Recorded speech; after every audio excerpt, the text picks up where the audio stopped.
Not a problem.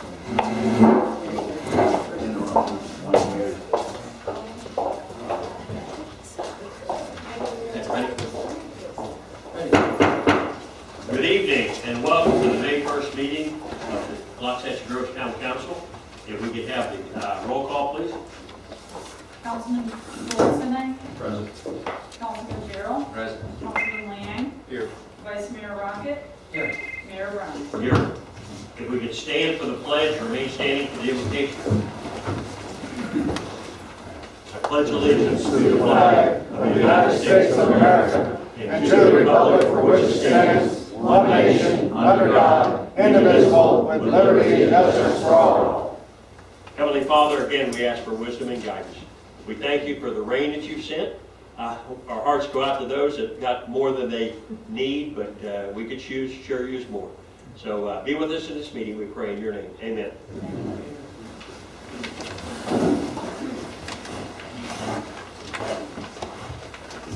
Okay, I'll entertain a motion to approve the agenda. I think Jan's got some changes. You want to hit us with those? Under consent. Oh, under consent? Okay. Anybody need anything changed on the agenda? Mr. Mayor, Yes. if we could, I'd like to move item 10F to the administrative update section. Okay.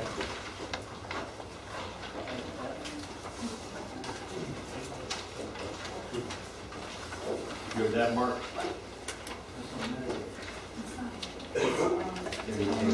Yes. 10D, right? Okay.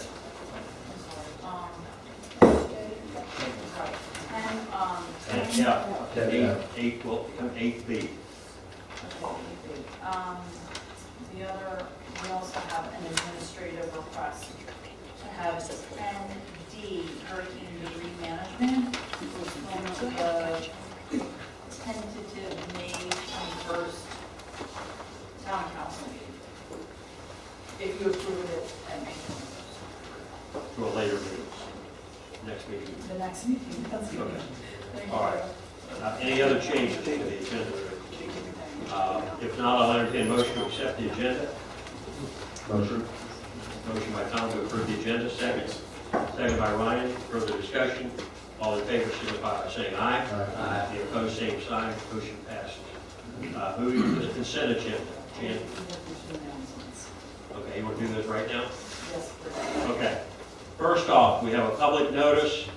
We need alternate member number 2 for the Planning and Zoning Board. There's a vacancy. And also a public notice of a Financial Advisory and Audit Committee member vacancy. So those 2 positions on those 2 boards we're looking for some people that are interested in volunteering. So if you could get a little write-up or resume or something into the office. And along the lines of our Financial Advisory, that was Ken Johnson. And on the back table back there, I've got a wall poster that anybody that knows Ken, sign it to get him to get well. He's in a hospital up in Pennsylvania. He had to undergo some surgery to the old noggin. So write a note there, and that would be nice. Anyway, all right. Jan, any other changes to the consent agenda? Okay. We have some changes to the minutes of April 17. Okay. They were submitted by Vice Mayor Rocket. Page 3, the second to last paragraph, second to last line, it should read, Town Manager Putney noted that he believed that these type of issues will continue to be brought to him for addressing. The next item is page 5. And it's the second paragraph, second to last sentence should read, he requested a consensus from the town council to have town manager Putney report back to the IGC that the speed humps were not acceptable on C Road. Then page 7, under the comment John Ryan, it should say at the end of the sentence, future maintenance of F Road. And that's all I have. All right. Thank you. Page 6, Any other changes? change Vice Mayor to Vice Mayor Lang to Councilman Lang. Okay. What was that, page 6? Yeah. Okay, did you hear that one, Jim? Yeah, I'll find it. Bottom of the page. Oh, okay, thank you. Okay. All right, any other changes to the consent agenda? If not, I'll entertain a motion to accept the consent agenda as amended. I'll make a motion to accept the consent agenda as amended. Is there a second? Second. Second by Ron. Further discussion, all in favor signify by saying aye. Aye. Any opposed, same sign, motion passes. Moving to 3, presentations. We got Pete here. There's Pete. Come on up, Pete. I think you can jump back at the can, Pete, I'm sorry. Do you want me to stand by the can? Good evening, Mr. Mayor, Vice Mayor, Council members. I'm here tonight to answer any questions you might have about semi-automated trash pickup. So, Okay. feel free to ask. I did bring a little thumb drive with a couple of videos. I went out today, and I think what you're going to see, if we can get them to come up, is that it's pretty similar to the service you have now. The trucks aren't going to change. I think if you decide, and it's all in your hands, if you decide that's the way you want to go, you might notice, and Frank could bear it out, and any questions you have that I can't answer, Patricia, Christensen, certainly will, but you might notice not much has changed. In the service we offer now, there's probably 35% of the residents that we service, and I won't say that number for Loxash grows specifically, but that already have 95-gallon cars or 64-gallon cars, and they're heavy. So these guys utilize their tippers every day, and if you take a look, that's all that changes. And there's a whole series of those, interactions. I did try to make it one today where I saw an older can. There are some older cans that will cause a problem, so it isn't as simple as every can works. You can get the same one, and the one that I had today, I couldn't get it to download. I still have it on my phone. I'd show you guys anytime you'd like to see it. But it was an older style that you've probably seen with the round tubes around the front. It made a mess. It really did. That poor helper was picking up more things than moving things. And the others was straightforward. Where I stayed in my vehicle was when we were on main roads, and what I wanted to show there was, like in that particular one, you're looking at about 17 seconds. But I do have a video where the driver is out because there were multiple cans, and you can see him pop in and out of the video. He's faster than the tipper, getting the job started and finished. He was in and out of his can was back, and I think he was probably back in the cab. Well, I'm exaggerating, but he was heading back to his cab. So that's what the service is. One of the reasons, if you fully automated, it's all your decisions. But personal note, I don't know, and you may want to check with Frank Shiola, or I don't know if that's a service that Loxa actually grows is ready for. And I'm not sure that you're really ready to make a commitment from just the things I've heard about the people in the back, the half acres or 5 acre, 20 acre lots. You got a long way to go, and you can look and see you're not going to pick it up and put it on empty. You're going to struggle with it on your pickup truck, and odds are it's going to roll out into the tailgate now. So that was a little video. If you got an opportunity to see it, you guys can certainly keep it or follow any of our trucks. I try to get both rural and busy streets to the show, but what's consistent is it's about 17 seconds, 14 seconds.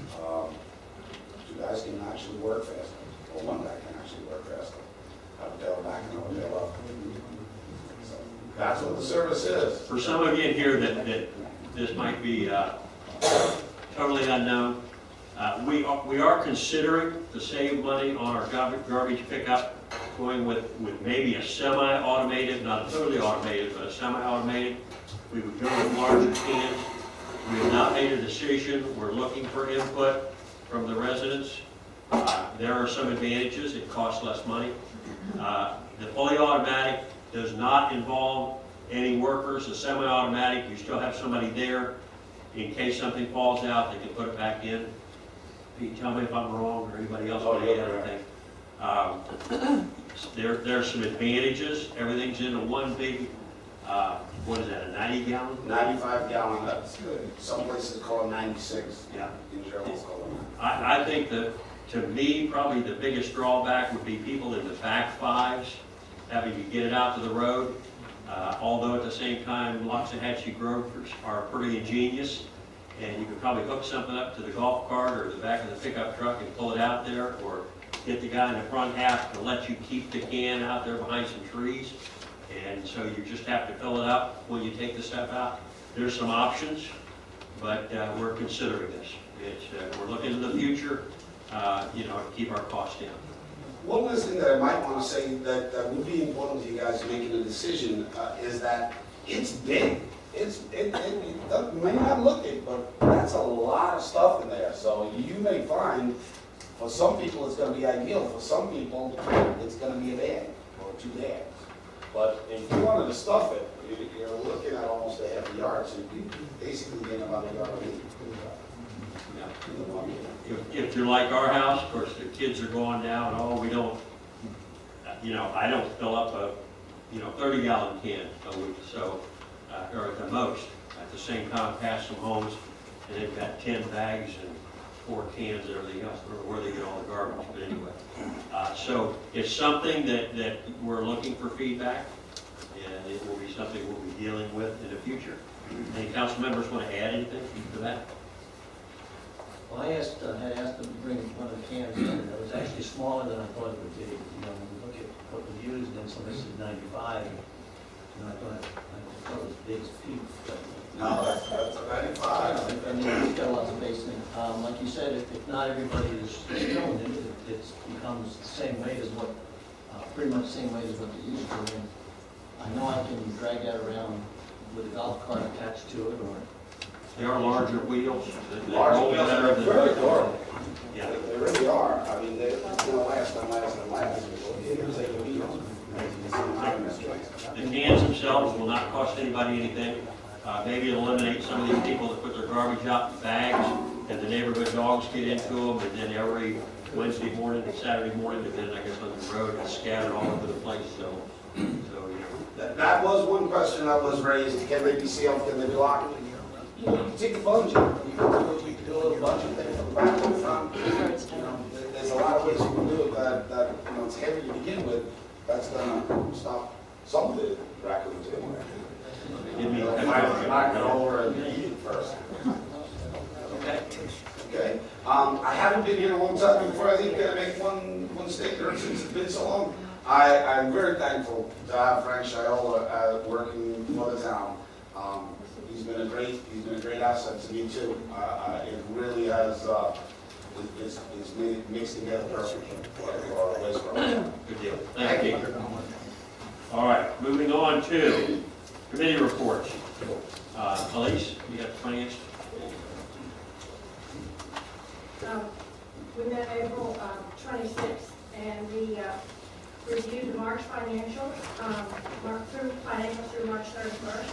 They were approved 3-0 with no reclasses for fire. Our closing fund balances, we had $2.28 million in the general fund. The road fund had $686,000. Sanitation fund had $186,000. Bank balance was $3.128 million. Through March 31st, the town had received 28% of the annual revenue budgeted and had spent 16% of the expense we budgeted for the year.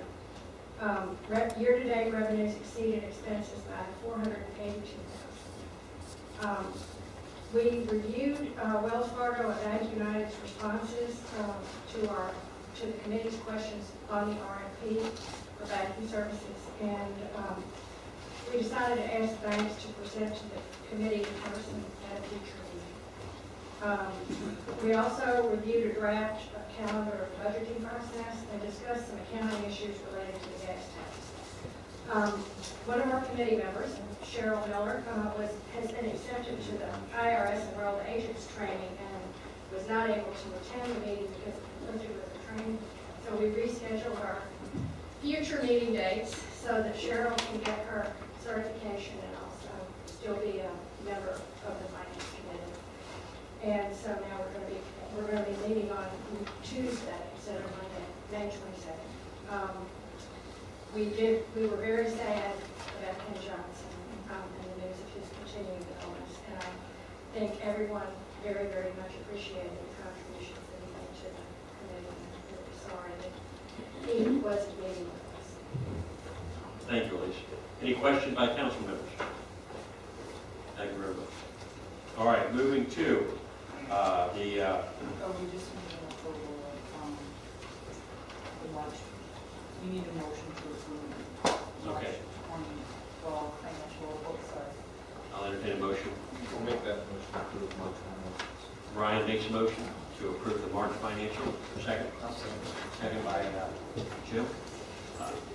Further discussion, all in favor signify by saying aye. Any opposed, same sign, motion passes. Okay, Nina with the RETGAC.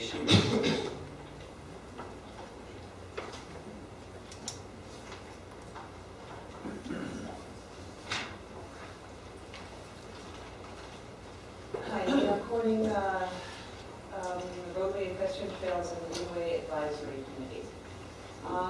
We've met several times since we reported last on February 14th and on April 10th.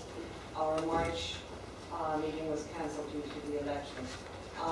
Last time when I reported on February 7th, we didn't quite complete, and you are familiar with the first 6 items on this report. So there are a few actions that I needed at a standing open, where we've made suggestions, and so a couple of things where we've developed further, and I tried to kind of set this report up in a way that we can be updated on what's happened, what you've decided, what we've added, and get a complete picture. Item 1, the creation of the vision. You approved it, and we are using it currently for the agenda. The easement recommendation, very important one, according to our committee. 2A and B, we recommend that the town preserve and enhance all possible existing and available easements in Loxahatchee roads. And B, future development should provide easements for trails and greenways. Planning and zoning committee will need council's direction to the provision of such easements for the greenways and trails. Now, we have reviewed this again, and last time we didn't specifically ask you for action, and we decided that this is important enough, it's fundamental to the inter and intra connection of the trail, that we very much highly recommend that you take an action on this particular item. Do you want me to stop and let you guys discuss it? How would you like it? Okay, question for you, Mike. If we've got some of these that need to come for a vote, should we go through this item by item in the committee report and then vote on these? Well, that's how you want to address them. If you want to take the action tonight, you are going to need to do motion. It's probably best to do it as you go. It's on the agenda as a report.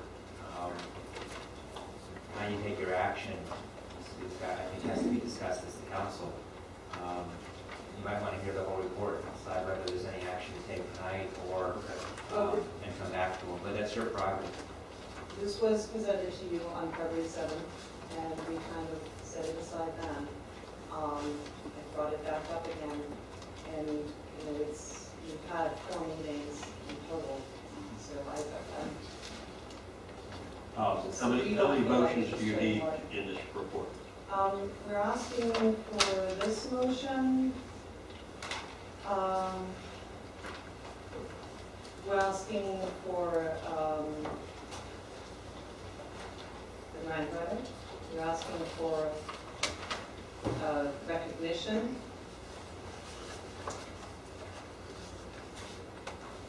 We're asking for purchasing of particular signs, or simply investigating into purchasing them at a cost. improving visibility of signs, and a sign that includes the failure rules. So they're all a little, this one up front is a very important one, and so is the grandfather. Those are the two biggies in here. All right. Council, what's your thoughts? I mean, I'd almost rather get them down as an agenda item where we're going to vote on them. Everybody knows we're going to vote on them. We can discuss them. I mean, some of these things sound really great, but we just have to make sure that it's just like the, I want the town to know every easement that there is. Some of the easements belong to the Water Control Board, so we just have to make sure that it's spelled out. We're going to do what we can do with what we have. So, I mean, that's...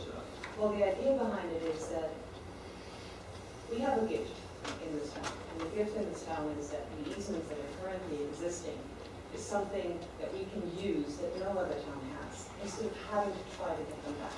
The thing is that it might get disassembled, and then it will be much harder to try to figure out how to connect things. And it's protecting what we currently have. Why this item is so No, and I understand that. I guess my thought is, you know, we've got a lot of stuff on the agenda tonight. And to bring a committee report where we've got 6 or 7 or 8 motions that go along with a committee report, typically not, you know, the way I envision a committee report. So what I'd like to do is get the stuff on the agenda at the recommendation of the committee, and then we can set aside the time and meeting. I mean, am I correct with what your thoughts? You know, So maybe we can go through it then, and you can decide which items you should have on, what is your next, you know, on. yeah, and do it in a, in the you near know, future meeting. sure. I mean, the easements aren't going to go away in the next 2 months. You know, so, you know, but some of these things, like the rate riders, we need to deal with. So maybe we can get one of those.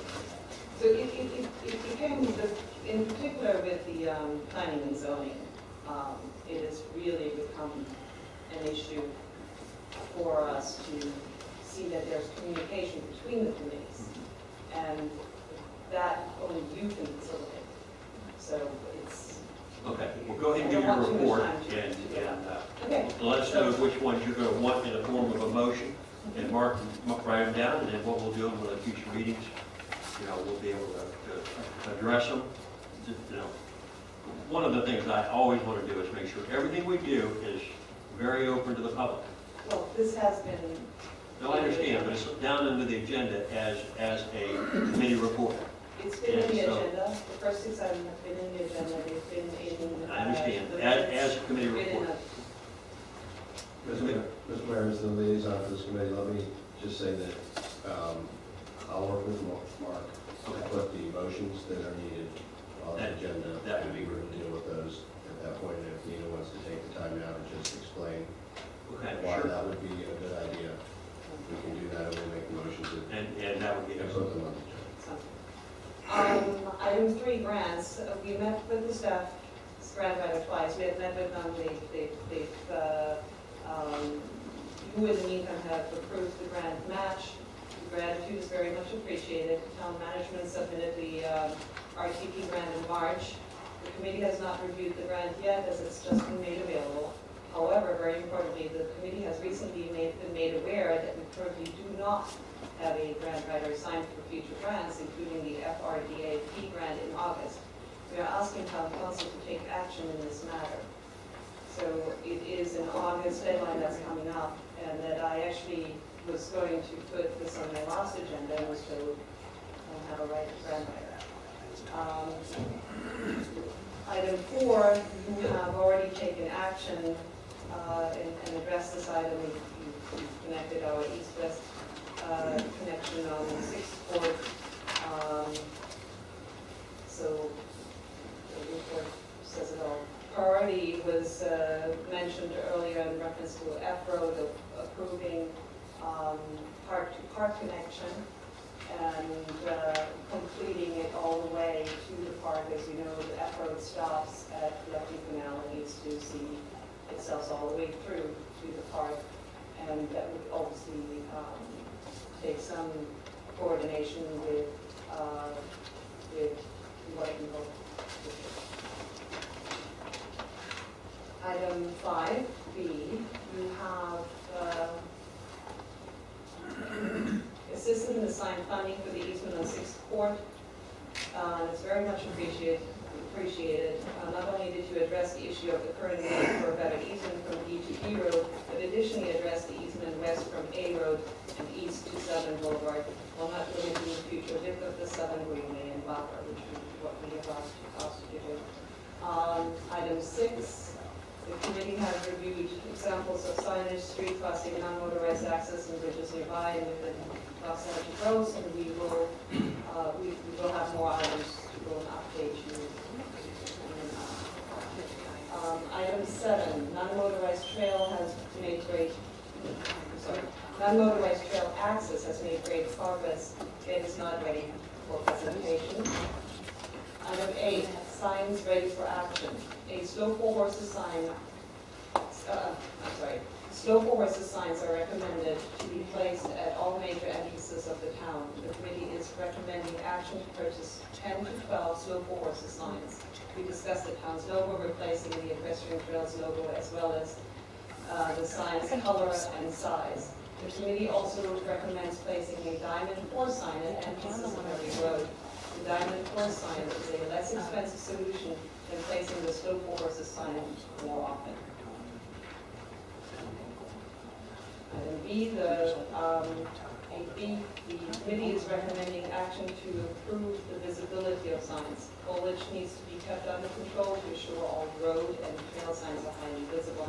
As you can see, the examples I've actually posted next to the report, we have an issue. They're growing in. Item 9, the committee is asking for town council to address fencing issues. This is something that has been brought up to us and asked about, and we really don't quite know how to answer. So the easements, we need to be able to answer, the easements are not going to be fenced for the private property. And then the committee recommends allowing UTVs and golf carts, not ATVs, on the roads. It's another item where the public has asked us and wanted to have golf carts on the easements, and they're currently not allowed there. And I don't really see them being allowed there. Now, farm vehicles tend to come out, like gators and so forth, to bring out the garbage, to do these kind of things on the roads anyhow. So with the roads being ocean now, while they were dirt before, you might want to consider allowing them to be on the ocean. Item 9C, the committee is asking town council to address the issues of either a local or a Florida statute ordinance for signage for no motorized vehicles on trails. Currently, what you see on the right side, warning absolutely no vehicular traffic permitted under penalty of law, LGWCD, is what we have in Los Angeles roads. The upper one is an ordinance for riding helmets and for motorized vehicles that is used in Wellington. Clearly, that is Wellington's ordinance.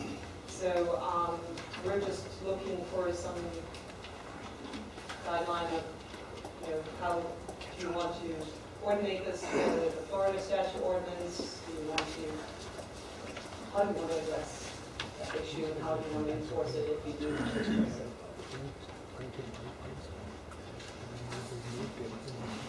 Item 10, the committee is proposing the following town of Los Angeles Groves equestrian trail rule sign. What you see currently on the right side, the brown sign is one that is used in the World Palm Pines Natural Area. The one on the bottom is the one that's used in Wellington. And we have kind of omitted some things, added some things, and come up with this one. So headline being Town of Los Angeles Groves Greenway and Equestrian Trail Rules, and an image of the horse on one side and the town logo on the other. First bullet, use trail at your own risk.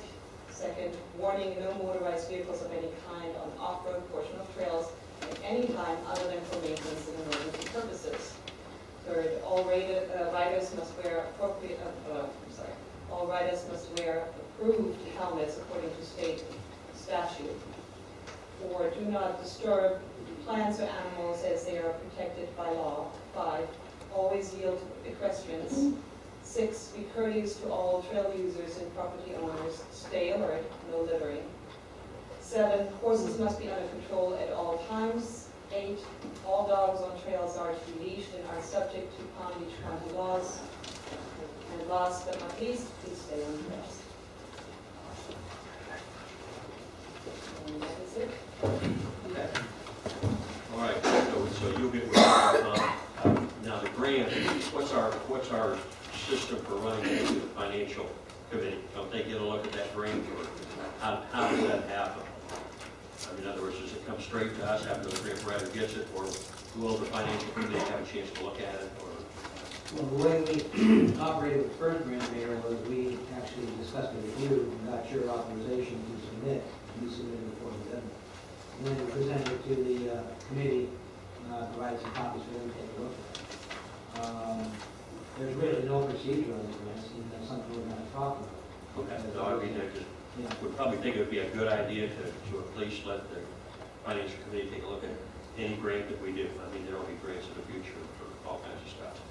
And because there are financial, part of it, it would just be a good practice to do. Okay. This way we can get them on, Tom can get them on the agenda. It gives you a chance to look at them and get this worked out. All right. Do you have any other questions? What's that? Do you have any other questions? Anybody have questions? Ron? We want this to be a multi-purpose trail. Do we need anything that identifies bicyclists or hikers? I mean, I know we definitely need something for the horses, but. Just for some clarity on multi-purpose, you want it to be used as a greenway trail, meaning that hikers and bikers, you're not talking multi-use as in vehicles. No, in other words, I definitely want So this is something we actually have talked about, and we've talked about creating symbols of, if you, for example, come to a park, you may choose to have certain trails that are in the Southern Greenway that are strictly for hikers or bikers or pedestrians, and other trails are for all of the above. And so you could create symbols and simply designate trails in that manner. That is an idea that we've discussed. Okay. Any other comments?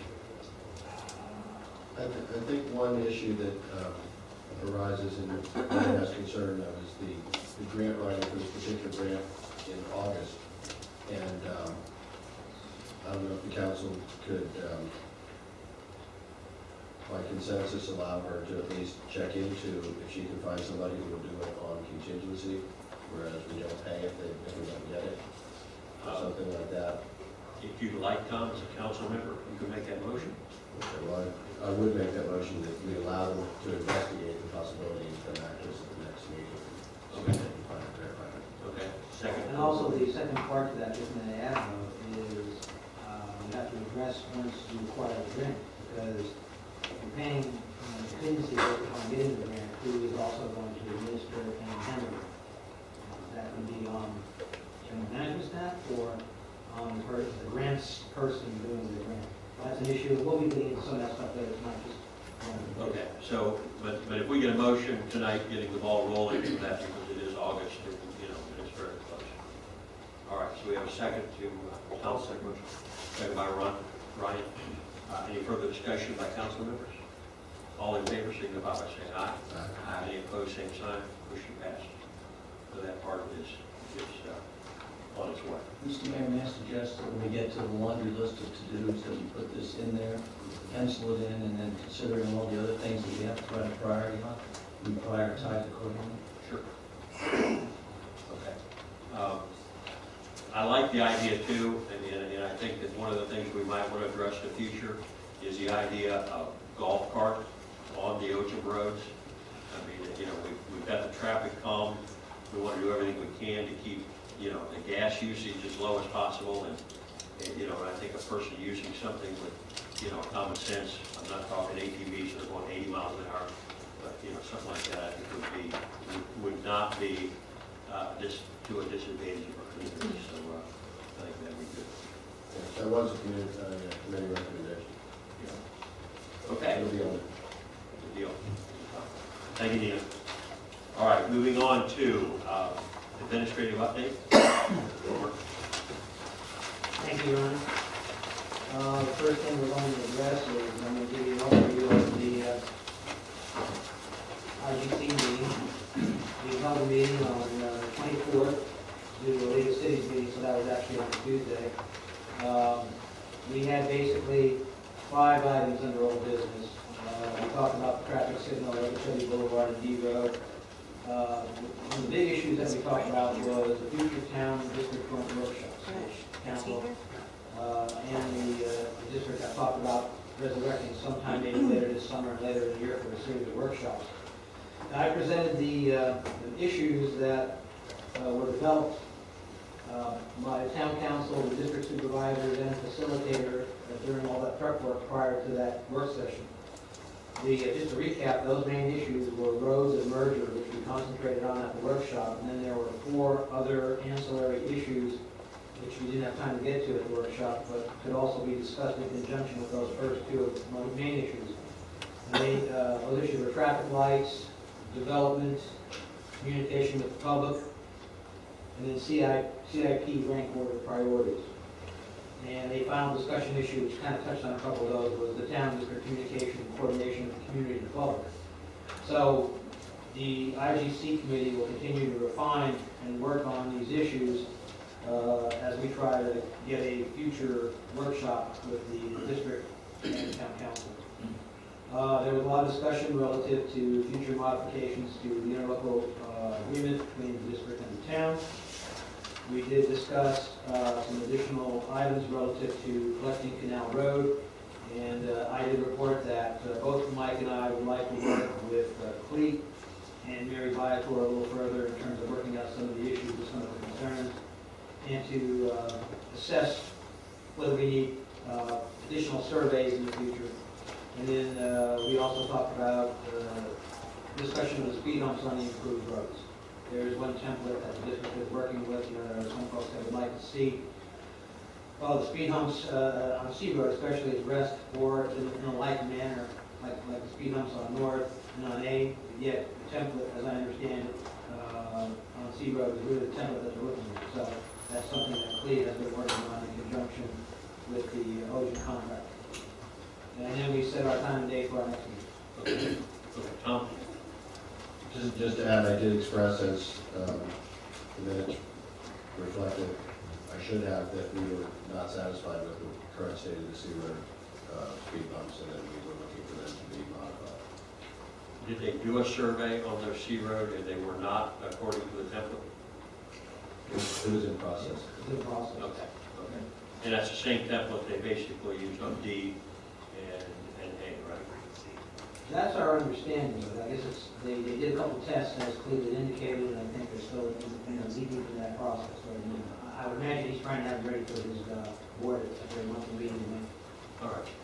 Mr. Mayor, I understand they actually replaced 7 speed humps, took them out and replaced them. Whatever they do with them, I can't tell you. But they did remove them and replace them on South Seas. All right. I know the ones on D, we have tried, it seems like you can go over them at the speed of 30 miles an hour. You can go, it kind of depends on your vehicle. But they are not like you've got to go down to 15 miles an hour to go over them. All right. Any other questions? Do you want to finish my items before we go into the priorities? I think is that the way we're working? One question for the council before we go past IG. My understanding when we have the intergovernmental committee meetings that there is more discussion of things that come back to each board, if you will, as to recommendations for action. But there's no, there may be some agreements at the committee level to move forward on something or make modifications and move forward with those, but we don't really take action, as I understand it. You know, we make recommendations and say, let's do these things. But all items that we would come out of the IGC that need action or specifically any expenditure of funds would normally come to the council and say, we need to do this, this, and this, and we have an agreement, and so on. That's my understanding, so I just want to clarify that. Thank you. Okay, you're going to do the administrative update, but then later on, you're going to do the, okay. We're already at 10 up to this one, okay. The second item is just a quick update relative to the code issues regarding ULDC. You know, at our last meeting, we talked about us looking at the issue that dealt with the tree mitigation, Gonzalez, and the warehouse issue. Actually, Mike and I, because of the closeness of the meeting, we didn't have a chance to actually sit down. We do have to look at it very carefully because it borders on, you know, ag policies, right to farm act, all those issues. And so we want to take a little time, at least do some research, have some discussions. I do hope to have something at no later than at least a report at the June meeting, and maybe even at our next report of the next meeting. But I don't want to start to bog that down since we have a transmitted plan. Third item I wanted to let you know about, as you know, I attend the League of City meetings on a monthly basis pursuant to our contract. But I wanted to remind the council, in this month, Friday, May 25th, from 11:30 to 1:30 is going to be the annual installation gala, where the Honorable Todd Wodraska is going to assume the presidency of the League of Cities. And it's, as I said, it's 11:30 to 1:30 at the Hilton Palm Beach Airport. It's $50 per person. Table 10 is $500. I basically wanted to bring it to your attention to see if any of you wanted to attend that meeting. And or if you want me to go, please do $50. I would say we want you to go. That's speaking for myself. I don't know if anybody else in the council wants to go. Can we decide at the last minute and just show up and pay in cash? No, we have to RSVP by May 14th. I know in the past, we had a member that was, of our council that was on one of the committees before. No, still is. Aren't you, Tom? Still on something? Okay. All right, so what are your thoughts? We let Mark go? I'd like for Mark to go, if possible, but I'd like to also open it up for anybody on our 3 committees. You know, our committees work for free, and $50 a plate, but basically, we may have somebody on out of the 3 committees that would be interested in going. If you're not interested, then that's fine. But and if the council doesn't agree with that, then don't even think about it. As suggested, Mayor, as I indicated, we do have till May 14th. I can wait till that last day, and you can let me, if anybody wants to go, you can let me know, and then I'll go ahead and RSVP. I would think as council, if anybody wants to go to council, let you know, and the council would agree if that's okay. That's, so you need a consensus on that, we agree? And I guess my opinion, we just got done watching a major federal government thing get in trouble for setting up a retreat, so to speak, that cost the taxpayers $800,000. This is not $800,000. But at the same time, I hope that this council and every later council will carefully look at what we do as to how much does it benefit our residents. And, you know, we all have the ability up here. I get things every month to join the state Mayor's Association and go to all these things up in Tallahassee and Jacksonville. And, you know, we don't need to be paying for that. You know, and I think we just have to be careful. You know, our committees put in a lot for no pay, so do we. So, you know, to volunteer.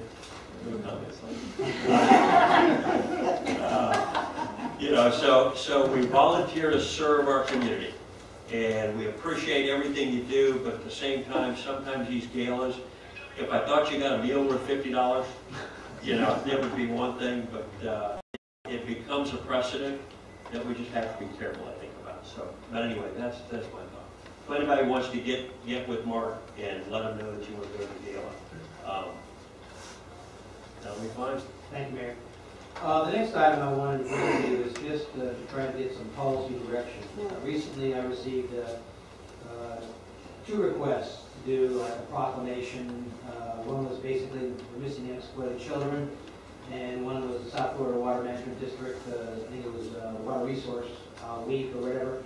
And in the past, we have not we haven't done any of these since I've been here, but what I wanted to do was try to find out the council's feeling as far as doing proclamations. And, you know, you'll get a lot of these building week, and I mean, they'll start to come fast and furious, and I would like to at least have some guidance on how we need to handle these. So, you know, I'm not bombing you guys with a lot of proclamations on meetings. Do you want to see them? You know, what do you want to do? Council, what are your thoughts? I don't want to be bombarded with a lot of things. I don't know, we haven't done a whole lot of proclamations. I would think to suffice anything of interest. We have a bulletin board type of thing on the website. We can get it out and just stick things out there. And council members, you can look at it and or ignore it. I would go along the lines, if it goes along with our town vision and our rural lifestyle, I'd be open to looking into it and proclamation. Anything that's not really related to the town, I'm not too interested about. All right, anybody else? Yeah, I think there's a lot of extraneous things that we're trying to do. There's more important things that we should be worrying about. Trying to keep it simple. And I'll tell you what, I get these things almost every week from everything you can imagine, wanting to proclaim this as a week or something. So, Well, based upon that direction, what I'll do then, you can tell me if this, as they come in, I will take a look at them, and if they look like they comport with the town's vision and policy, and I think something that I will bring to the attention. We'll look at it on a case-by-case basis. Sure. Thank you. All right. The next one is, what I'd like to do is, I would like to at least write up a policy by virtue of resolution. You've given town management direction relative to the second meeting. So what I would like to do is, I would like to draft a policy which basically indicates that our second regular meeting, we'll strive to place most of our business items on the first meeting. The second meeting will be reserved either for workshops, for a regular meeting dealing with special items or development matters, or if there is no business, then there will be no meeting that month. We don't actually have it down, you kind of giving me that verbally. I just feel it might be a good idea to maybe try to enumerate it and get it down. If you feel that's the case, then we'll go ahead and do it. What are your thoughts? So I think Everybody agree? Sounds good to me. Good deal. And finally, one last report. This report troubles me. This one is not good news. Last week, we received 2 visits by individuals who were actually coming in and sizing up our offices and informing us that they were going to be taking over the space. We immediately attempted to contact our lessor, our landlord, and it turns out, unfortunately, he did do some negotiating with them. Our current lease, as you know, pretty much indicates that Mr. Yee has the ability to go ahead and attempt to secure a tenant for spaces 3 and 6. And if he is successful in acquiring a prospective tenant, then he needs to give us a letter in writing, and then we have 15 days to vacate the space. So unfortunately, we did meet with him along with Councilman Gerald to try to find out exactly what he was up to. He wasn't aware of the fact that he actually had to provide us some writing, and he wasn't aware of the 15 days. I think he thought he could just go ahead and do it. So I did have a meeting with him, and I corrected him on that, and also the fact that we didn't appreciate folks just walking into our offices and deciding that they were going to take space. It is a U-Haul type business that he's looking to put in there. He actually wants office number 3, which is our current conference room, which again is problematic because what that would do is that would take the space away that we have been using that room for to meet with committees to try to save time and money in that regard. So we're at the point now where we did ask, Councilman Gerald did ask Mr. Yee if he had an alternate proposal, if he wanted to talk to us, make a different proposal. And he didn't. We have started to look at various options. There aren't a lot of options. There are a couple of things we're looking at. I will tell you quite candidly, we looked at the office space down at Palms West Hospital. We are looking at a private residence as a possibility to move to the town hall if we have to move. We have even talked about the idea, the possibility of putting in the CIP, building a small town hall to meet our needs. At F in Okeechobee, where there seems to be a site that we think we can work with the fire union, or just occupy that site with some trailers. We're bouncing a number of issues around. I've also asked the town attorney as well to take a look at the lease to see where we're going, but we're very unhappy because we thought we had arranged that. We had good arrangements with Mr. Yee. We just kind of feel like we are a good tenant and he's not treating us the way he should. There is other available space in the center that I think he could locate people if he wanted to. But I'm not going to try to figure out, what he's doing. So I just wanted to make you aware that that situation is going to be occurring, and we're going to have to scramble and look to do something fairly soon. I would want to point out a couple things on the lease, though. The first thing is the lease goes until 2013, September 2013, so we've got a year on that.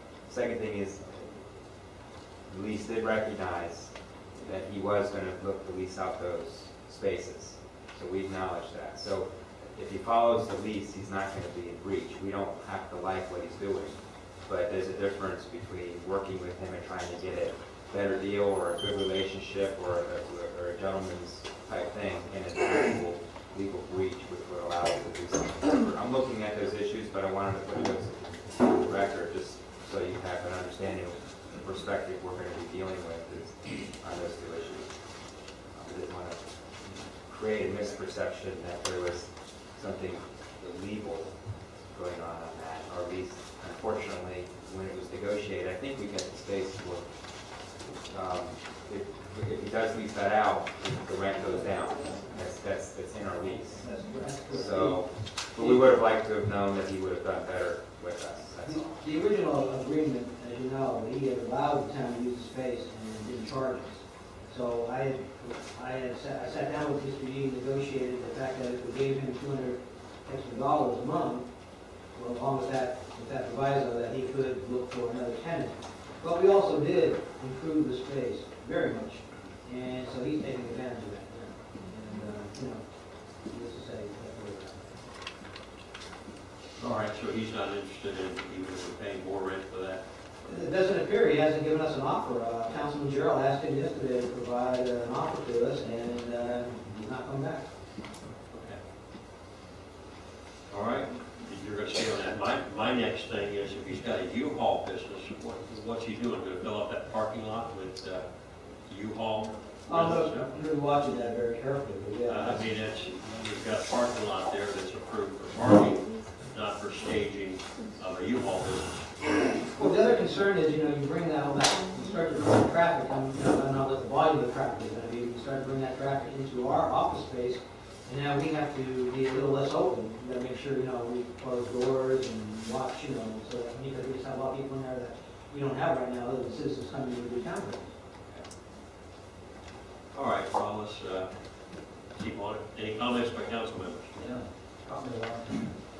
I'll start at either end of this. Yeah. Let's start here. First of all, I've been a big believer in if I don't own it, I don't have to worry about losing it. So if we have a storm or a damage situation, we not so much to lose. But we also have been operating, I think, and it's fair to start off that way, but we've been operating a little bit more like we're just starting off. And we've been in existence for a while now, even though we're still taking baby steps, I believe. Well, maybe we need to have serious discussion on the options of putting our own facility together. We have emergency ops center concept that we're supposed to use this building. In case of severe hurricane, we would probably have lost our emergency ops center. So it may not fit that bill. As another minor issue with the town actually working with CERT. CERT has always look for high ground in the town, not a whole lot of it, but they've chosen a place that they would use as a staging area. And if we had our own land or a site, we could certainly create something that was maybe a little better suited for what they need. The other thing about security, people walking into, I'm not sure I've ever been in a government building where I can just walk down the hall and visit a buddy of mine that happens to have an office in the back and walk by or in through. With today's security situation, I'm sure that's not a possibility. So we've had that issue. we've always had the concern, I think, at that building that there's a lot of different people using it, and it might just be time for us to put in our plan, when we start looking at capital, for example, put a plan in place that at least examine what we might be able to do, possible sites, the idea of let's say, a hardened facility that you could build it, you know, that story, that baseball story, build it and they'll come, but the thing that comes to mind is a hardened core, or a concrete block, or a concrete wall ceiling. You have maybe even a central part to a facility that could be an EOC, that could be a central place for provide security for computer systems, etc. You don't want to have to recover, even though you can have all the greatest plans in the world with backup and everything like that, but you really don't want to go through recovery mode of trying to start by grabbing, you know, procuring computers, and reestablishing things of that nature. It's a real difficult thing to do, even though you can plan and have everything covered. It'll work, but it may take a while to be functional. So my thinking is maybe it's time that we put a plan out and discuss it, but possibly put a plan in place that says, you know, a certain period of time from now, we start the ball rolling, and we figure out what we want to do, and then put something together, and then move towards it, and then within a couple of years, we might have a facility that would meet our requirements. And we have quite a few that we're just kind of borrowing, if you will, to have them, and not really the best of what we should have. The last thing, relative to putting in some kind of an institution, which we would be doing for our town hall, I think we could put it in anywhere where it would fit, but if you happen to consider Okeechobee Boulevard, and you look at property that I think Mark mentioned, you could do, I think, quite a nice low impact. You could use something like 0.02, you know, build a 300,000 or 400,000 square foot facility and meet that criteria, put a great buffer right along on Okeechobee, use the space, kind of demonstrate how we might even consider that is some kind of an acceptable use of property along Okeechobee. How many square foot did you say? 4,000, sorry, not 400,000.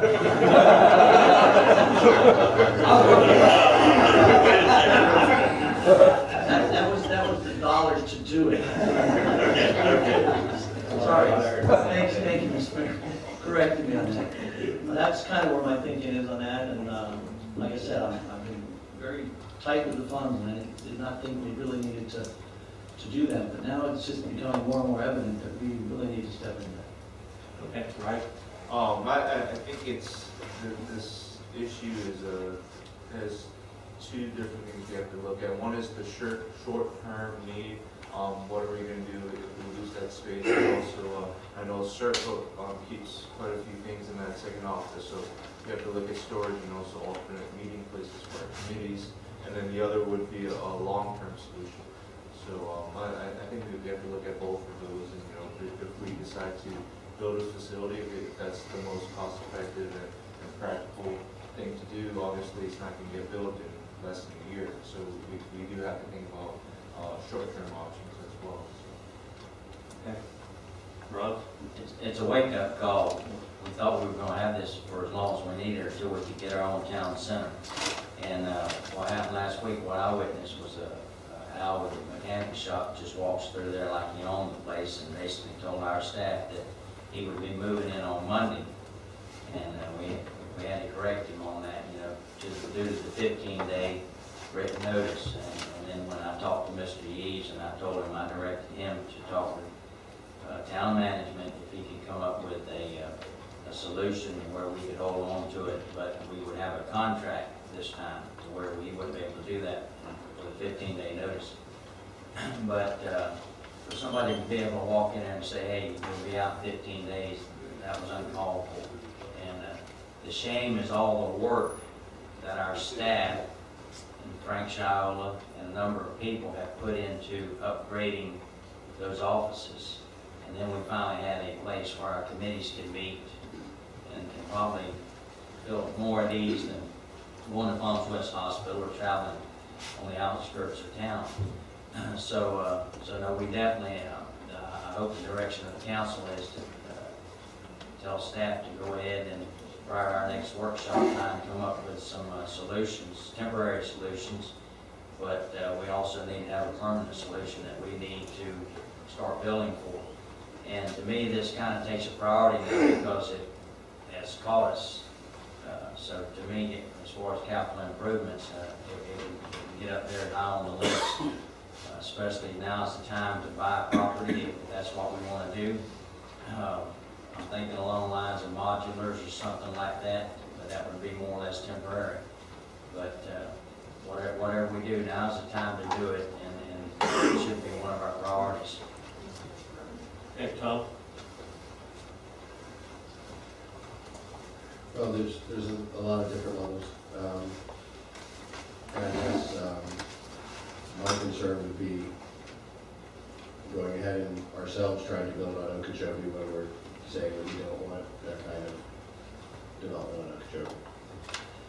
And also really spending a lot of money on a government facility when the possibility, at least from my understanding, is we're going to be having some additional development in town where we could possibly lease additional space with the two developments that are planned for B Road. So, you know, I would have concerns about really sinking a lot of money into any particular thing at this time, because we don't really know. We have a lot of things we have to work through. And certainly building a town hall is not on my list of priorities, because there's a lot of other things. There's 25 or 30 things sitting over here that we want to get done. So I think it's unfortunate, actually, that we are in this position, and I don't know if there was some, you know, penny wise and pound foolishness in not securing these spaces, and why we were in a situation where we acknowledged that they're going to be passed up. You know, what were we thinking when we signed that? You know, so I think that we certainly should pay a little bit more attention to that kind of stuff. You know, if we paid $500 a month more, maybe we wouldn't be here at all. But I certainly don't think it's time to go spend $400,000 on, you know, offices, when people are going to be building offices right here in town. It might be more easily. You know, maybe they build something to our needs if we give them a long-term lease. You know, we're asking what is the use for these properties, what are you going to put there, rather than a nail salon or something like that. We might do well to say we'd like to take a 20-year lease on a particular piece of property there, an outparcel or something like that. So I think we need to look into it. We don't need to jump into purchasing something. That's my thoughts. Okay. And Tom's got some good points. I think everybody else has got some good points. If we were to build a city hall of some kind, I would definitely not be for some opulent thing that was, you know, it would have to be very basic, you know, attractive, but very basic. And, you know, there would be some advantages to have a hardened structure, you know, build concrete block reinforced, you know, that type of thing. You know, and it could be done, I think, fairly reasonable. If we were to do it, now's probably the best time to do it because prices are the lowest, you know, in history. You know, 3,000 or 4,000 square feet, rather than 400,000 square feet. You know, at the same time, if it was small and had the right footprint, I think it would help kind of with our argument along with Okeechobee, if it was well treed and Tom's got some good points. You know, there's going to be some stuff coming in, but we would be, I think most of us in the room have chosen to own our homes, and there's a reason for that, so that somebody doesn't come in if the market changes and say, oh, by the way, your rent just went up, you know, 50% or 75%, and you know, you have some control over that, and what you put out there basically pays off the structure. So you know, there's some advantages. So I think we're going to need to look into that. It does change, to me, a priority list of, makes me glad I've got some money in the bank right now, you know, no matter what we have to do. Okay, I've got got Marge Herzog. March Herzog, A Road. If you consider any kind of construction, Royal Wall, which was used as a template for the Chamber of Commerce, are very hurricane friendly. I know it doesn't fit in with our mayor's line of work, but And I would rebuild it. yeah. And also, I agree that we need to lock in property if we can now. I know before we incorporated, there was discussion with the owner of that property before Vila bought it, to have a town facility right next to the fire station. There was a discussion that the post office could possibly be built there. So, you know, I agree, we need to lock in property. Another thing is the contract with Yee. I mean, at all possible ways, you need to try to rework that in order that you lock in a little more security for yourself. I don't know whether he would be willing to sit down and renegotiate, even if you have to make a couple of $100 more. I mean, to have someone walk in and enter a government building with tape measures and tell you your stuff is going to be on the curb by Monday, I mean, that's a little bit scary. The other thing is that I understand that the person that is leasing one of the other rooms in that facility is terminating their lease, so there is another room that is coming available that the town is not using in that hallway. Okay, thank you, Marge. Philomeno.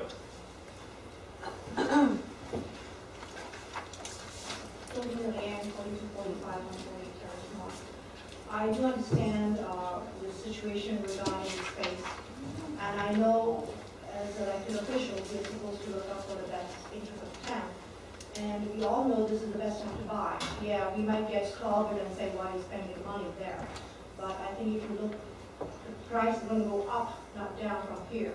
So looking at it, you're trying to see the best use of the money. Some citizens or residents may or may not agree, but I think as an elected official, I would expect you to use your judgment and say, hey, this is the time to buy. Individually, we would like to buy at this time if we have the money. So the town has the money. Most people, government organizations, will have a land bank. You know you will need it at some point, and this is the best time to buy. And if you may or may not agree, I think you all should judge for what's the best interest of the town. Thank you. Dennis Lip.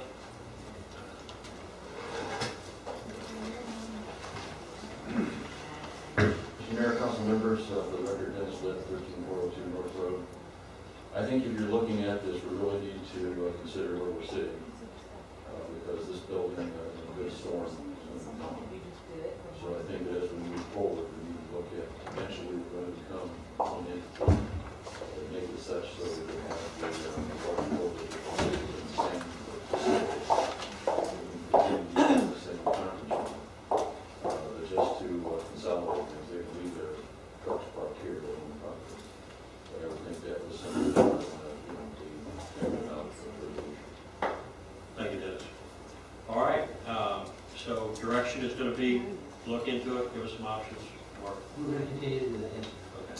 Mr. Mayor, one thing that came up, and I think it's from what I recall. I had some conversation with Mark about what's going on in this fiasco, as I guess Councilman Barrow was there. As I understood it, the rooms that are down, the room and plus the other room, not part of our previous lease, and we had to ask to actually get to use them and pay additional funds. And as I recall Mark telling me that we were not given an option to add the other two permanently. We could not guarantee it included in our annual lease or at least expire next year. So I believe we attempted to make a little more permanency to what we were doing, but that didn't work, and Mark didn't like it. Yeah, exactly. Thank you, Vice Mayor. Yes, actually, under the last town management, the town did have rooms 3 and 6. However, and Mr. Yee graciously did not charge the town, and I I congratulated him on that. I said that was a very egalitarian measure on his part. They weren't used very well. 3 was left basically in a state of disrepair. It was dirty. It was just not used. It was just an empty space that they didn't use. 6 basically was used as nothing but storage. There was all kinds of stuff. Now, so the fact that Mr. Yee was allowing us to use the rooms, I didn't feel it was a good business proposition to pay him a lot of money, $500, whatever figure you want to base on it, because and I think some of you can attest when you've been in the town hall offices, if you're in the first office and you're having a normal conversation, you can be heard all the way to the back of the rest of it. I mean, it's a joke from the standpoint that we kid around that, and sometimes you all see me. If I'm outside and I'm on a cell phone, it's because that's the only place where I can have a private conversation. And that sensitivity is an issue. So I felt that I offered him an additional $200 for those 2 rooms, with them knowing that we were going to improve them at no cost to him. And plus, I did ask for a right of first refusal, and he would not grant that. And that's why I opted for the second issue, or at least I got notice, and we would consider that, if he did get a prospective tenant, then we would vacate the space. But I don't think it was good for this proposition at all to pay an exorbitant fee without a lot of improvements to that office. It doesn't get a lot of money. And I'm just being very honest. I have an idea, he always had it in the back of his mind that the market was going to turn around, he was going to be able to get more money even than we were renting the space for. But we had the ability, when we went in there, market was pretty flat, and we were able to get it at a pretty good price because it was empty space. All right, Rob. There's numerous buildings on the north side of the area right now to rent. But the one guy that just left for organic plants and stuff, I believe he was paying like $2,000 a month. And this Al's Auto, which will be moving into one of our offices, I believe Mr. Yee has other intentions. I believe he's doing this for certain reasons. I know that Al is not going to pay what we would be willing to pay. And when I talked to him, I told him, I said, if we would like all the work we've done, we'd like to stay here. Get with the town manager Tuesday night. We have to have something presented to the council, but give us a quote on what you would like to get from us, because we're already here.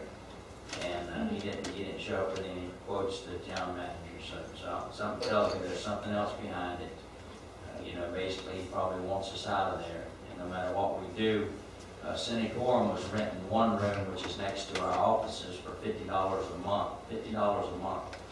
And supposedly he told us at our meeting that he had given her notice that, and she would be out this coming weekend. And so therefore that leaves a room that's just as big as our room that Al wants for Al. And so, Al's got some options and stuff. I believe there's something behind it besides just money. By the way, we did try to acquire that office space, and we made an offer and doubled the price when we turned it down. Like I say, the market's on the other side, kind of moving in a different direction now. Roy Parks? Roy Parks, 14900 North Road. I have bought hay from the British folks over there on Okeechobee. They're out of there. I know there's a sign that says $2,000 a month for that.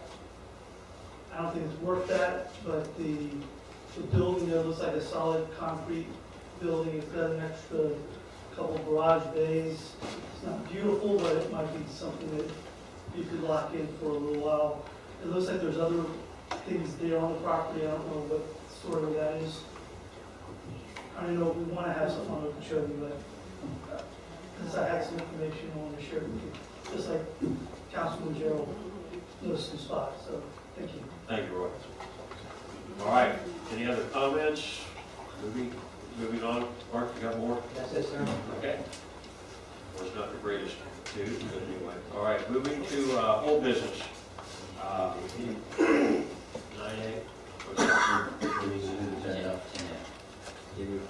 Oh, 10F, okay. Okay. Became 8B. All right. Thank you. Also, Bill Underwood is here. We wanted to talk to you about this issue. It's a two-part issue. The first part is, as I indicated to you in the agenda report, since January, I've been getting roughly anywhere from 3 to 4 different requests for projects from the council. And so we've got a point now where we're developing quite a backlog in terms of the number of projects. And I do believe that if we could use today, I would like to get some town council priorities so I could focus on 5 to 10 priorities rather than trying to be dealing with 23 and I only get very small incremental progress, but it looks like no projects are being completed. At the same time, there has been an issue, and as you know, with our contract, we had discussed that originally the town, right about the time we were coming on, about a month before, took on the planning and zoning function.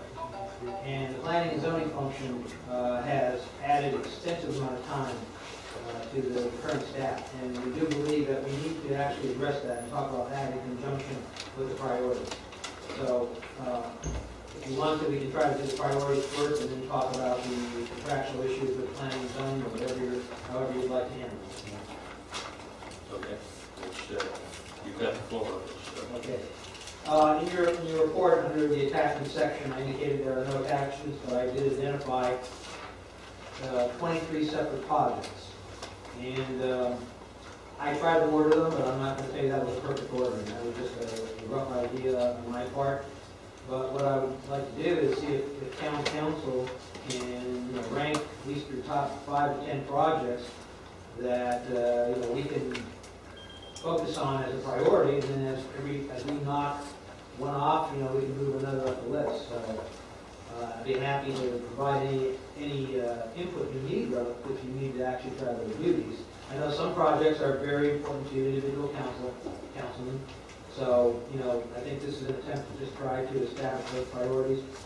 I would tell you, if you're asking my opinion in terms of projects, capital improvement program is very important. We wanted to have it done by this point in time, and we really not have made any significant progress. We really need to start spending a number of hours on that. With the green management, at least in the first group, we're going to try to hit that at the next meeting because we need to make a decision on that. The North Road Ocean project, for the most part, is done. We're just finishing up on paperwork, but I thought it was an important project at that time that we moved to get done. The Okeechobee Boulevard traffic signal, which we're currently working on. The next stage of that, obviously, me trying to work out an agreement with the county engineering as it relates to what improvements would be necessary for the signal. Number 5 is another important project. We need to get ready. We need to get an RFQ out in the street to obtain engineering services for the town as it relates to not only general town engineering, but if we need specialties as it relates to any of the land development projects that we are now going to be taking on in the near future. Under Group 2 projects, recapping 6 RFP banking services. We're knee deep into that. As Ms. Ryan indicated earlier, on the 22nd, the FAAC is going to move forward and hear the proposals for the 2 banks that are currently vying for that assignment. 7 is probably going to be much higher in priority now, the Okeechobee Boulevard planning moratorium, which we will be talking about in the near future. 8 is the Public Works Waste Monitor contract in terms of amending that contract so that we have the vendor handling more general public works for us in-house. 9, we talked about this, and we'll get into it again tonight when we talk about all the road projects, but it's I think it's very important now and timely that we look at revisions to the procurement ordinance. 10, of course, is the collecting canal Ojum that Mike and I are continuing to work on. 11 is the 6th Street culvert connection that you approved. It's gone to the boards. I met with Clete. We've gotten to that point, and we really haven't gotten any further on that. 12 is the code enforcement issues and research, which I indicated Mike and I need to get together on that in more detail, and I reported on earlier in the meeting. I added 13, although it's on for discussion tonight, Compton Bryant Roads, and then I also received another estimate from the Ocean contractor relative to Marcelo Boulevard as well. So we want to add that to the mix. That's out there. 14 is a general issue on bonds and district roads. At one point in time, I reported to you based upon some input that Bill Underwood had provided. I think that's still floating out there. I think you all still want to deal with it, but you can correct me if I'm wrong on that issue. 15 is the F-Road Ojum. That's not really going to be us. The district The district actually approved that on Friday, but we are going to be paying for it, so we do have some responsibilities relative to that. 16 is the planning and zoning fees. You had addressed that and authorized staff to go ahead and start develop these fees so we can try to take the run out of the cost we're experiencing in terms of handling the planning and zoning. 17 is the ordinance that was proposed by Councilman Bolsonaro, exotic and invasive vegetation ordinance. I mean, I haven't even gotten to touch that yet. I haven't even looked at it. So, and that's something that we would try to set up a program where we would move throughout the town and try to, on a proactive basis, have the exotics and invasive removed. 18, I had listed as the Santa Maria meeting on Okeechobee Boulevard. That's where Vice Mayor Rocket and I are going to try to meet with Commissioner Santa Maria and some county staff to talk about Okeechobee Boulevard and just what triggers there are in terms of future lane increases and things like that, and development costs. 19 is, we've had this on late since we got here, revisions to cost recovery. We just need to tighten that ordinance up and to make it so that it's a little more manageable from an administrative standpoint, and not arbitrary in any way. 20th was the one you added on, which kind of goes in hand with the 6th Street culvert connection, easement 6 Court C Road to B Road. We haven't had a chance to make any progress on that one either. And of course, in talking, when Mike and I talked with Fleet and Mary Vicore, there is some concern about how much easement we have on that south side based upon a 1988 survey that we had. So I don't really know if we can make a lot of progress on that. We will continue to look into that. 21 is the proofreading of the ULDC draft that we talked about. We're trying to move forward on that. 22 is going to be a big one, but it's going to be very incremental and continuous, and that's the land code development review, both from the standpoint of scrivener's errors or problems. It kind of goes hand in hand with 21, but it is a little different because you've asked us to keep looking at that and bringing things back to you as they show a problem. And 23, we talked about that one a little bit earlier. That's the town meeting workshops. Those are the main projects that are sitting out there, work items that I would love to get to in concert with just the sheer volume, and then what I and the staff are having to do relative to the planning and zoning function, which we'll talk about, and hopefully next. But in the meantime, this is what I'm looking for in terms of trying to get a priority from town council. What are your top 5, 10, whatever, so we can try to get moving on those and concentrate on those. Mr. Mayor, I ask council if anybody has anything else that's not on this patch, this list, that they can recall belongs on the list. Maybe Mark missed something. But before we go to that question, I told Mark today that as far as I'm concerned, take the Santa Maria meeting off of his plate, and he's just going to send me some information that I have to, I'll handle. I'll take care of that. I mean, it's a small removal, but the other point was just whether anybody else has anything else that they think belonged on here or should be on here that it's not here. I don't have anything.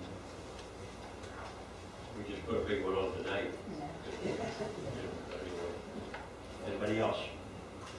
Anything needs to be added? We don't have anything on here as far as future trails or things like that, but I guess we'll take those as they come up with the committee. Yeah, those would be motions we're going to make, and there is one thing on here, which is the 6th Street culvert connection. That's the horse trail between D and C, which, Okay. All right, anybody else? All right, anybody want to change something? Bill, you want to come up? Mayor, if I may, council. Sure. I would add one item that was discussed a little earlier, and that is finding a location, short-term and or intermediate and long-term, to house the town offices. Yeah, that's what I said. That's on the list, and it was not when it was promulgated, but I think that's maybe number one. And one thing that I didn't add in discussing all the projects, but it's in your recommendation. Very soon we're going to really get heavily involved in the FY13 budget. That's also coming up, as well as emergency management provisions. June 1 starts the storm season, and I really do have to start to at least make the cosmetic changes that haven't been made. The plan's out of date. We don't have a coup in association with it. I mean, that's going to be probably a year-long process to just, move that along. But nevertheless, we're going to start to get into that. As well as we've we broached the muni code in terms of codification of the town code, but that's another project out there that we've just kind of put on the back burner. So, I mean, there is no shortage of things that we can and should be doing, but I just, I didn't even list those projects. I kind of more or less indicated these are going to be very heavy intensive time activities in the future, just so you're aware they're right around the corner. Okay. Any other council members? Okay, anything else you want to add to that, Mark, Bill? Okay. All right, if anybody's got anything as far as the ordering, I have a concern with the idea that we should take 25 things that are important to the town and reduce them to 5 or 10, because I think all 25 are important. I think one of the things that we could do is, certainly if you're going to sit down and try to see how you can get as much done in as quick a time as possible, you would see what are the easiest things to do here. But I really don't think that's our job as much as I think that that's management's job.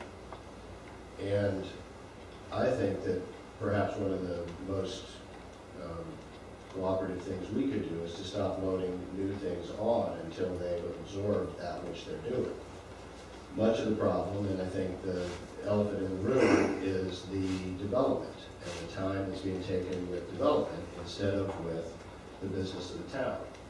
And if people feel there's no cost, there obviously is a cost. These developments have taken up not only a huge amount of our time and energy, but they put, maybe one or two of these things relate to the development, but they put 20 things behind so that we can, do whatever we can to facilitate people getting their developments approved just as quickly as we possibly can. I think that we've had a situation where our priorities are out of line and where the tail's wagging the dog. And I would look more, and I really would prefer to hear from Mark what he can get done. Because I personally know there's 3 or 4 things on here that he could do fairly quickly if he just spent the time doing it. And some of these things he could still be working on 2 years from now. He's not going to get done in a short period of time. So I think that's the kind of thinking that I'd rather see from them than us, because I don't want to be in a position like we were at the previous management company where we just said, go this way, go that way, go the other way. The guy ran around in circles, and then we got mad at him because he didn't get it done. And I really don't want to go there again. So, other than to say, obviously, I like the things that I brought up initially to be done. I'm not going to be, selfish in saying these are the most important things that are here. I think that it's easier and better, and obviously they're coming to us for direction. But I really think it would be better that they were to say what their plan is to accomplish this than the person. And, I have all the confidence in the world in Mark and his ability to get this done. I think what he's trying to express here is that, there's not enough hours in the day to get done this and everything else that's being heaped on. The big issue, I think, is planning the zone. And without addressing that, we can give them a list. You can say 1 to 25, just how it is on this paper. You can say 25 to 1 and do it reversed. But I don't know that that's really going to be something that's going to really be productive for us. Just spend the next hour doing that. So that's my thoughts on it. I think the real issue is how we deal with development, how we just, how that is contract. Anybody else? I kind of see this list slightly differently than Tom does. I don't think we're telling him to only work on 5 and leave out the rest, but I think we're telling him what we need to prioritize, what we feel are most important, and he should keep working on that, and in the meantime, working on the other items as well.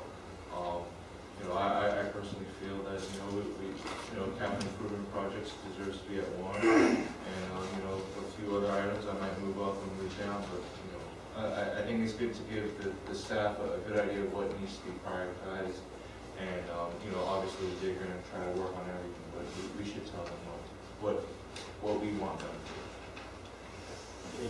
My thoughts are, if we need to put somebody else on to handle the development stuff, but they need to be charged to the people making the development request, so that there is no impact, on the other.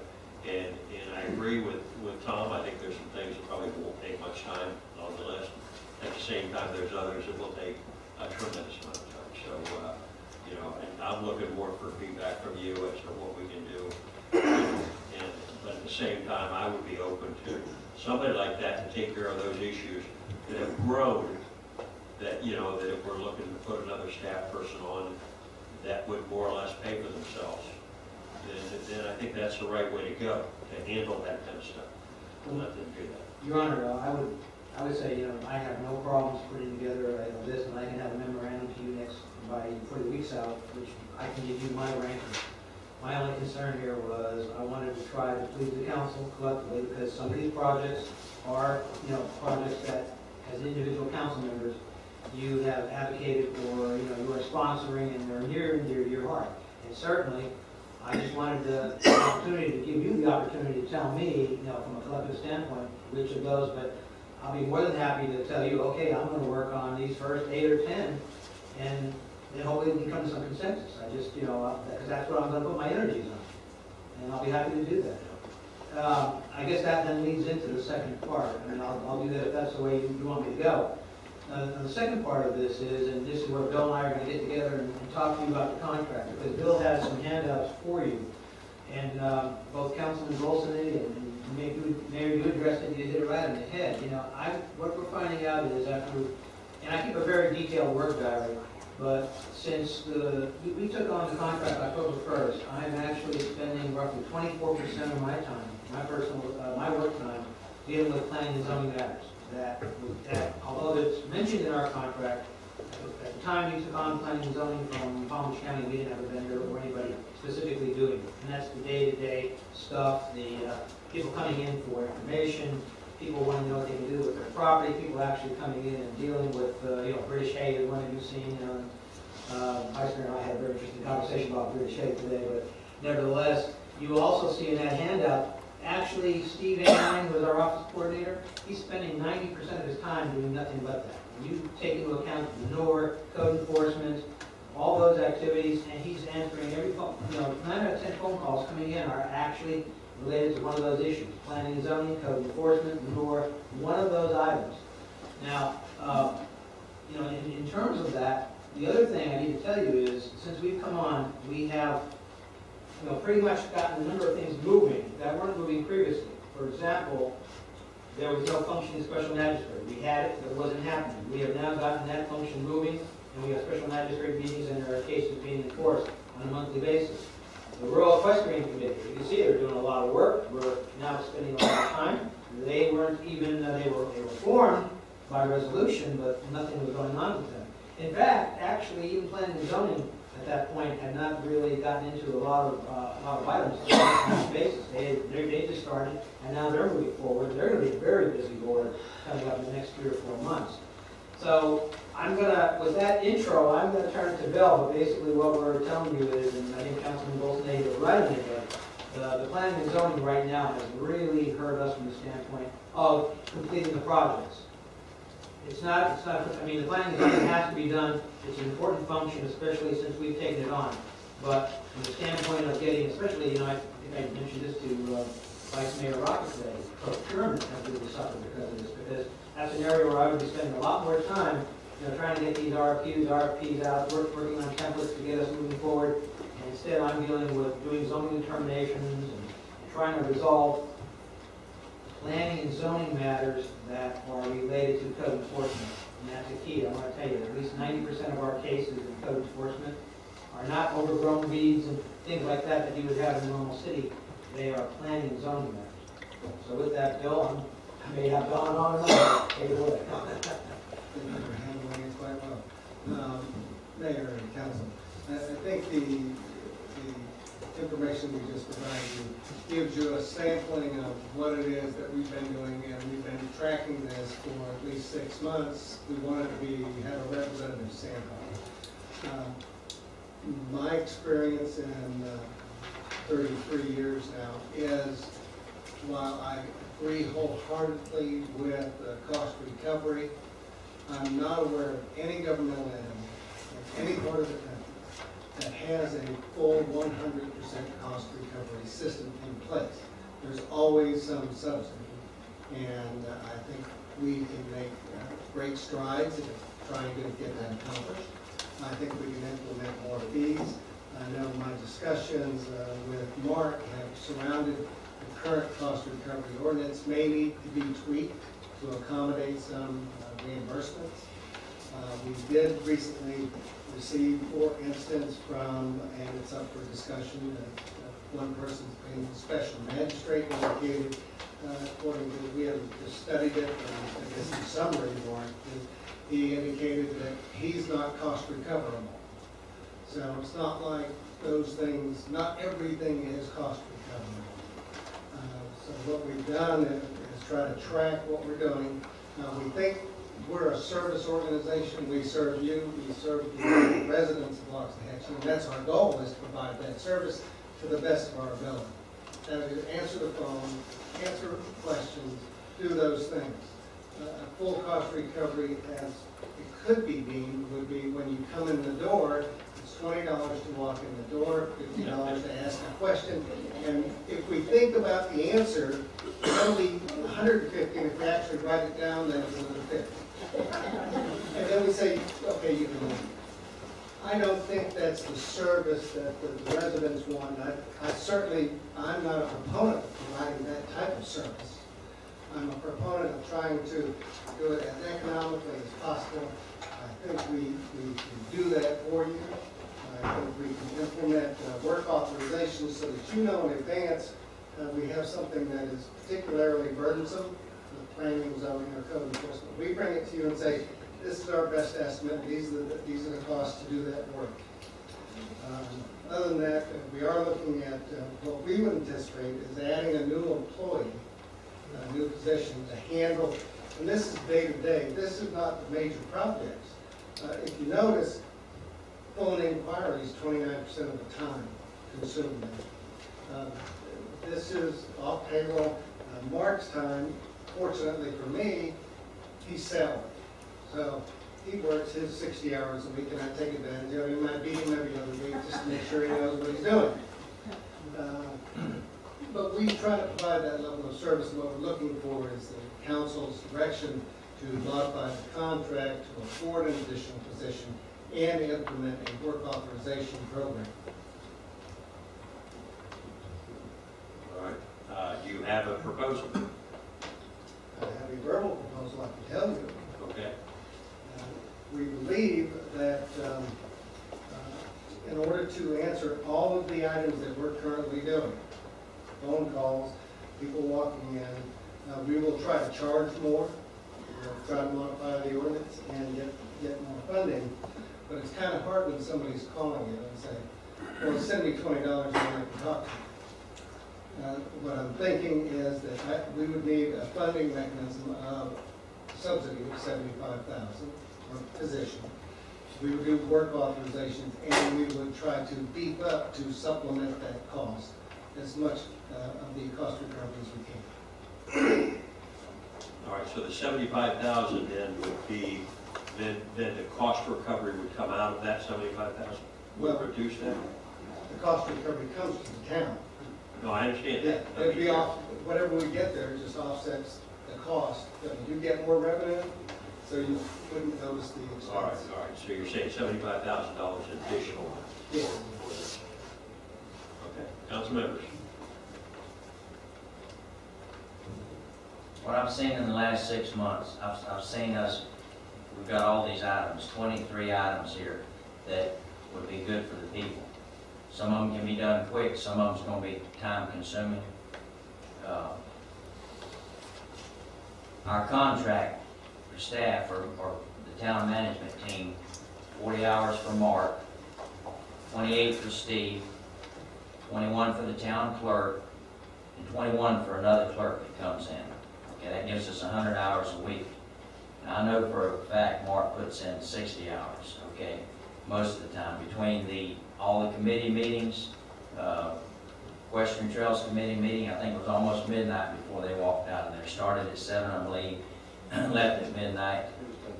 What, 10:30? Okay. Well, that's closer to midnight. So, yeah. But for most of the council members, they know the hours that these people are putting in. Bill and Perla, his wife. Perla comes in every week, Thursdays and Fridays, I don't know how many hours she puts in, but I know she puts in a lot of hours. She's assisted residents at different situations. I know Bill comes in on Sunday sometimes and works, but we're getting a lot of hours, okay?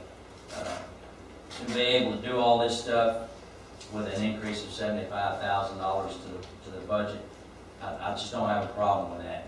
I'm looking for, we put in for our first grant. We don't know if we're going to get it yet or not. The Old Town Management, we asked them when they first came aboard, they promised us they could do grants. Okay, after the contract was up, we didn't have any grants. All right, these committees and stuff, we've got 3 outstanding committees putting in a lot of hours. I just see a lot of hours being added to our management team, and they're not getting paid for it. And I personally wonder, you know, why in the world are they doing it? And now it's come to the point where they need an increase to make it worth their while. So I personally support it. I'd like to see us continue. They can always drop back. They can drop back to the committed 100 hours a week. But if they do that, we're not going to see a lot of progress in this town in the months to come. Okay, who's next? Bill, were you going to hire an additional person to handle the planning and zoning function, and then that, by doing so, that allows the other things to get caught up? Is that what you're saying? I'm going to be hiring an additional person, and we're going to be assigning one to handle much of what Mark's doing and what Steve's doing now, or all of it, because that's really more than 40 hours a week between the two of them. So there'll be additional staff brought in. Would you say that this is like an assistant town manager level staff, or what would, if you were to name this staff person? If I was to name it, I'd probably call it a planning technician or a planning associate. I don't think you can afford, you are very, I say we're very fortunate that we have Mark. Mark is a certified planner. He's done it for his entire life, and we, me included, have been able to take advantage of that. And we get a lot of wisdom and experience out of that. Hiring a certified planner costs a lot more than $75,000. So what I'm looking for is a planning associate, one that's not certified. Right. Well, I wasn't saying the planner. I said an assistant town manager was the word I used. But right. Is that the function that you're looking for, or is it somebody who's going to be specifically planning? If I may, I think we're looking for more support, because what would happen is that would take, Steve would take on a lot of the planning, and I would still do it, but it wouldn't be as much as I'm doing now. Scale back quite a bit. What that would do is allow the support personnel we'd be bringing on to pick up Steve's duties and a lot of the other general things that we're doing right now. So you're really bringing somebody in to take the lower level duties and bring Steve up. And I'm still trying to figure out the scope of work that the additional staff you're trying to get to do, because I'm trying to figure out if it's worth $75,000, or maybe it's worth a little bit less than that, or more than that. I'm more than willing to go out to bid. I think you can hire somebody to sit there for $45 an hour and $6,000 a year. I'm okay with that. I believe that given the concentration of work and the effort that we're putting forth for the town is well worth the fee increase to get that accomplished. We are not getting a lot of other things accomplished except through other efforts that are currently being committed. Well, I'm still trying to understand what that additional staff member would specifically be doing. Like you mentioned here your outline. A quarter of his business tax receipts, planning, zoning, manure. Each of them take about a quarter of Steve's time. So I'm trying to figure out what exactly is that additional staff member going to be handling. A little bit of all of it, or is it Going to handle all of this, plus portions of Mark. And then we'll have somebody in the office to handle other items that we're not doing relative to finance, relative to reporting, relative to keeping up with letters and documents that come in. we run into the items on a regular basis that we find out are late in the normal course of business. The concentration position is going to be as indicated in these two positions, Mark and Steve. That position is going to handle all or most of this, with the exception of when Mark might need to oversee something. Council, Bill and I talked about this. The issue is, if you went out for a request for proposal and you hired some kind of planning firm to do the planning and zoning, you're talking about bringing somebody in to sit there for 35 hours, probably at a very high fee. We would pull back, we wouldn't do it. It would now be done by a vendor. But I don't think it's going to be close to the cost that we're telling you to try to pick this up. What we're talking about doing is, where I'm telling you 24% of my time is spent there, I'd like to drop that down to 8%. You know, around that. So there's still things I have to do as the town manager in coordinating things that are going on the agenda and working with certain developments and stuff like that. But it would at least free me. It would allow Steve to, if he's going to spend his time doing that, he would put most of his time on that. It would do the office coordination activities that Steve hasn't been able to get to because he's busy doing this. So that's why I guess I'm doing it as support. Otherwise, you're gonna pay a big sum to have somebody sit there on a daily basis, because don't forget, the planning and zoning function is now directly with the town. And it either has to be done by a vendor or it's done through town management staff. But the issue is, you know, even though Palm Beach County does building permits, every time there's an issue with a building permit, they run it by us first for zoning, planning and zoning. Now, there may not be an issue, and some are very easy. We can sign them off quickly because it's a change out of windows or something, and there's no zoning-related aspect. But we have to review everyone that comes in. Then, once we've given it a planning and zoning review, then it goes to Palm Beach County through the building permit process. So that's why the activity. Well, I think basically I was trying to figure out if what you were looking for was, let's say, additional secretary or additional clerk or additional assistant manager. So that way I can gauge whether, you know, what you're asking for is fair and I can move from there. But without a good idea of what they're going to be doing, I can't, I'm not in the business of town management, so I don't know if that price is the right price given the stuff that you need to get done. So I'm just trying to get a better picture. Jim? A couple things come to mind. First of all, the work order concept. As I recall, when we get our proposals coming through and we ask for deposit to cover costs for services that we would incur, Jim Fleshman comes to mind initially, but we don't charge them for your time and effort. And as Bill had mentioned, you benefit by your planning experience and credentials. We actually use you as a planner. And I'm looking at, if there's 8% of your time your goal is to handle, maybe we have, somehow we can recover 5% of that time with these types of things where you actually include it in a fee that would charge against the deposit that we get. And somehow categorize what that effort, what it is, and put that in as one of the things that would be charged when somebody, an applicant comes forward for your time, or for what we can call as town planning and zoning staff time, if you will. But I'm specifically thinking you. That's one thing that comes to mind. So what I'm looking at is we probably have some things that in another world, like another governmental situation, even though I know Bill says we're not going to have 100% cost recovery, I'm sure there's something that we're not recovering that we could if we were in another governmental environment.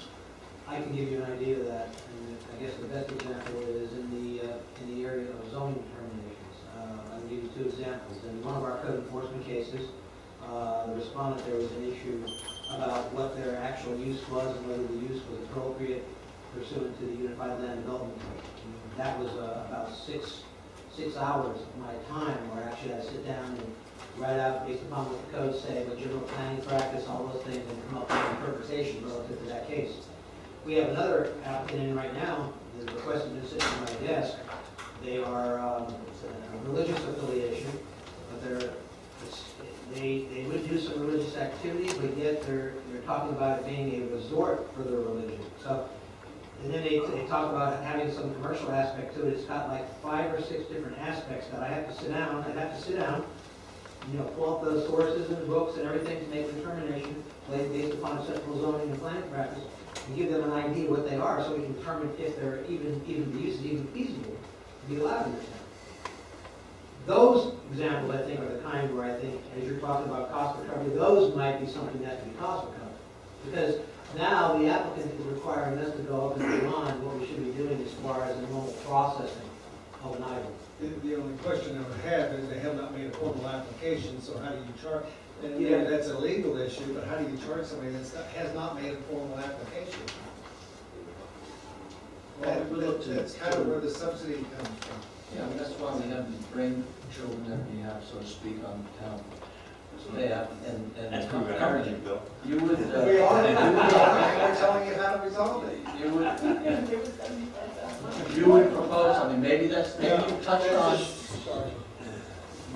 touched on, and I'm certainly not thinking there's going to be a simple answer, but maybe you just identified it. They have not made a request for, and maybe we have to think through and maybe use history and say, all right, here's the examples, you came up with a couple, and it said, had we, let's say, requested up front, say this is something that requires an application, and the application fee is, and then the fee is whatever it might be. Again, we look to you to give us the application fees, but it sounds like we've missed identifying that, maybe going forward we should do that. Things of that nature. Certainly something that, if you have no idea what it's going to take, then it may be that it becomes an application simply because you have no idea what it's going to take. And it could take half an hour, it could take Or a day. a day. So whatever criteria we develop, you being the we, and we being the okay it type of thing, but I'm looking for the brain trust that we have to do that. Now, I heard what you say, it's not 100% recovery, and I know in talking to Mark, somebody calls up and asks a question, you start the conversation, and it goes on and on and on. We have to have some way to cut that off when it becomes. But when somebody comes in and asks a question, I think maybe the application, something like an application process has to be started. And we chip some of that away. We get some of that stuff so that there's money coming in to pay for the additional effort. There are a number of areas that we identified in January where we can attempt to do a nominal fee. Business tax receipts is one that comes to mind, but you gotta make sure you're not charging more and a staff review of the business tax receipt unless the applicant is gonna pay for the tax receipt itself. That just doesn't seem right, But, I mean, those are there are a few actions where we can actually put them into the form of an application and then recoup with some kind of fee to cover some of the cost of those. But I still think that what we've outlined in this is what it is. And I'm calling it a planning associate. If you wish to call it a deputy manager, I guess you could. What we need is some skilled help to assist in moving these items forward. There are a lot of other items that we have not worked on that are on the back burner because there's just not time to move those forward. And I apologize for. What I would kind of like to do, Bill, honestly, is to bring this back at one of the next meetings as an agenda item with a proposal from from you guys. And because again, I am very careful not to bring things up in a meeting that really are not very clear on this agenda, and all of a sudden we're voting on things that affect taxpayers' collections.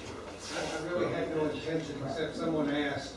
Well, no, I did, because I want to know. I'm sorry, Mr. Mayor, I have another piece of that. One of the other things I know that I don't see identified as additional work, but you did add a committee, I think, to your list of things to do, at least one committee that you were unaware of when we came in. So you are spending some time on some of that. So part of what we have to allow for, and you have to try to absorb, is things that change when we start. You don't really know. So to add on top of that, what we knew was not part of your contract and have you absorb it is something we need to ask ourselves, is that the right way to go? That's an excellent point, Vice Mayor. We talked about it earlier. I said that's how it will work itself into this discussion, is the issue of that grants part. I mean, that's, again, something we haven't talked about. I mean, if it becomes not the occurrence, but it becomes more of a commonplace work item, that's going to add work, especially if we're successful in getting the grants. And then you've got a lot of work on the back end doing the administration and enforcement of the Right. One other thing, on the 75,000, I think that's actually a very inexpensive position.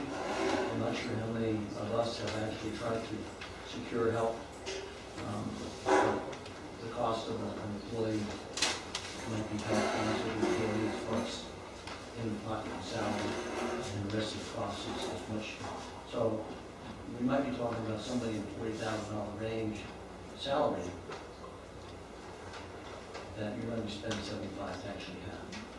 So I mean, I don't think 75 is a number that's very big. I don't see it as a big number, and I really wanted 100, but Mark told me. I agree with the mayor, and I think if you put the proposal back to us, but I would like to bring it up to the next meeting that we have, and I'm piggybacking on the 21st. I want to make sure we address this quickly, because obviously you guys will believe me as it is, and if it wanted we go, we're not the ones doing the meeting, but we are the ones that have to address the issue. So let's take it up and final recommendation, and let's be able to vote on it at that time. But that number is not a very big number. I'll tell you, there are people who work in a nursery that make it up. And it's not me, because I'm not making any money, but some of the work. I need to go to work in a nursery. I'm looking for a job. That's what it costs to have one person, not what they're paying. Oh, okay, gotcha. Yes. First off, I want to say I have no complaint with the quality of work. However, I do have a problem with just the blanket request for $75,000 to do what it is that we believe should be done. I know specifically that when we talked about a grant writer, you all knew that we wanted grants written. And I would think that it's fairly axiomatic that if we wanted grants written, we wanted to win them and we wanted to manage them. So I think that that's not a big stretch for me to think that you all knew that at the time that you started with this job. So I don't see that as anything that really argues towards getting more money. If in fact you have an additional person you want to bring on for specific purposes for planning and zoning, and the argument can be made that planning and zoning was not in your contract, then I can see adding for that. But quite honestly, I don't see just saying I need some more money to do that which I was hired to do. And that's just my thoughts on the matter. So pretty much along with what Ryan was saying, if you can identify what this additional person you're going to get is doing, and that is not something that was in your original contract, then I see paying you more. But otherwise, I'm going back to, and I sat right here when y'all were hired, and I said I expect it to be done. And I haven't changed my expectation. So that's my thought. All right. If I could, a slight response. What we've identified for the money is planning, zoning, and code enforcement. Because most of the code enforcement is, as Mark indicated, not high weeds. It all generally now relates to a zoning issue. We get a code complaint, but it's a zoning problem. That's what we're doing, and that's what we're dealing with. Some of those, I don't know how we handle a code complaint that's a zoning issue, and how that's a cost recovery line. But it is there, and I'm not looking for the grants. I'm not amending for that, or moving forward with that. There's another issue with grants, but that is separate from this. That is, and let me just add though, that, you know, fairness, Councilman, we did say we were going to do grants, and we will, and we have. But I see, my concern is that they're going to become very commonplace. And there were no performance measures in the contract saying you will do 3 grants, you will do. That's my concern. I just don't want that to spiral out of control. Or everything we're doing today is going to be all for naught. We're going to be in that same situation again, as far as work. That's all I'm saying. As Bill's indicated, that's not what we're talking about as it relates to the monitor. Okay, all right, so we're gonna bring it back on the 21st. Yes, sir. I've got Anita Corning. Marge, did you want to say anything, or you? Junior Corning, E Road, I think it was well said, and Councilman Paulson said the tail is wagging the dog. I think that a lot of requests can keep the town manager quite busy. On that note, that not all committees were known, I believe all the committees were known at the time of hiring, and as a matter of fact, it was brought up, I was one of the several people that brought it up, that, you know, there is going to be additional work with these additional committees. And on the note of 6th Street, you mentioned it should be with C through B, but that's actually become B through A and up to Southern, and it could be under one item, if you want so. With that said, a lot of the items that are on this list are items that are intergovernmental, and maybe somehow something can be worked out where that intergovernmental work becomes easier and less burdening. You know, it makes no sense to create committees and keep them busy and not actually get the work to go through. There is a kind of a sequence of where things go, whether they come in front of you, go to the staff, go from staff to you know, zoning, or they go to water control. I mean, if they are overloaded, something does have to be done about them being overloaded. So that's all I have to say for that. But a lot of the items, I'm glad you're not trying to pick, just pick your 5 or 10 out there, because that would be better. Thank you. All right. What we're going to do is take about 5 minutes to stretch, and then we'll come back and do the rest.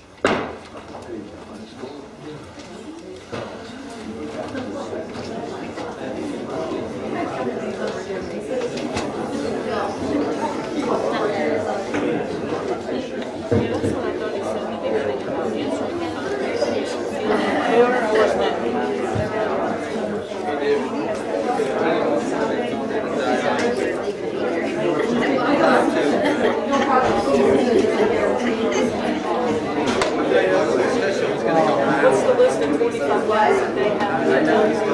I don't know. Probably in the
Well, it's not what they're talking about, $75,000, it's not what someone is going to get paid. That's what it would cost for the employee. We consider insurance, any benefits, office space, that's how much it would cost to have that person be employed. It's not what they're going to get paid. Right. Now, if their salary was $75,000, it costs $150,000 to have it. $75,000 just to have another person there. And they're not talking about, like he said, he's not talking about a certified planner that would get $150,000, right? Get $75,000 in their pocket. He's talking about, really, he's talking about another office, a support person. Right. with a little bit of an education, knowledge along the line. Like you said, someone that is knowledgeable enough so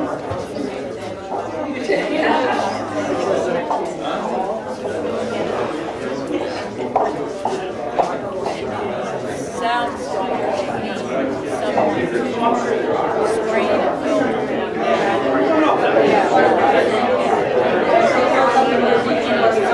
Some knowledge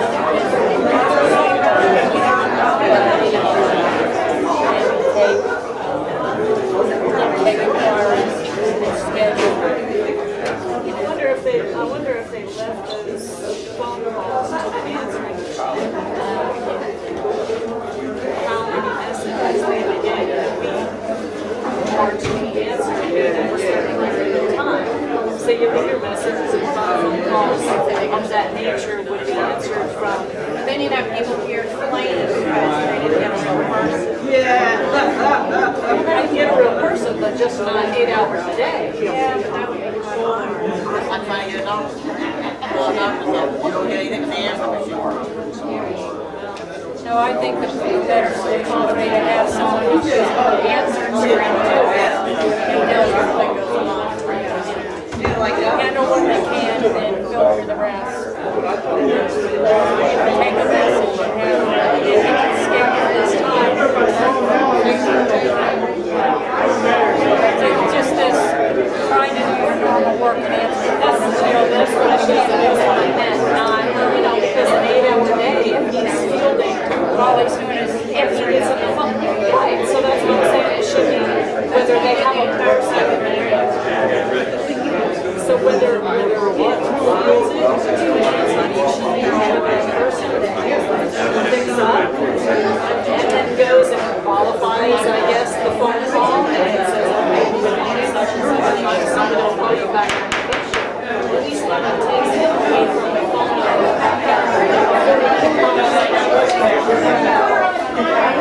Continue working on whatever it is he was working on.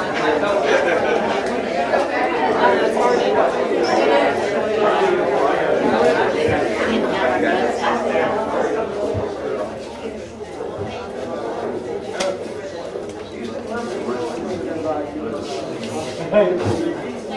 That was a fantastic. How are you, sir? All right, everybody get a seat.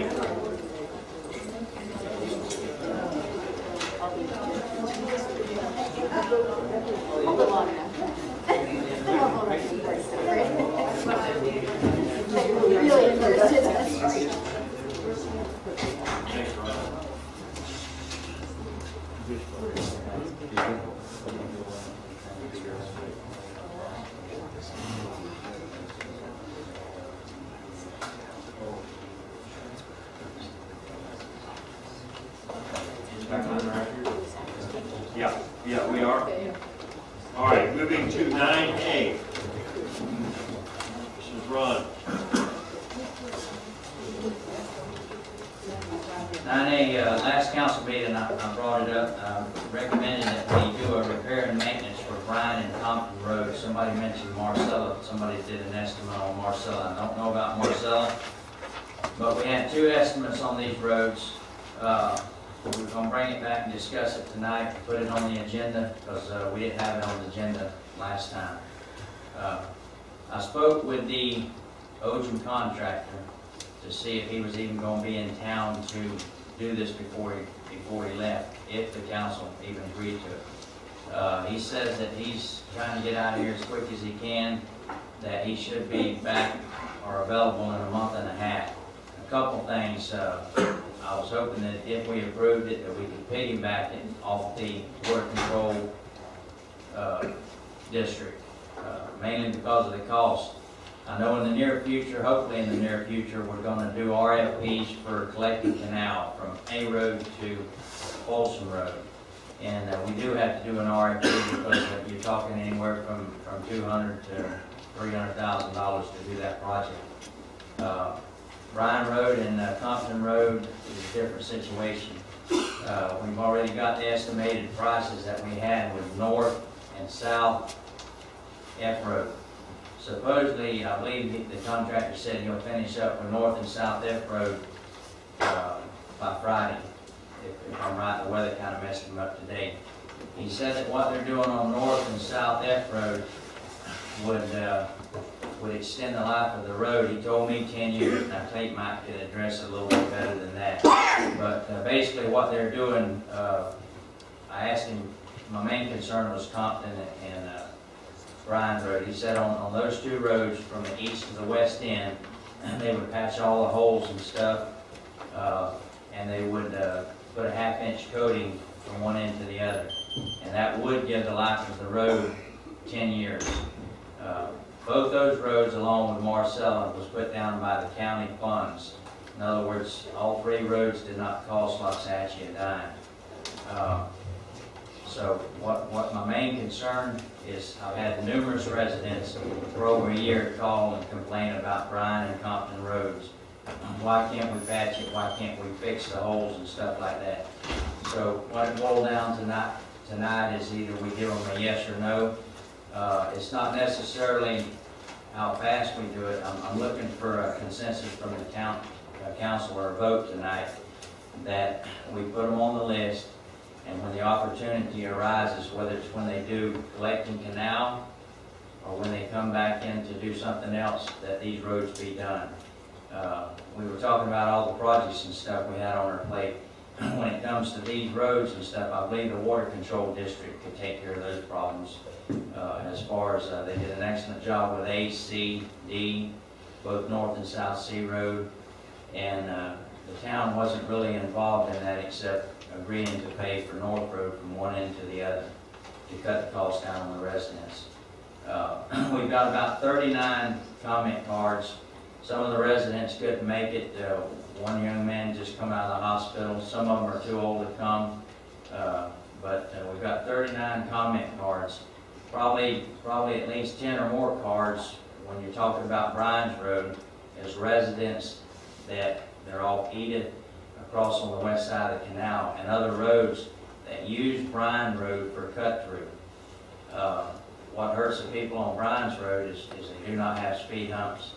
Their road is, you call it abused or used, whichever one you want to call it, by people that do not live on the road. It's a lot easier to cut across Bryan roads, and Compton's the same way. It's a lot easier to cut across Compton and Bryan instead of go to Folsom and try and fight your way back out on Okeechobee Boulevard.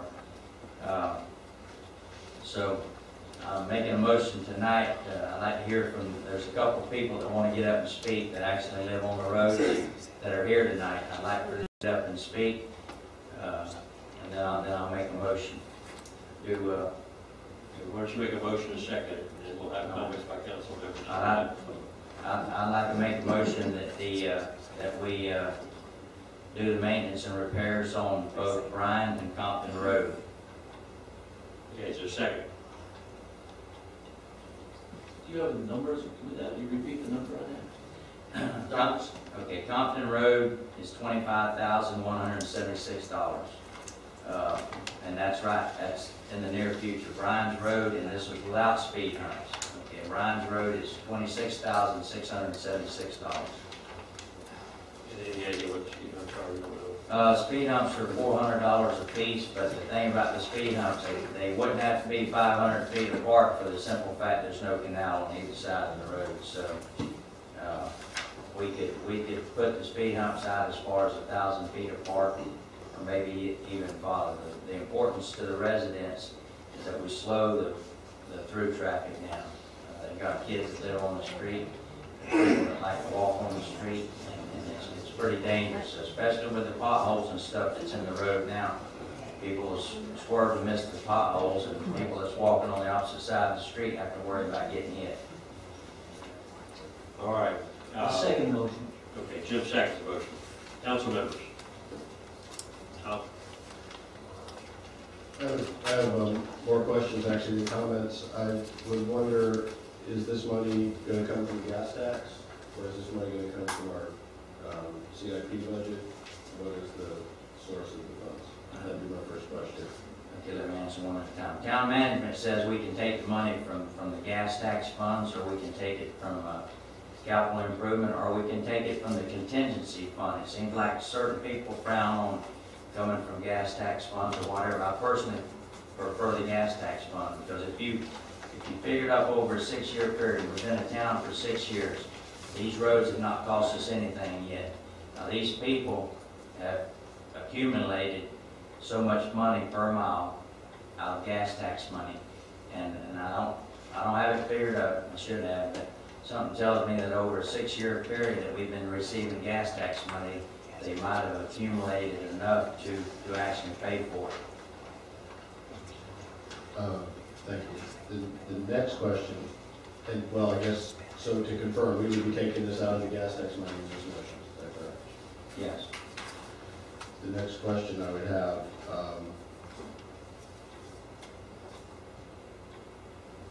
would be relative to F Road was, I believe, $19,000. And it's been a long road, and I'm just wondering why I use it so much in comparison, maybe to this one.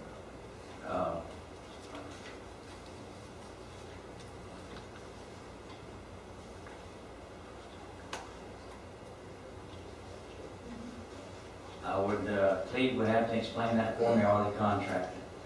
Let me put it to you this way. F Road's been down. F Road was done a lot better. Bryan Road was done on the spur of the moment. When they did Bryan Road, the county came in and did it. And basically there was people in Loxahatchee didn't want pavement in Loxahatchee. That was, they came in late in the afternoon, and the next morning it was down. Compton and Bryan's Road are in a lot worse shape than what F Road. The only way you can tell that is to go over there and ride them. Our biggest concern about F Road, and I believe Frank Schowell went and rode F Road north and south, was the potholes that are starting. And F Road, with our new roads, the assessment includes a resurfacing, I believe approximately 7 years after the road is put down. Okay, F Road, North F Road's been down 5 years as of March. South F Road's been down 4 years as of March. It has not been resurfaced. F Road is one of our major roads. F Road's like D Road. It used to be the main drag in Loxahatchee until people started switching from pavement to dirt. I guess my last comment, and I'm not against the idea, I understand why, and I can understand certainly why people who live there would want it done. It's just that this particular item, in addition to the 2 more after it, and another one down here, leads me to want to look at the road issue globally, as I've said before. When we look at our CIP budget that we have, there's a total of $400,000, I believe, that's set aside for OGEN projects. And then there's a total, I believe, at least set of around $600,000 in our gas tax money. And some of that gas tax money is for capital improvements and some of it's for maintenance. So I don't have the exact breakout between those two. However, I'm concerned that we look at this maybe from the other direction and look at, if we have 400,000 and we are committed to doing that, that we would create a priority of which roads we're going to do, and do it based on some type of criteria that we can justify this versus just however we're doing it, which I don't see a pattern to. So I think it would be better to look at the roads that exist, and I understand that there's only a couple that have already been done and need maintenance, and we can look at the idea that this is a maintenance aspect. But I think we do need to prioritize what we're going to do and not commit to spend all of our money so that we don't have any left. And that's my thought. I've got to come back with a comment. First of all, you're talking about $40-something thousand here. Our $400,000 that we basically capital improvement that we've set aside for paving roads will probably be eat up by Collecting Canal and North Road. And the sole purpose of doing Collecting Canal and North Road was to cut the cost of the residents that live on C Road, A Road, and D Road. And that cuts the cost quite a bit. So that was the sole purpose of that. You're talking 40,000. The criteria to me, and my concern is not that we do it right now, we spend the 40,000. We can go out for RFPs when somebody comes back to do Collecting Canal, and I hope that project will be done in the near future, especially with the college and stuff wanting to come in. It does not have to, the money cost, I'm looking for an approval tonight that when we do Collecting Canal, if people think this is a high price, then we'll get a RFP, we'll get a bid when they come back to do that. I'm just looking for an approval from the council that these jobs will be done, so the residents know that sometime in the near future their road will be repaired. But now each month, especially with the rain coming in when it comes to potholes and stuff, each month, and we've had some pretty good rain just at the end of April, each month the potholes are going to get worse. But I'm not saying that somebody may come in and instead of 19,000, they may come in and give us a bid of 15,000. So, you know, and instead of 20-something thousand, they may give us a bid of 16,000, 17,000. I would hope that would happen like that. My concern tonight is that the council agree to repair and maintain these roads. That's what I'm looking for tonight. All right. Yeah. One other comment. Our CIP budget, we've already discussed the fact that we set it up for all unreserved funds, and that what may not have been the best thing to do. That obviously some of that could come out of gas tax money that we had, but we went ahead and identified it as we did. That identity was good for at the moment. It can be changed. CIP budget is a stake in the ground, a point in time. We can increase it before the end of the year, and not to worry about spending it all. I mean, we could spend more than when that we would make an amendment to the budget. But if we allocate some money out of gas tax money to cover, quote, the $100,000, you're going to be left with more money in there than we have identified now. You know, so it would become, in essence, more than $1 million. So just to remind ourselves, $1 million is a point in time. It's just a number we pull out of the air, and we assign certain categories as the spending of that money at that time. So it's nothing fixed about it by that. The second comment I'd have is I agree with Councilman Jarrell as to let's get this at least a commitment by the council to do these repairs. I do have one, if you will, associate in the nursery business that almost every time I go visit them, this is the subject of our conversation. Where and I drive down the road, and it's one of those roads that we have that's one of those situations where once you paved it, you can't drive a grader down it to fix it. You can only fill holes. You can only patch them. You put dirt in there, and then 2 weeks later, the same hole's back.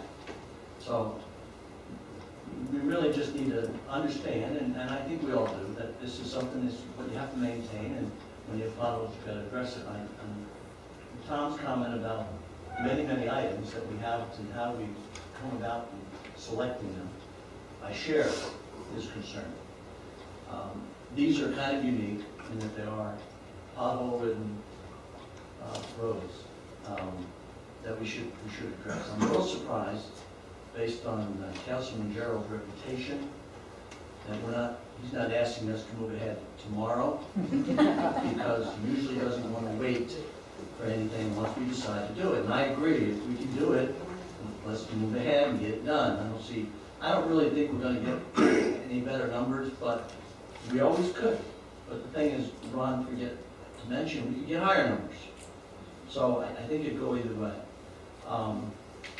But I was a little surprised that Councilman, you actually just kind of put this maybe off just to get the okay. But I understand maybe where you're coming from. But I would suggest that we move forward. If we're going to agree to this, just go ahead and try to get who we have the quotes from to go ahead and finish that up. My only other comment about this is that we put speed bumps down. I will not agree to fund this resurfacing with speed bumps that look like C road, or even D road, or even A road.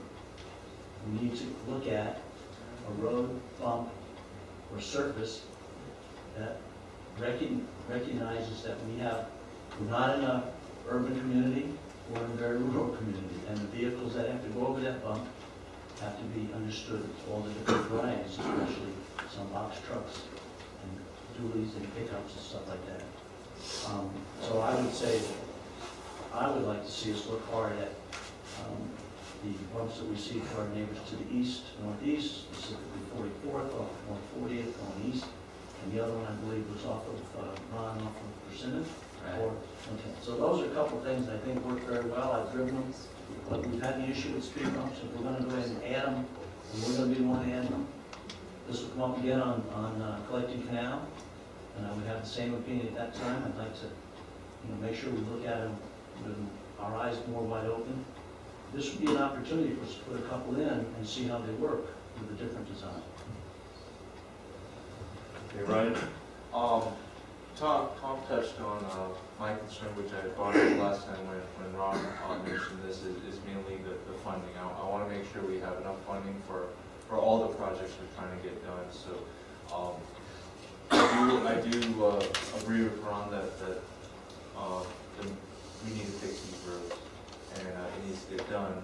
I would move them up in the capital improvement project list, but I would still want to firm up our capital improvement plan and get some more numbers and be able to make sure we have funding for all the projects.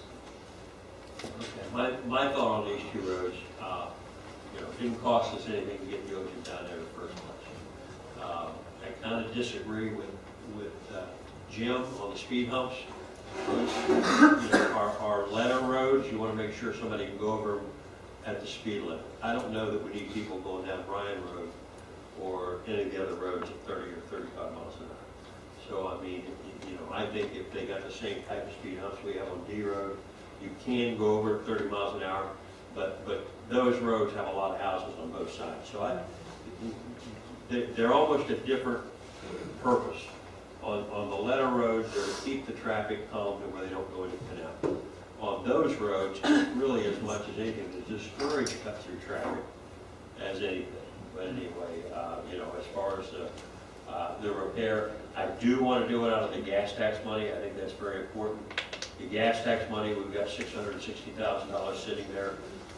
That will continue to come into the town of Los Angeles Groves as long as people drive cars. So, that will be replenished. I would rather use, the tax money that we have, only because the gas tax money is limited. You can't use it for anything else. The other money, our tax money, we can use if we need to find a piece of property and build a modest town hall or whatever. So I guess just in the use that it's for, as long as it's gas tax money, I mean, I'm going to go along with it. Now, like Ron says, we've got 39 comments and it's 9:30. So I would appreciate, you kind of know where the council's standing right now. So, let's not waste time, but anyway, if you could just say from where you are, keep it as simple as possible. I know Ron wants somebody up here talking, but it's 9:30 and we're not done yet. Carol Murphy. Come on up and make it quick. And I've got Carol Chappis. Is yours, we need a road that holds up. Is that all right with you? Carol, do you need to speak about it? I'm not going to oversell it. It looks like I'm going to do it. I say do it. I'm watching these people go out there on the road filling up the dirt, taking dirt and filling in the holes. So it's bad. We're asking you to fix something. Looks like you're going to do it, so I'm not going to waste your time. We've got Kathleen and Andre LaCroix, Brian, they're for it. Stanley Vorstag, repair Brian. Clyde and Pamela Spikes. Brian needs to be redone. It used by many people other than those that live there.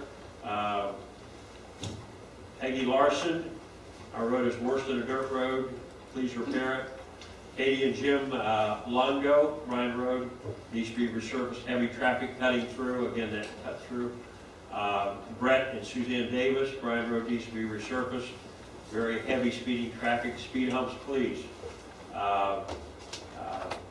Internet, Morstag, excessive traffic from non-residents, please repave Bryant with speed humps.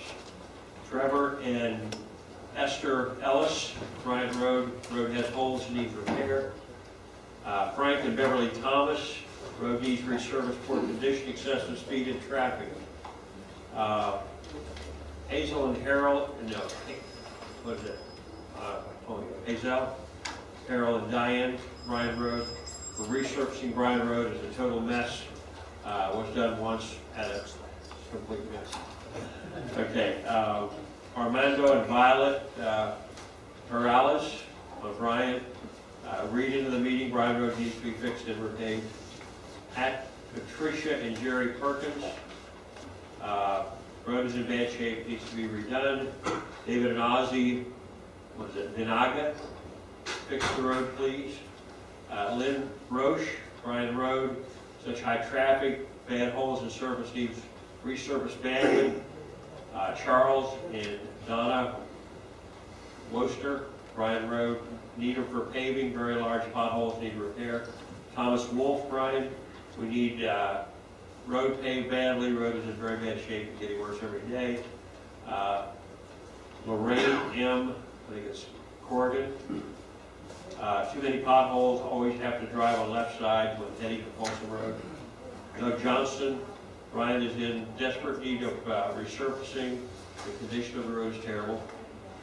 John Steele, Fox Trail, Bryant Road needs to be repaved. Does Fox Trail go off then? Okay, all right. Darrell Fisher, Fox Trail, please resurface Bryant Road and get rid of the large potholes. Keith and Tanya Bach, Fox Trail, support the repaving of Bryant.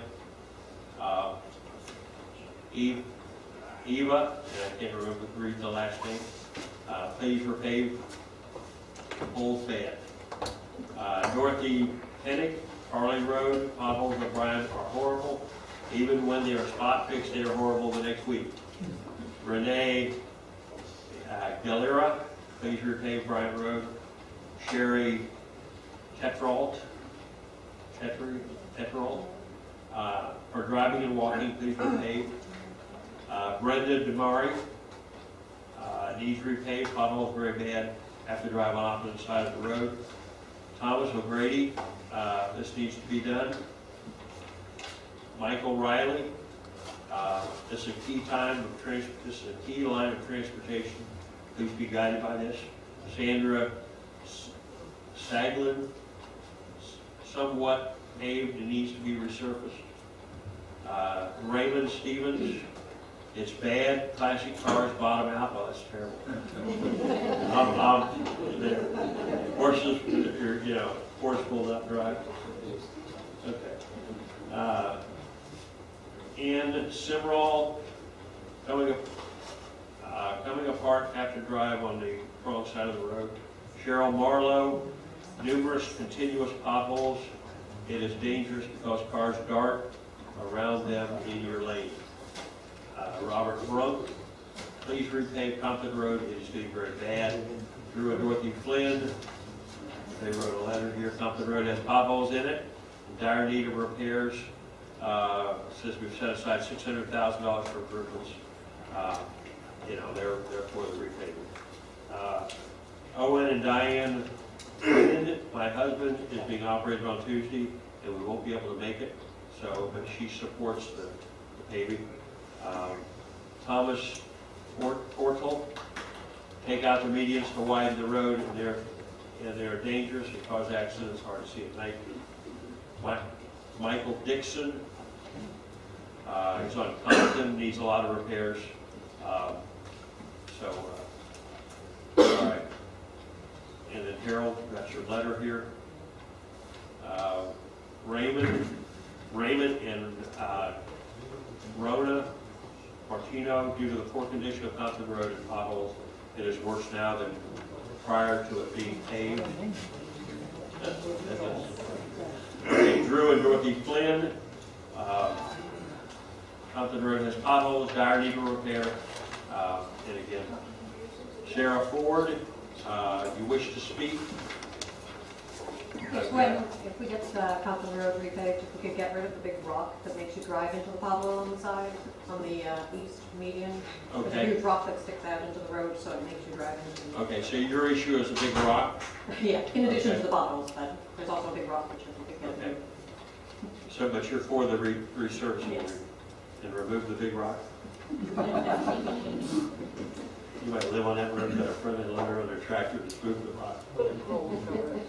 I don't know what the situation is. Ruth Benner, you support? Okay. Marge Herzog, wish to speak? Cassie, wish to speak? And I've got Todd McClendon, wish to speak? And Ann Parker, wish to speak? Mark Herzog, A Road.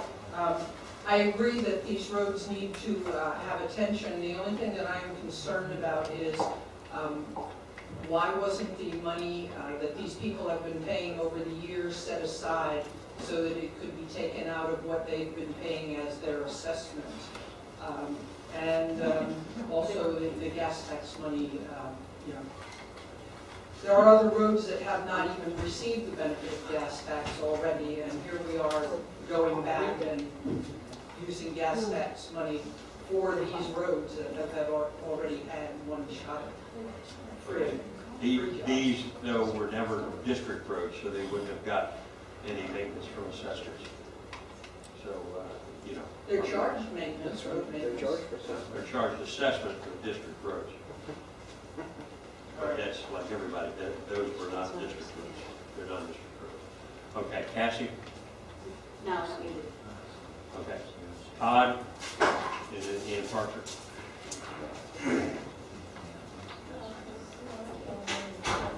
Pleasant View Road. I'm concerned that I still haven't seen anything being done about people that are paying on D Road and A Road to get their road fixed and improved.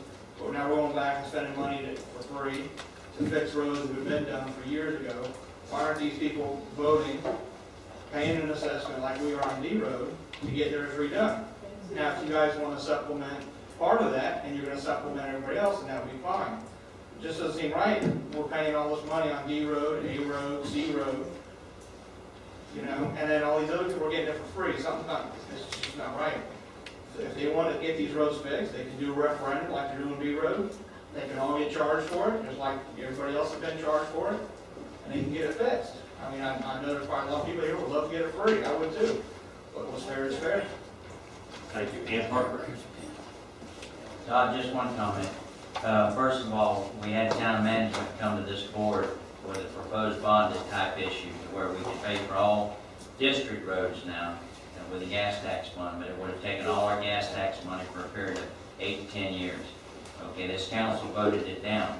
Okay, so we're trying. Okay, I don't know if you missed that meeting. The deal with in March, these are non-district roads. Numerous times you came to this council and said, when are we going to do something for non-district roads? These are two roads that cost us minimal. If we do a non-district road 2 miles long, you're talking $100,000 to $200,000. So I'm trying to do I'm trying to make some type of effort to do a non-district road just like you requested, March, but I didn't know that you were wanting to pick one road from the other. What wasn't part of the cost of repair F Road, or is that a separate item? That was a separate item. No, sir. Ian? I'll just be redundant. And collecting Canal Road. I really didn't realize about the non-district, so I'll have to drop that part. But people on F Road were paying. And how come they were paying the same as everybody else and the water control never did anything about it and we're going to pay for it? That's my part. I should have said that last week. My fault. Yeah, I just, there's a lot, there's 3 families that are now, 2 of them are snowbirds and they flew the coop. And the other one is still here. And they're upset that everybody else is paying to have their roads done. And these people are getting it for nothing, along with where I live, and that's a little bit different situation. But, yeah, it just really bothers me, and it bothers the other three families that couldn't be here this evening. Yeah. I need to make another comment. We can't talk about being fair because sometime in the near future, South B Road, who voted no when D Road and C Road and A Road. Right, and I get comment after But anyway, you will get your road done for free. It won't cost you a dime. Right. Don't Now, do it then. when we, Don't do the road, we don't mind it. Yeah. well, if the residents come to the council and they say they don't want it paved, I We did believe say we. that. Yeah, everybody told you that, that's why I went there. Okay, I got Pam Spikes and Well, there's only one group that lived in there, South people. The other ones don't live there. I've never done this before, so this is new to me, but I always make comments. Everybody talking about us not having to pay. Everybody on Bryan Road took up the money and had that road refixed one time already, out of our own pockets. So don't tell me that we never had to pay anything, because we did have to pay for it. all right, we have a motion and a second on the floor to Compton and Bryan. Can I just clarify that the motion is to authorize acceptance of these proposals?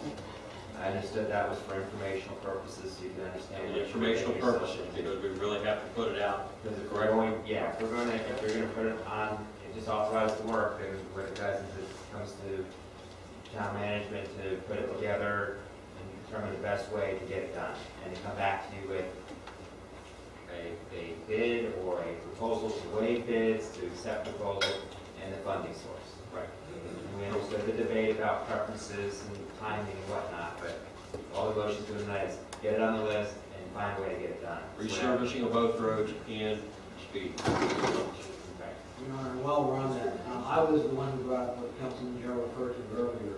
I also have a proposal here, or at least an estimate, that my understanding is Clete had indicated in North Florida motion to send this to me. And this would also relate to Marcella Road. It's $26,139. Just bringing it to your attention, because I also have this. I don't know if you want to consider it at all, or want me to do nothing with it, but I just want to make it, your attention that we do have that one. Okay, well, again, if it's on the agenda, I want to deal with it. If it's not on the agenda, then it's a separate issue. I want to be very careful about that. So anyway, okay. One other question, Council, is this not something that we can piggyback on the existing contract that's being done in the building? Is this not? Well, it may be, but, We don't know. you know, giving us direction to make it happen. We're gonna make it happen. We wanna make sure we follow procurement and identify the funding source to bring it back to you with that, like we did for Northwood. This is how you can get it done now or in conjunction with other projects. Okay. You know, you have the ability to piggyback. You did that on Northwood. So that's, you know, it is part of your procurement. And if that's, you know, and that's an option that we've discussed, we should look into. And we'll just gotta make sure that when we do something like that we bring it to you so everything's in a package so everybody sees what it is you're doing. I'm not sure if it's gonna involve any engineering. I don't know that yet. I don't know if we're gonna be able to piggyback on this, if these will be honored in a month and a half. And also now you're adding this on the other ones, we're getting up to a threshold perhaps that we need to watch out for with state statutes and bidding on state statutes and CCNA and things like that. So I'm not saying we're trying to kick the can down the road, but what we're understanding your direction is it's on the list, get it done. You can do it soon, give us a proposal, you know, tell us soon how it's gonna get done. I only asked because I didn't hear you list that as one of the options, but I guess it's not an all-inclusive list. That's all I just wanted to make sure. I'm sorry, you know, I just was trying to make sure we understood what the motion That's just from my understanding. The other comment we're making is that in over 9 years, if we look back, in approximately 6 years' worth of funding has been received with gas taxes. If we look at the end of another 3 years, this particular project for those 2 roads will be paid for out of gas tax entirely, 100%. So if it's going to last 7 to 10 years, then I think that's where it'll pay for itself, if you will, to identify the gas tax associated with the road surface lane. Okay, any other comments by council members? And the only comment I've got is, to me, these are town roads, so we are required to maintain them, and if we let it go too far, I think it's going to cost too much in the long run, so that kind of determines why we're going to vote the way we vote. So anyway, we have a motion, we have a second. All in favor, signify by saying aye. Aye. Any opposed, same sign. Passes. Moving on to B, South D Road, reflecting the southern. This will be the last time I bring this up. Okay, real quick before we go any farther, there's something I would like to consider. I've been told by some people that are in the business that there are some products other than Ojum that we might want to consider for our town roads where the traffic is not as heavy and everything else that would save us money and get more bidders in. So we wouldn't have to worry so much about piggyback when somebody's in town or something like that. So there are other options. I know that the Water Control District has determined that Ojum is the best of the letter roads, but I think there are some other options for us as we deal with the other roads. So, anyway, okay, go ahead, Bob. South D Road, if the town will pay to do South D Road, and today it's muddy and wet, okay? Most of the time last week it was dusty, and you can see the dust when you ride by Southern Boulevard, going all the way past the post office. I think it looks bad for our town, okay? We've got Florida Forestry, if anybody knows about what they do for us, fighting brush fires and stuff. They're underpaid. They eat that dust every day. The other day, me and my wife was traveling on South D Road. A young man in a dually passed us doing about 50, and I followed him up to it. I didn't approach him. But I just wanted to, he was going to Boonies, but the thing about it, he was probably doing 70 and 80 miles an hour in that dually on South D Road. And the most important thing about the town paying to do South D Road, first of all, it lets people know what our ocean roads are like. We put the speed humps in to slow people down, but it cuts the cost on South D Road if they ever want it from Okeechobee to Collecting Canal. It cuts the cost for those residents just like it does on A Road and C Road when we did North Road and when we did Collecting Canal, or when we agreed to do Collecting Canal. So I'm looking to make it fair for everybody. Why should D Road have to pay more because they're a half mile longer south of Collecting Canal? So that's why, and it's going to be our main street, no matter which way you look at it. And I just think we need to progress a little bit to where people don't think we're a dust bowl and they stay away from Waxahachie because of the name. I'll make a motion that we approve to do South D Road from Collecting Canal to Southern Boulevard through the gas tax funds. Okay, so second. I'll second it for discussion. Okay, second by Jim. Okay, I have a discussion. question, can we include that as part of the Collecting Canal project and put it there? Well, that would be fine. In other words, I'm just looking for a vote from the council. Either, I don't want to bring it up again, either yay or nay. It doesn't matter when it gets done as long as we know it, and that would be the ideal time to do it, would be to hook it into Collecting Canal project. And then you've got pavement from Collecting Canal going right into South D Road. Is it necessary to withdraw the motion and specify that? I can withdraw in a second. Okay. He's asking you, Ron. Legal, is it necessary that I specify that be included in the Collecting Canal Road project? You could amend the motion. Okay. If you accept that amendment and whoever seconded it accepts that well, then you don't need to withdraw the motion. Okay, I'll amend the motion that when we do the Collecting Canal project, that we include South D Road from Collecting Canal to Southern Boulevard, and we pay for it out of gas tax funds. I'll second the amended motion.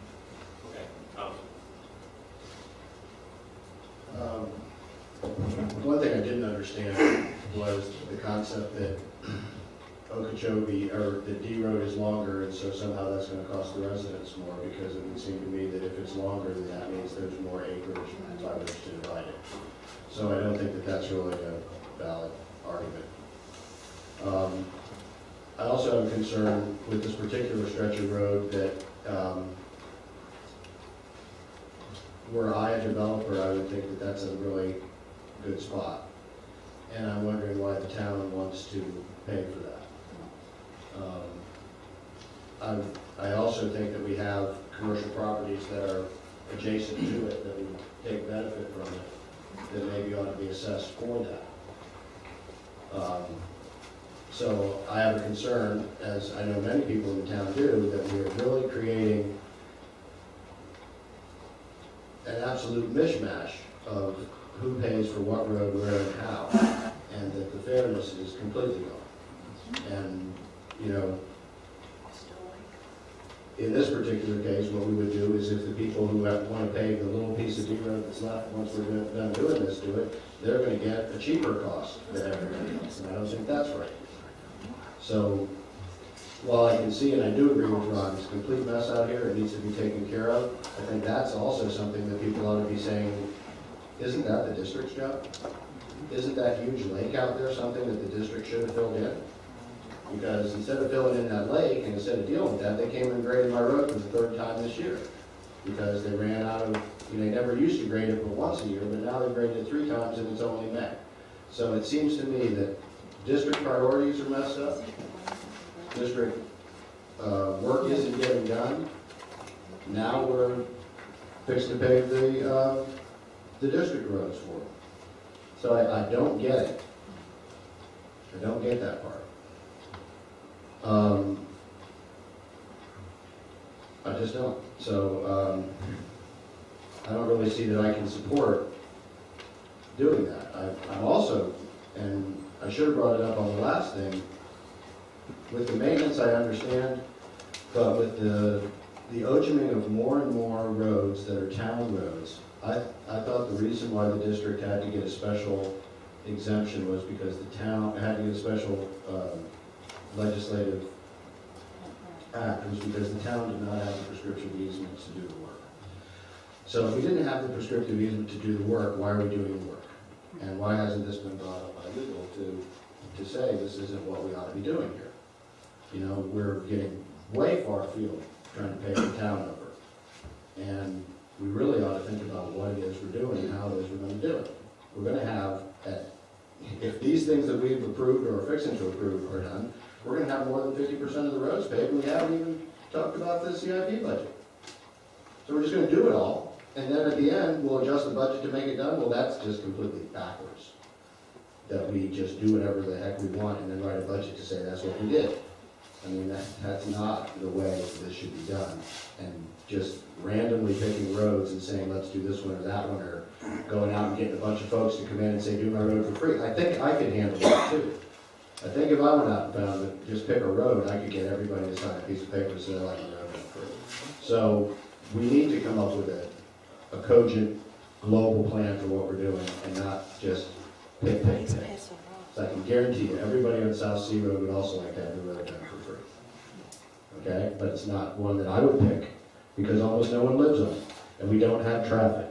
And we don't have any of the reasons that I would use if I were going to sit down and sensibly try to determine which roads in this town should be done.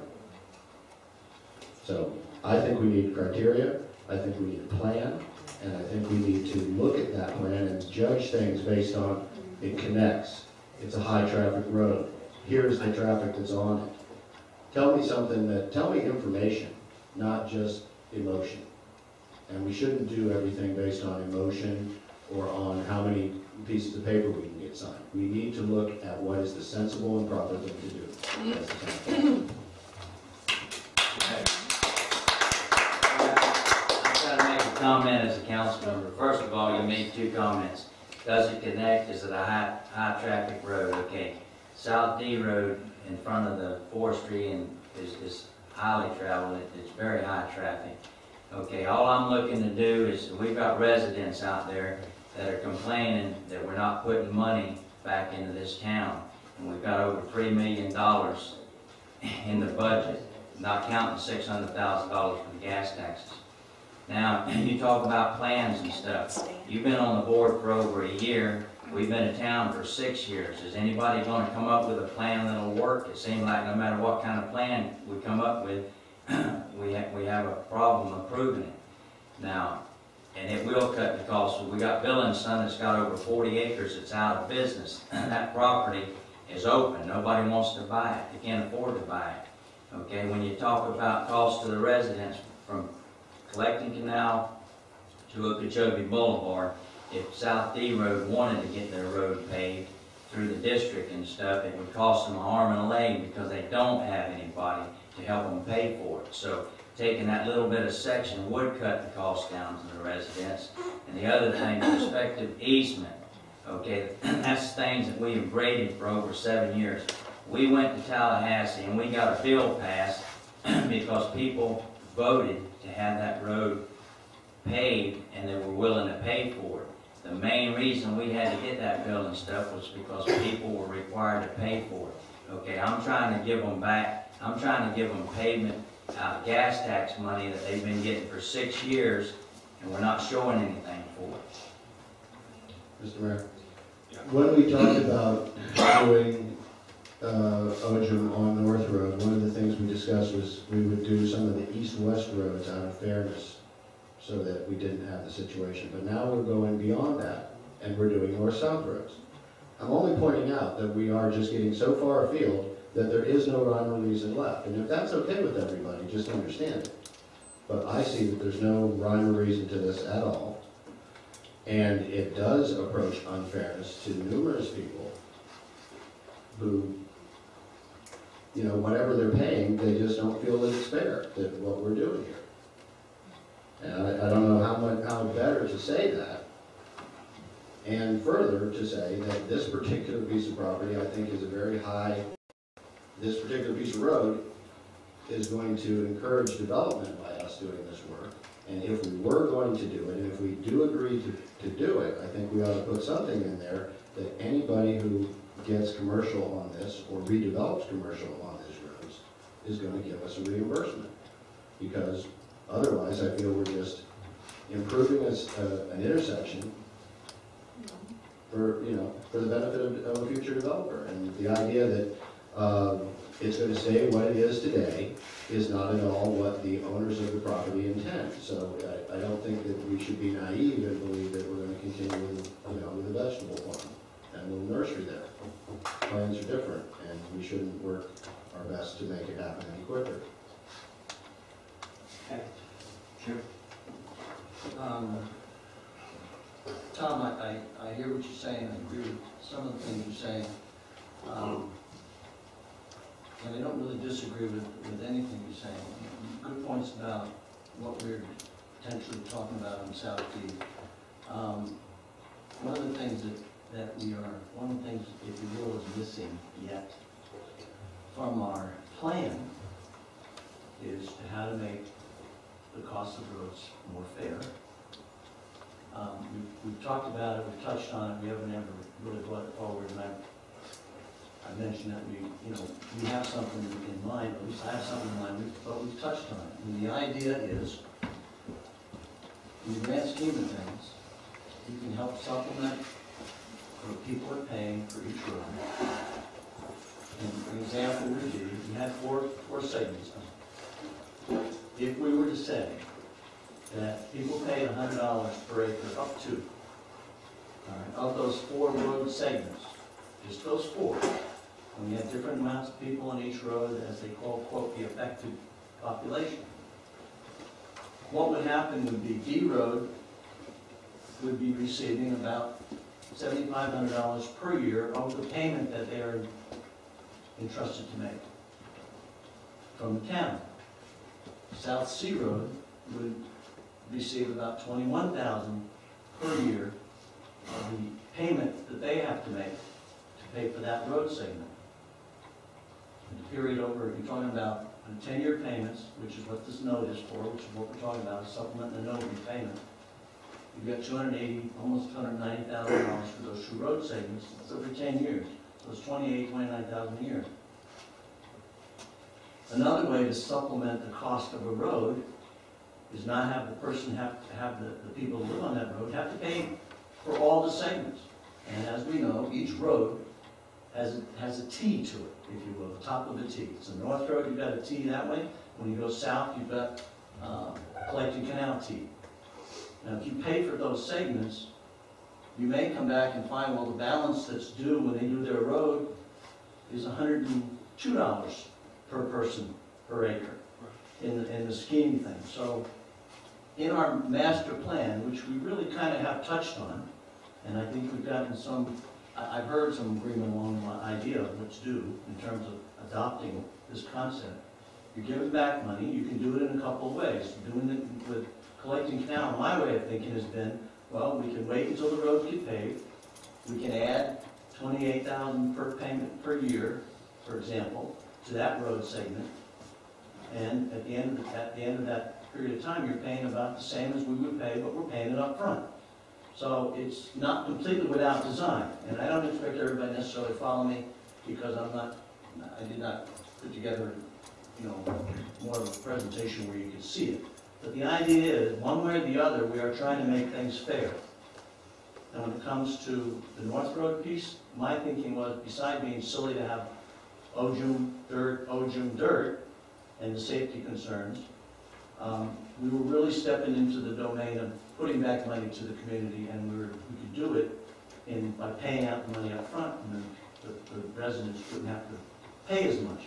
But at the end of the day, they still have to pay for the road. Collecting Canal comes along the same way. The thing about South D, you do have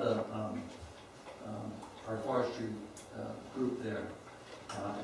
It's not a big section of roadway that they are on, but they certainly are not going to pay us to do the ojum. The concern, I understand, Tom, I'm not trying to make this a freebie either, so I would go so far as to say, if we are moving forward on D as part of the Collecting Canal, 2 things come to mind. One, it's a module. We make it, the bidding would be, here's the price of this, here's the price with this, here's the price with the other module, which is the section of road by Sunsport that we agreed to include in the search and research. So that would be a condition, but if we actually have somebody come forward and say, I want to develop that end, they would have to pay back the cost of half the road, whatever borders on that property. So we could do that, I think, as it comes up. But the idea of doing something with completely willy-nilly is not really true, but we haven't formalized it. We have kind of at least I have, and I think I've heard some of, our mayor has had at least voiced an interest in the concept of trying to put some money back in, and we have a couple different ways to do it. That's the way I'm looking at it. We have this or this, but at the end of the day, we're trying to accomplish basically the same thing. And just in closing, the biggest problem child, if you will, on our letter roads is North E. You get half the people on that road that you would have on any other road normally, on any of the letter roads. So we've always had that in front of us to say, if they want their road paved, then how are they going to pay twice as everybody else's rate? So we've said, held that up as really the optimum where we can help make it more even.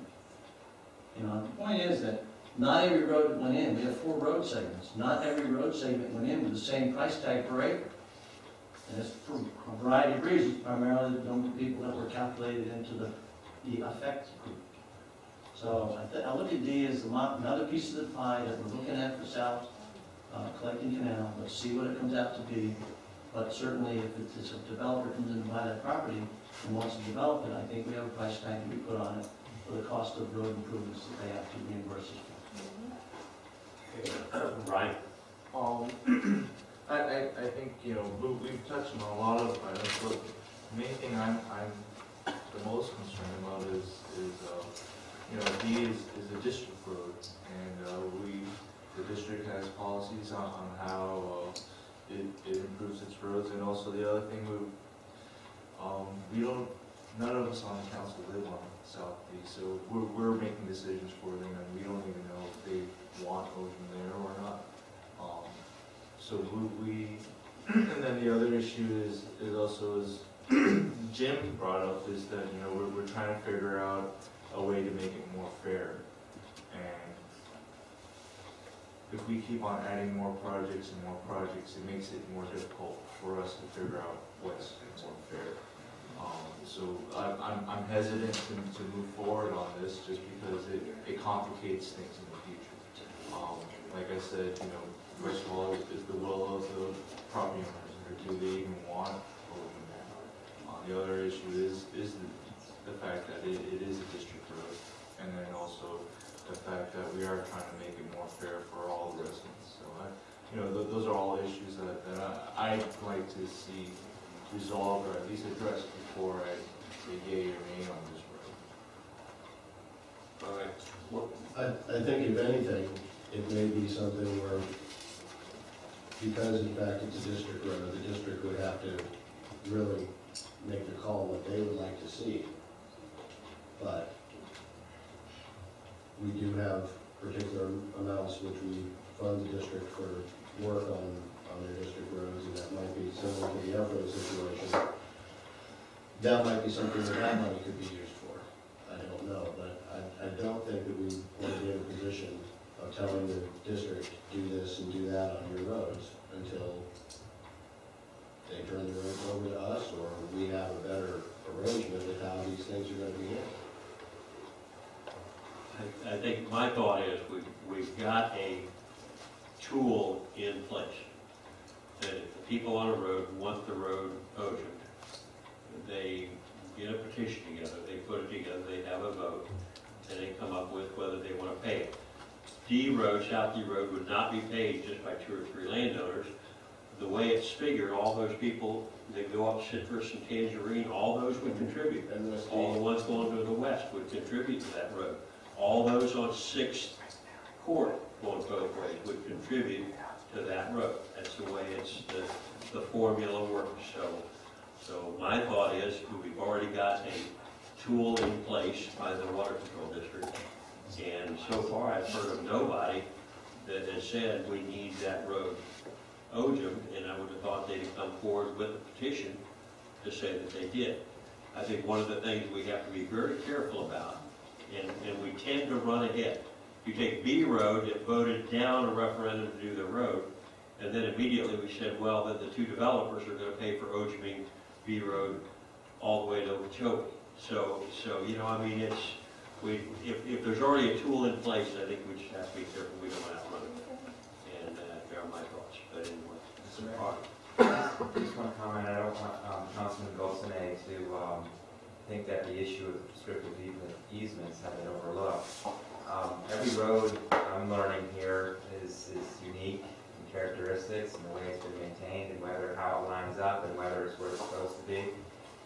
And as you give us a project, we are going back and looking to see how we can confirm the rights in that location. So until you identify Bryan and Compton roads, that's why one of the issues that maybe I didn't list it, but we wanted the authority to do the work rather than you accepting proposals to do the work.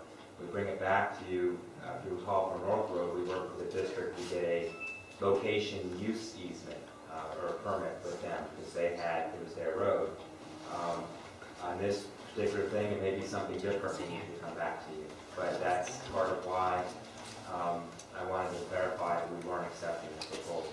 So I didn't want to create a perception that it hadn't been considered. But until the road's identified and we can look at the exact records for that location, I don't want to insert a issue, but if it becomes an issue, we're going to seek your direction. okay. Thank you. All right. We have a motion and a second. I've got one comment then.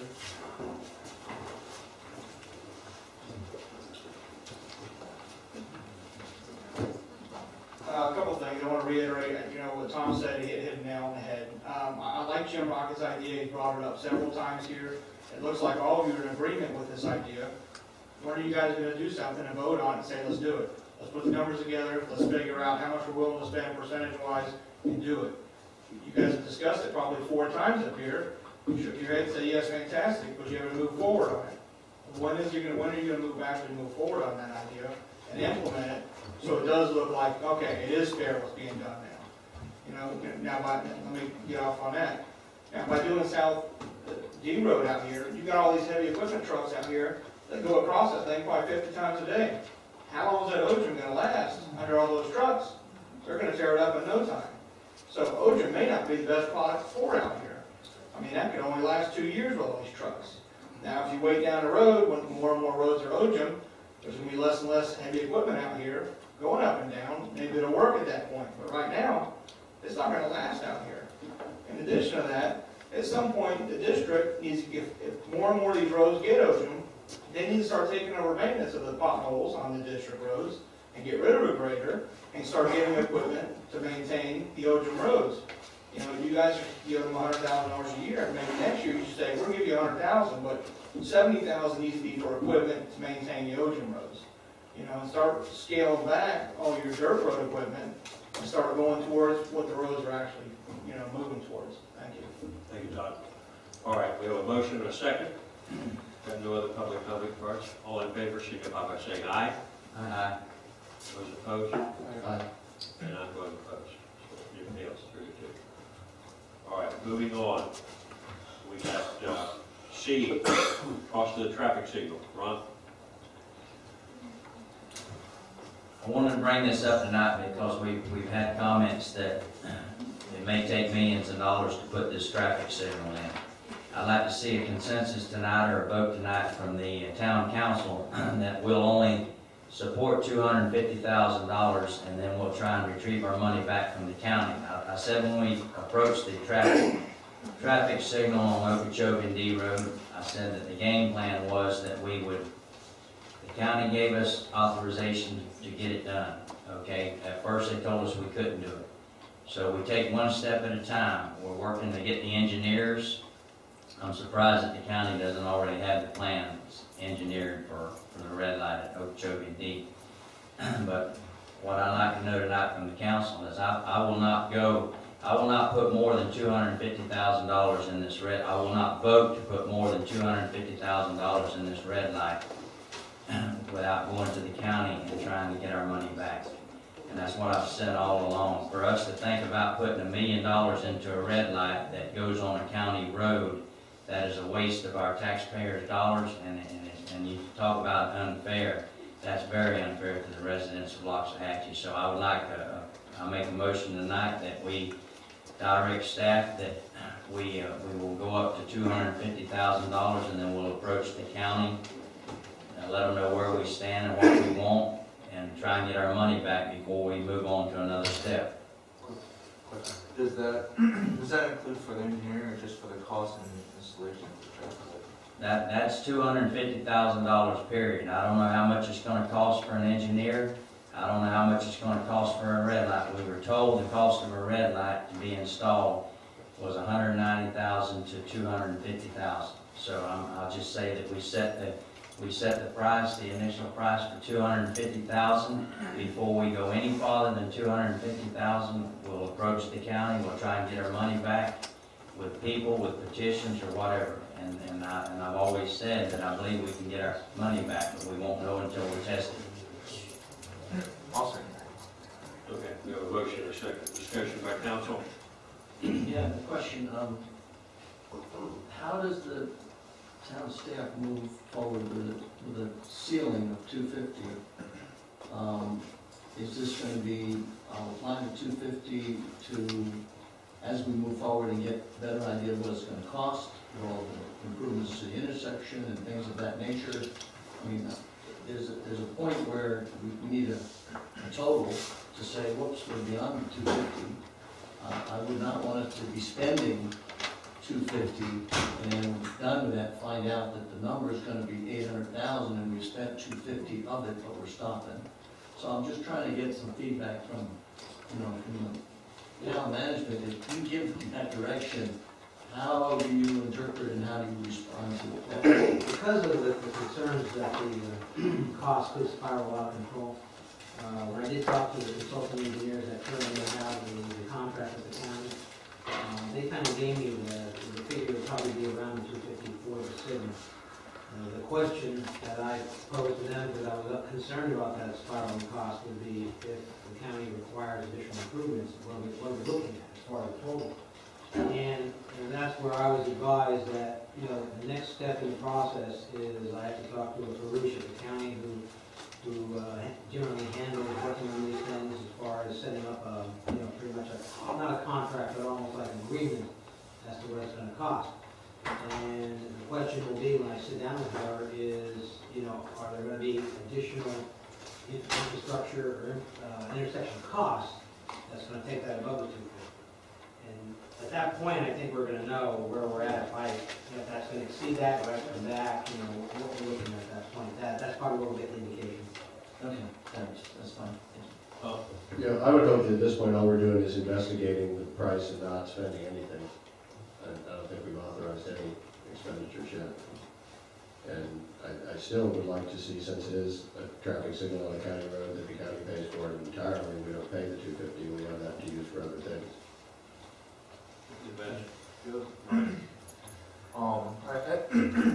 I think I'd like to also check with the county, see if they're collecting gas tax money on Okeechobee, or if the town's collecting gas tax on Okeechobee. And so if it does, I'm more inclined to ask the county to pay for it even more.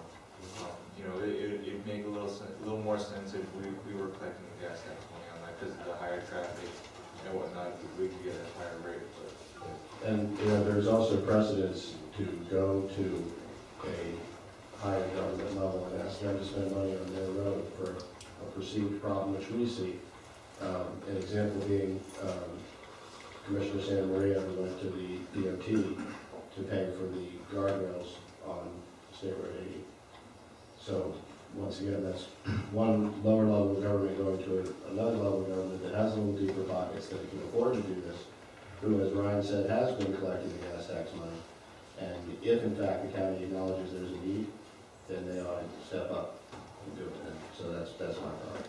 We ought to look to them first rather than really putting everything out on our part. Mayor, on that point, if I may, I would like your direction then on that, because, you know, we've never really had a direct conversation totally with Commissioner Santa Maria. I know Councilman Giroux has had some discussions with him, but the manner in which we were directed to proceed is actually coming from county staff. So maybe before I start talking further with county staff, maybe our approach is to drop back and the mayor and I, or whoever, you know, go and talk to Commissioner Santa Maria and just see what he is willing to support. Because, I mean, you're going to get that answer from the county staff. Right. We're going to obviously try to pass that on to us. Sure. And I think maybe at that point, we can start over and say, okay, as a town, because we recognize the need for it, even though it's your road that has caused the problem, we will kick in $100,000 toward it, or something like that. But it would be good if the county did it. It's their road. And if they ever improve the road, you know, I mean, right now, it could be a very simple, like, pole on each side, wire, and a light. You know, that's one of those things that I know that they will try to talk you into something way bigger, you know, supporter on one side, you know, that whole thing, because in the future, they have other intentions for that road. So, you know, we don't owe them that. You know, it's kind of what the road is right now. Before I contact their staff, would you like to, direct me to move with, or trying to set something up with Commissioner Santa Maria on that particular issue before? Yeah, I think that'd be good. We got to get it. And we feel as a council that the county should be paying for it. We have a motion. Yeah, we have a motion, a second. Yeah, one of the comment on that, the motion says we're going to pay $250. Right, and that's what we have to, you know, we're talking two different things. So in other words, the motion on 250 concept behind the 250, all we did, we're going back to what we've already said, we've already agreed on, but we're trying to make it clear that that's a cap, and we're not interested in expanding beyond it. That's what the motion, I think, is addressing. The rest of the conversation about whether we do it or don't do it, or we change the amount we get, and so on and so forth, is a separate issue. I thought we already crossed that territory on determining the light, the need, and that we would be willing to, if we have to go to 250 route to get it done, and then back after the fact. But I still think the need's there, and I think it would be a tremendous benefit to the town residents, even though it's a road that we don't own. So I think we're addressing the 250 to say, if we can't do it for 250, we're not going to go beyond. And then we can maybe have more things to talk about relative to light, then we need a separate motion direction. So, If we go to Commissioner Santa Maria, if we go to the county, they're gonna want us to tell them how much it's gonna cost. They've already expressed it. In other words, I mean, you laugh, Tom, but they've already told us that if we put the light in, that they'll take care of the maintenance. Well, they should take care of it. It's their red light, it's their road. But you gotta remember, for years, they said there would be no red light at D Road Okeechobee. All I'm telling you is we've made a little bit of progress. Now, the fact is, we can go to Commissioner Santa Maria. We had a good turnout tonight. What would be a shame is we can't even get that turnout, or in the past, let me put it to you. I know Dennis has done an outstanding job of getting bus loads to the county commissions. If we could get 1 or 2 bus loads of residents to the county commission office with Commissioner Santa Maria there that Tuesday, they could probably commit to paying for it if they have the funds. Now, I know the county and the police department, they're cutting back, they're laying off because they say they can't afford anything. Now, when I worked with them with Loxahatchee Groves Elementary School, when it comes to playgrounds, and you're talking $25,000, $50,000 for those playgrounds, okay, the school board agreed to pay 50%, and the county agreed to pay 50% if they would go ahead and put them in. Whereas if we would have left it up to the school board, the kids wouldn't have never had no playground equipment. So I'm just saying, ever how we move forward, that's all I'm interested in. If we can get people to the county commission and try and make them, make a commitment, that's great. If I may just talk to this, the genesis of what happened with this goes all the way back to last September.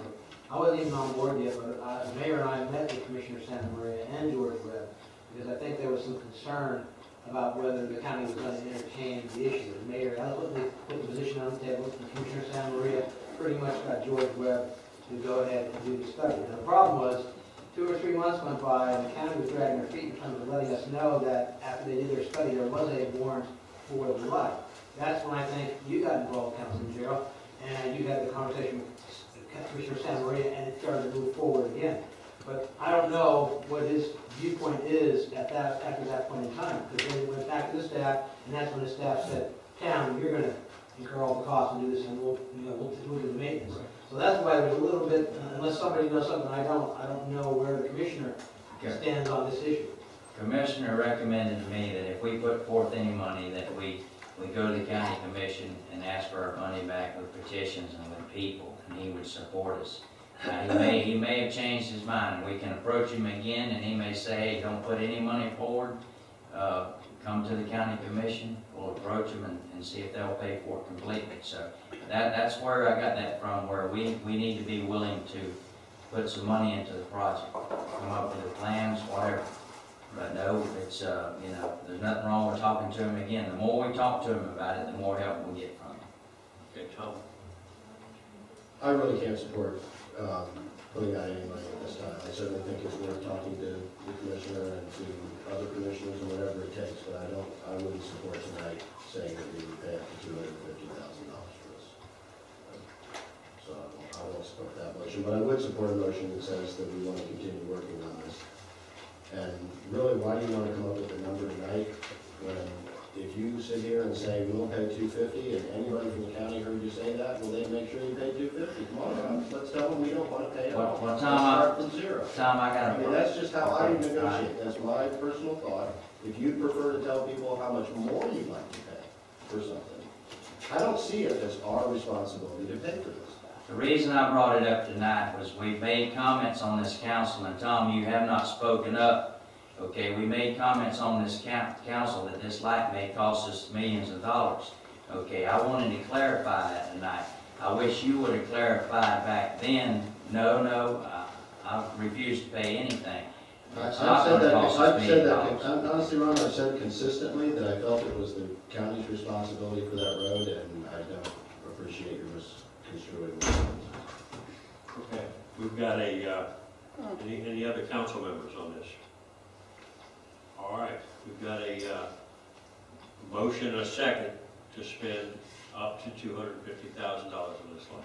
I mean, well, we're not actually spending it, right? You're just authorizing that's the figure that we would contribute. Okay. All in favor, signify by saying aye. Aye. Opposed? Aye. And I'm going to go opposed on this. So passes 3-2. All right, moving to new business. Rescheduling of the Tuesday, May 15th meeting to the 21st. I think it's a pretty quick one. Right, it's a request, basically the Board of Trustees have their meeting the same night as you would have your meeting on the 15th. They would like to be here, and I think there's also some key members of their team.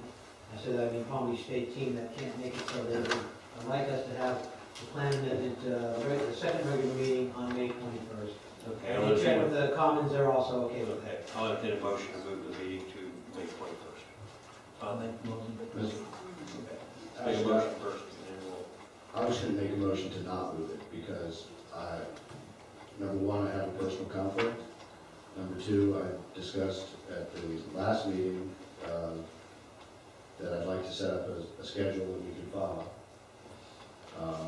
I try to make sure I'm here for the scheduled meetings, and this creates a conflict for me. And I believe that the State College is a very important thing, and if we have to, I will adapt my schedule to be here. However, I don't think, once again, that the tail should be wagging the dog. They should not, in addition to flaunting all our regulations and all the things I'll say at this meeting, they should not then also say, well, let's just do it whenever we can be available, not you guys. So, you know, continue to roll over for them if you like, but I don't feel that it's appropriate to be constantly changing this for developers, because if anyone else in this room were to say, hey, I can't make it tonight, can you change the date? I don't think we do it. But these folks in suits will do whatever they like, and I really don't think it's appropriate. Okay. Especially having attended the P&Z board meeting. And the disrespect that I felt that they showed to the P&Z board. I don't see why we keep bending over for these folks, I really don't. All right. So anybody want to make a motion, we change it? Now, I noticed it's to a Monday. I thought it was just to the next Tuesday. We did the Monday because we actually have the Tuesday, the FAAC, because of what Ms. Ryan talked about. We moved that to Tuesday because of the banking proposals. So I have one committee meeting already meeting on the 22nd. So that's the reason why we... All right. Does anyone want to make a motion to change the meeting? Well, question for you. You also had the 24th, 21st and 24th, I believe I read it now. Maybe I misunderstood. Was there 2 days that you changed it to? That was the date in the letter that was proposed by Richard Becker of Palm Beach State. That's another date that they would entertain if the council would entertain it. Well, I can't do it on a Thursday. Okay. I mean, it's out. All right, did you want to speak to this? Yes, thank you.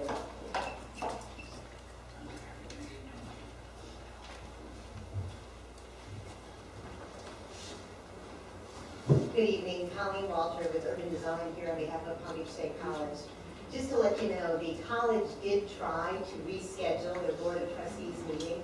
As soon as we heard that the meeting was going to be changed from this evening to the 15th, they did pretty much every effort they could to reschedule it, even looking at having it here at the Chamber of Commerce so that the Board of Trustees could come to the meeting here, but just were not able to do it. And that is the only reason that we are asking for it to be considered to be rescheduled. Board of Trustees feels this is a very important project. Ms. Wendy Link, who's been the liaison with the Board of Trustees, would like to be here, as would Dr. Gallen and Mr. Becker. Unfortunately, this is their annual budget hearing meeting, so they need to be at the Board of Trustees meeting, and unfortunately, they were not able to reschedule. So we would ask your consideration to reschedule it if possible. Thank you. How about if we move it to we haven't set the agenda yet for the first meeting in June, don't we? Move it to the first meeting in June? Well, I mean, what's the Once possibility of that? again, we're getting outside of what we just decided tonight to accommodate these needs, and if you read their letter, the only constraint that they have regards their contract with Mr. Simon. No one has mentioned that maybe Mr. Simon should adjust his contract to give them the necessary time they need. Once again, we are the governing body here. They are people who are attempting to get us to do something for them. We are under no obligation to do this. And it seems to me that once again, to facilitate Mr. Simon's profit, we're going to change the dates of our meetings and jump everybody through hoops. As I said, the reason at the last meeting that I discussed a need to decide what we'd be doing when we did it so I could set my schedule. I have things that I have to be doing, and I cannot be here in the country to do this. I have a deposit of people who want me to be someplace, who have given me money to be there, so I cannot just not show up. And I also feel that it's very important for me to be here. So that's why before I made my arrangements, tried to check out what the schedule was here. And now to have it changed, I find it to be a problem. Okay. Does anyone want to make a motion that we change the meeting from the 15th to the 21st? We'll cut the time short. I'll make a motion that we change it from the 15th to the 21st. Okay, is there a second? I make a second for Okay. Jim makes a second, so we have a motion and a second to move it to the 21st. that. Now, let me ask for clarification. You kicked around the idea of, I understand Tom's issue with the schedule and being told in advance, and I don't disagree with that. At the same time, we're trying to, if we can, accommodate requests as best we can. It's not that we have to, but what was the 24th? Is that not a date that we could do? 24th was a Thursday, and I couldn't make it. You couldn't make this. And would you be back on the 24th? No. Okay, so I'm just trying to go back through the process here. We've had 2 dates. One date we threw up because you couldn't be here. The next date we basically should throw out because Tom can't be here. So now we're left with nothing as far as options, except if we go to the first meeting in June, as the first thought. And the first meeting in June, we just talked about making the first meeting of each month a primary business meeting, and the second meeting the other item. So I don't know what the schedule is beyond May, what the issues are entirely from the college's perspective, but I would have thought our first suggestion would be we move to June. But if you're trying to accommodate the schedule and keep it on a best fast track that you can for them, we would look to do maybe the 21st or 24th. But both days don't look good. So between now and knowing what the schedule is. Well, I would think, do we just need a quorum for that meeting, or do we need all 5 of us? Legal? I would think all we need is a quorum, and I mean, Tom could get sick. I mean, we could schedule a meeting. We could have a meeting on the 15th. Tom could be sick and not be here. I could be sick and not be here. I think we need to work with people, okay? But hey, we made a motion. Let's vote on it and quit talking about it. I mean, make it simple. We have a motion to move it to the 21st. I have no public comments on it. All in favor? Well, can we discuss it more, what other dates are available for them? Yeah, I really think that it would be better that they try to change their schedule with Mr. Simon on his contract. To act like that is the be-all and end-all and our obligation to be worried about. You know, I certainly want to work with the college, and I've tried numerous times to make suggestions to the college of how things can be worked out. But, you know, it seems that at this point, that we should stick with what we decided. Mark? Mayor, we were just looking at the calendar, and I just consulted with what was not sure, but another date possibly would be May 29th, which is the day after the holiday. I don't know how that's clear. As I said, there was a reason I made the schedule the way I did, and I asked everything for a reason. I have no ability to be here other than to fly back from out of the country. It's cost me $1,000 to come back and do. So, you know, if y'all want to do it without me, that's okay. We don't want to do it without you. And the reason I asked the question about what we talked about on the 21st and 24th, same criteria would play into this. Neither day is good. I withdraw my second to move. All right, we have another second to the motion to move the date to the from the 15th to the 21st. Well, is there a problem with you know, our second meeting in June? Yes, from a contractual standpoint, the second meeting in June will not work. With all due respect, the college set their schedule and their contract based on a tentative schedule that had us coming to Sentinel hearing actually this evening. So the schedule changed. We recognize that as a tentative schedule. Unfortunately, your second meeting of this month falls on the Board of Trustees meeting. Nobody could have ever foreseen that. So we're asking to essentially move the meeting enough so that it still keeps the project on track, allows time for the state review, for it to be adopted, for then it to become effective within the time period that's specified in the contract.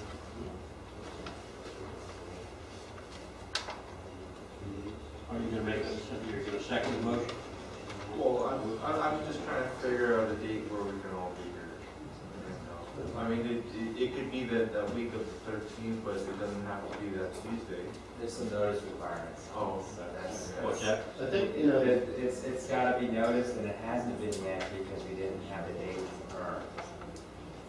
You know, so it's got to just, the 15th was like the beginning of, I think, the reasonable time, so we could assure the proper advertising.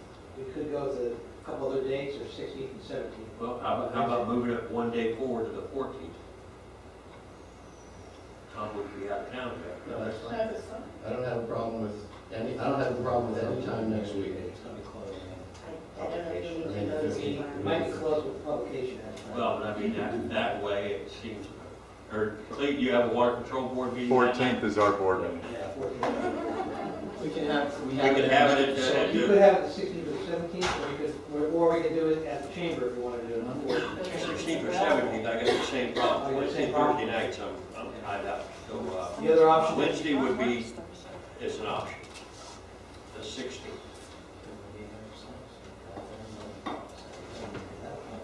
I mean, do we want to go with the, I can get out of that one. You know, if we want to do it the 16th. That's the Wednesday night. How's everybody with that one? I'm going to have to go out on a limb and say the college will be okay. I mean, It's not the Board of Trustees meeting, so I would expect that anybody could hopefully I mean, obviously, they reschedule. couldn't all be here, but, you know, I mean, that's probably the best we can do tonight. Okay. So, you want to withdraw your motion? I'll withdraw my motion, make a motion that we make the meeting on the 16th. I'll second. Okay, we have a motion and a second. Any further discussion? I got one comment in the card. This is on the date change, right, Nina? I think it's very important for all of you guys to be able to be there. It is an important issue for the town. It's not a minor issue really. I do feel that if the college really wants to be there and Mr. China wants the college to be there, that they would accommodate a later date and they would find some way to extend their contractual obligation.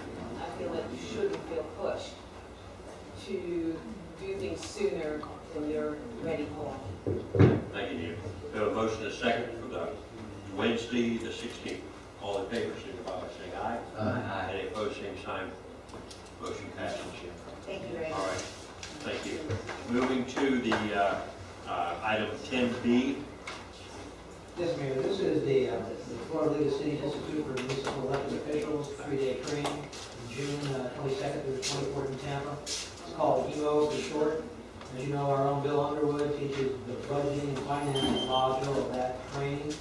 We had talked about you trying to attend The March emo that was in Palm Beach Gardens, unfortunately that got canceled. I'm not sure the reason for that. But it's highly recommended, it's excellent. Municipal officials around the state go and attend these. You get some very good training, and I would just recommend that if anybody can make it, we would try to get you signed up for travel and pay the registration fees and move forward. So I plan on attending if I can. I had tried to do the one with local, and to my understanding, the attendance was not high enough to hold.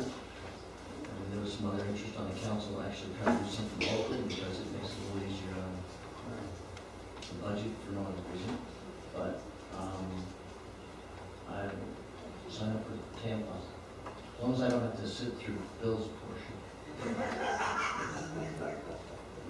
I guess, Mayor, we do the same thing we did earlier. If you want to let me know. All right, yeah, just let him know if you're interested in attending. And got one comment card, March.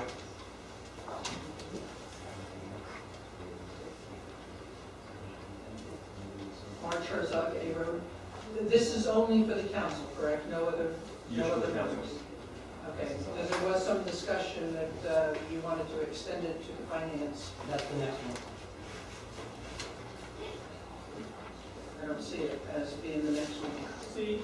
The new urbanism. Congress will do urbanism. All right, well, if 10B includes the finance committee going to Tampa, I don't think that it should be considered.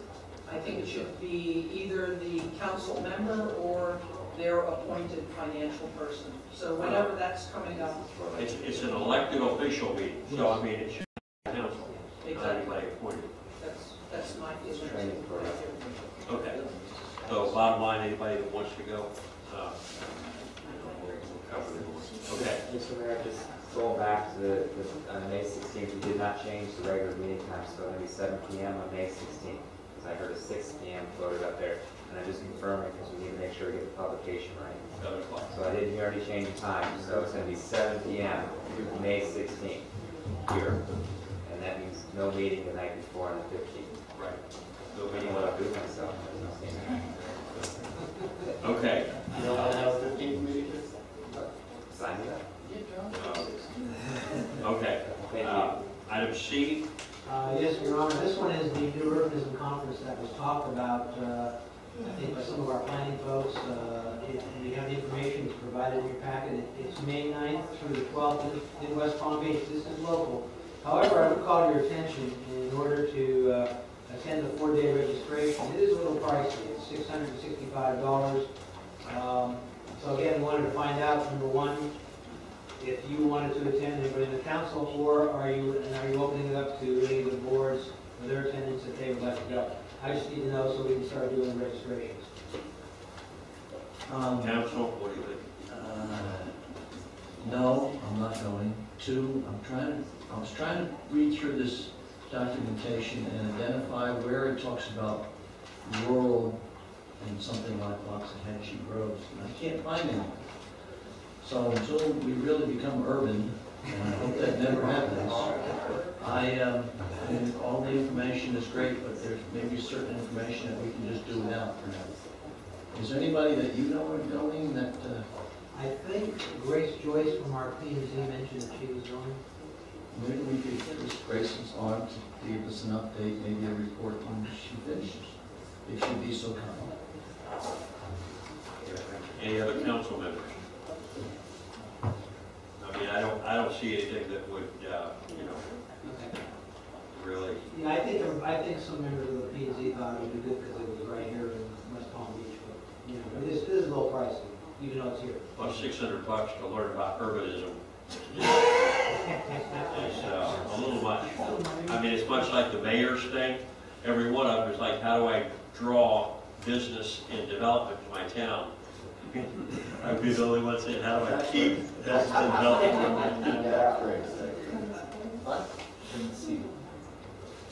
All right. Nina, go ahead. You going to talk about it? Nina Barney Road, you're kind of forcing me to with the comments that are being made, and I can't be quiet on that one. there are ways to go and attend certain things or certain days. You don't have to pay the full package. And when you're talking about new urbanism, if you read up a little bit on it, it talks about urban areas, suburban areas, and rural areas, and how they should be designed differently and how they're interconnect. There is really a whole philosophy to that, and it's exactly that it is different, and how to construct it differently. So one of the things that we might, if it ever comes around here again, that we could possibly request is also having their workshops that can be requested specifically for issues that can, outside of what they have programmed right there, where you can ask for a workshop specifically with your issues to be conducted by one of these people that have spent a tremendous amount of time studying this. And when I have actually sat down, Lawrence has sat down with some of these people, the enthusiasm that they have about Loxahatchee Groves is really impressive, because they view it as a rare gem, that it is the way it is, and they wish to protect it, and it's nice to connect with people who have a different view, a different perspective than just put a road through and put infrastructure in and mow it over and make it as suburban as best as you can. Thank you.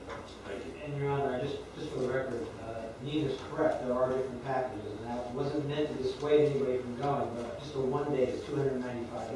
So obviously it makes sense. You're going to do registration, you're going to do 4 days to maximize the cost. And that's us. The packet is in your agenda, you can look at it over and you will see it. Were we going to allow people from the museum board to go if they wanted to? I don't, no, my thoughts are no. Okay. I mean, anybody else? I mean, I don't want to speak for everybody else. Okay. D. We moved. Oh, it's on the 21st. E. No, 16. Okay. 16 to the 16th. I was thinking it's 21st, but 6 every next week. It is 16th. Okay. E. Any? Tom mentioned that we need to fix some non-district roads out here, so I'd like to make a motion that each council member pick a non-district road, whether it's east and west, north and south, to bring in front of this council to be OJM. And I would assume that we'd have to get a petition from the residents, first of all, to see if they want it. But like Marge said, we've got to start doing something on the non-district roads that don't have any pavement at all. So I think I can find one road in Loxahatchee that needs OJM. And I would hope that each council member could find a road. I make a motion that we pick one road apiece, bring it in front of the council and vote on it. And that could be after the petitions, or in other words, if the people, we need to know whether the people want it or not. Mr. Mayor, for purpose of discussion, I'll second that. And I will say that what I'd like to see, if we could, is rather than each of us picking one, that what we do is we come up with some objective criteria, such as I mentioned before, like whether or not it connects to another road, or the density of homes on a particular road, or the current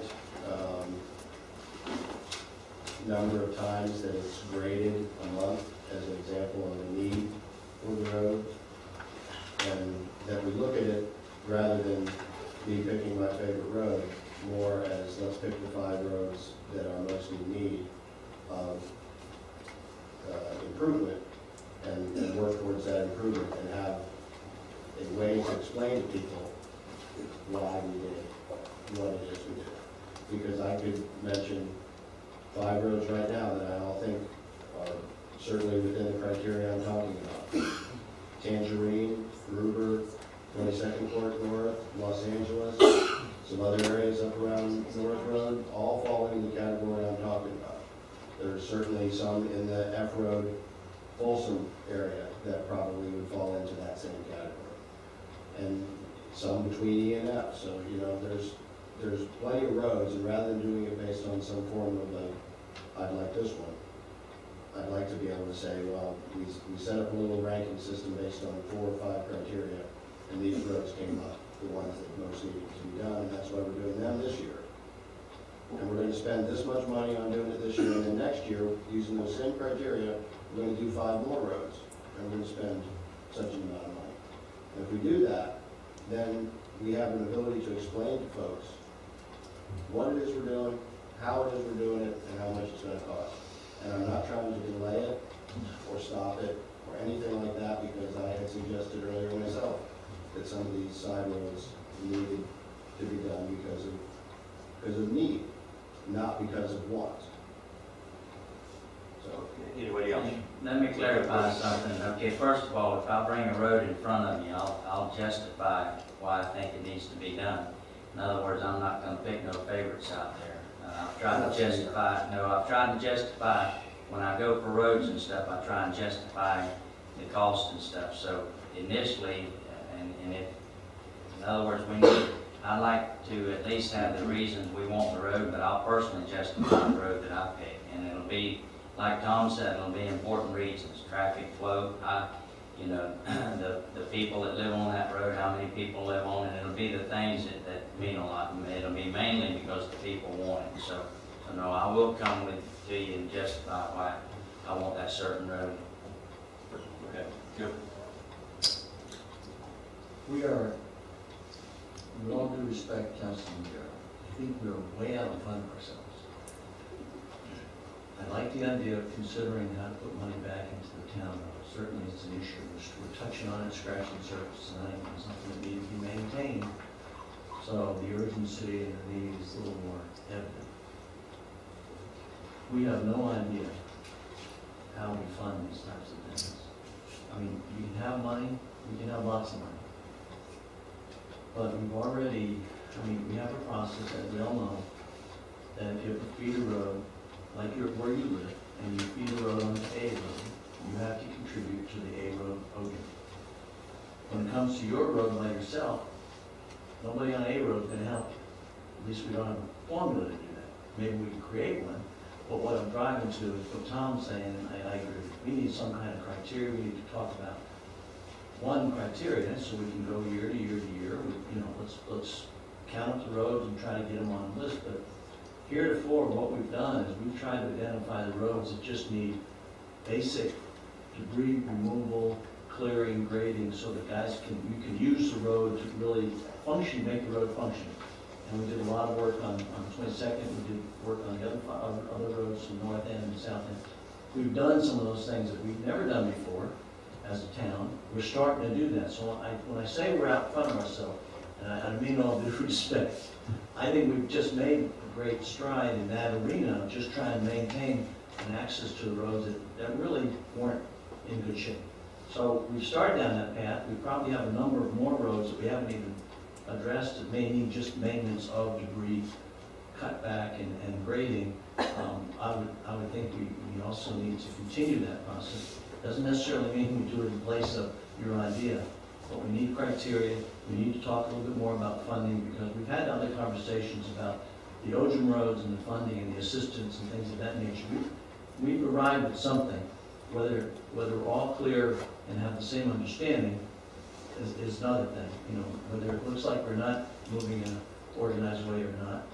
But the point is, this one I think is way out there, and I respect the idea, but I am thinking, wow. I mean, I can't handle it myself with all the other things that we're trying to work through and organize. So I couldn't support it.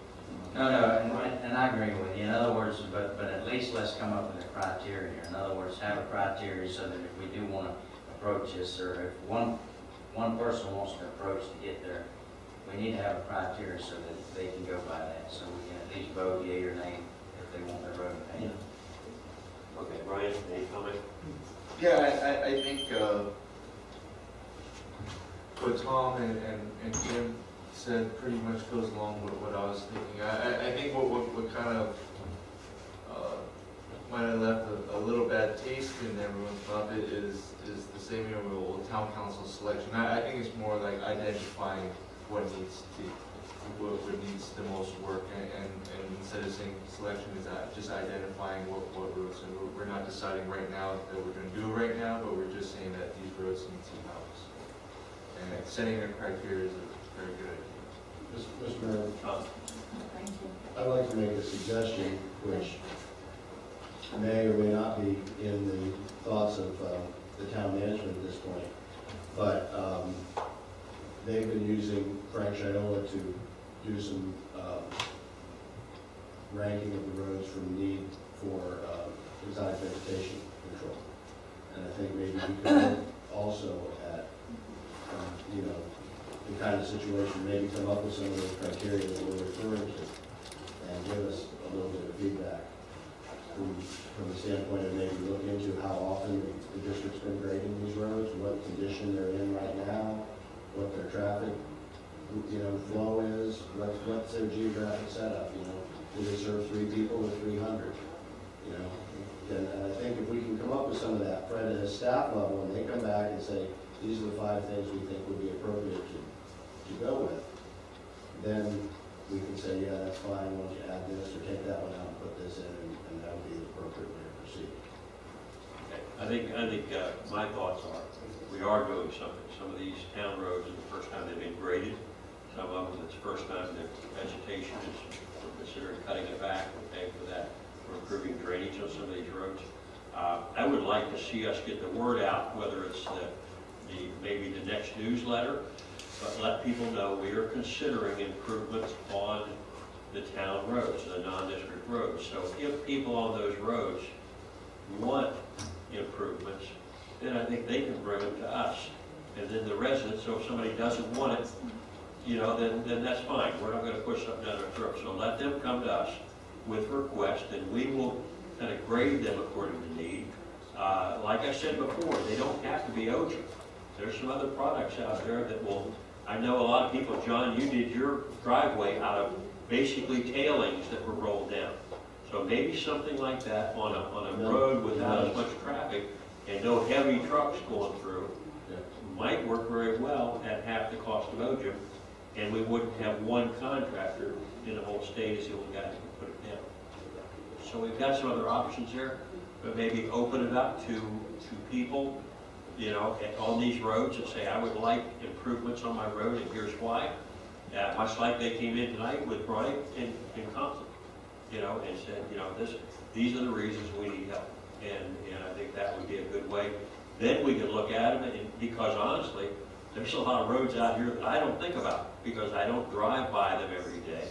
And therefore, my thoughts would be, like you said, well, Gruber, because I know people on Gruber, but I don't know too many of them on Gruber that want it. Okay, so, you know, those are some of the situations. But let them come to us. It's kind of my thought. But anyway. Just a quick thing I was thinking about is that one thing about setting a criteria, which I think would be a good thing, is it would take a lot of the politics out of it. You know, set criteria, if it needs to get done, you know, here's, you know, our ranking system is the road really bad is going to get done. If not, you know, nothing's going to happen. And maybe one of the criteria is, you know, need a certain percentage of people to say that they want it done, but then the rest, as far as us moving forward, is the condition of the road. Well, I think the two go together. I mean, if you don't have a request to do a road, I don't know why we want to go out there and push it down the throat. Well, you know, some but at the same time, there should be criteria that if it's a connector between 2-letter roads, that would have a higher criteria than if it was just a driveway. Right. And some of the roads we collect gas tax money on are driveways. But anyway, okay. Any other comments by council members? Got several public comments. Board Parks? You have the motion. I withdraw that motion. I withdraw.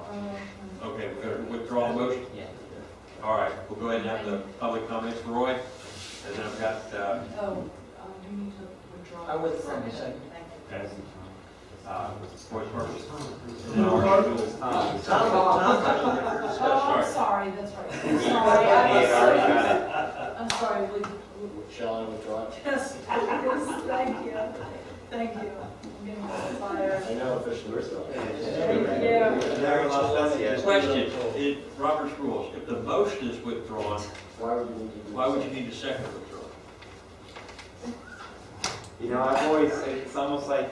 I mean, you need that if you're going to amend it, you're going to need that. We don't know why, it's just. Just to do it right. Just a thought, all right. I've always done it that way. I could research it if you'd like me to. No. I'll get the book. I'll get it. You've done it that way because that's. We'll keep doing Trust it me. like for you. Okay, Roy and then Marcia Newell. Roy Parks, 14900 North Road. Number one item here is, why do we have the whole assumption now that we have to pave roads? That seems to be a little high on my list of why we're doing things here.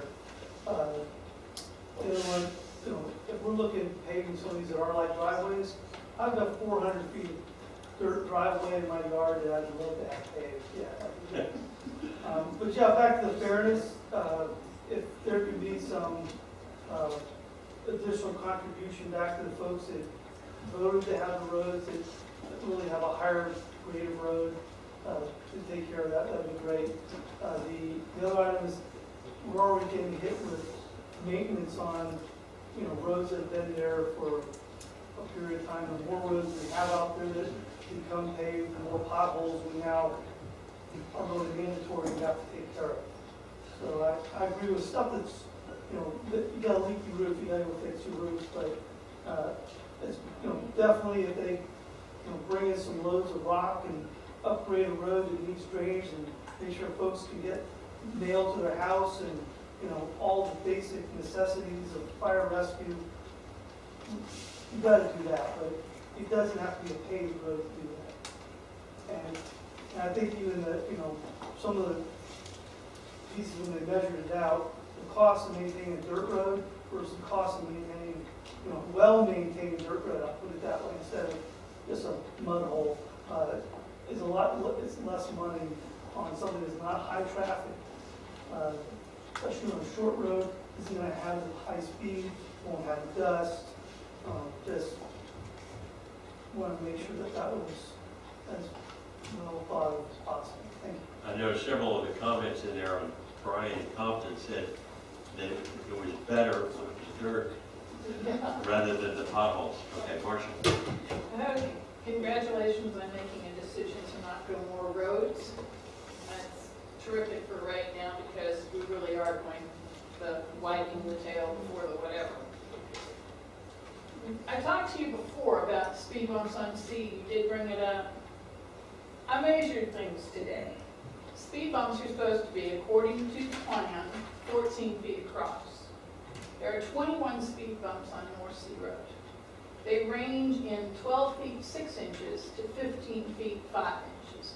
So their little old template didn't work worth a darn.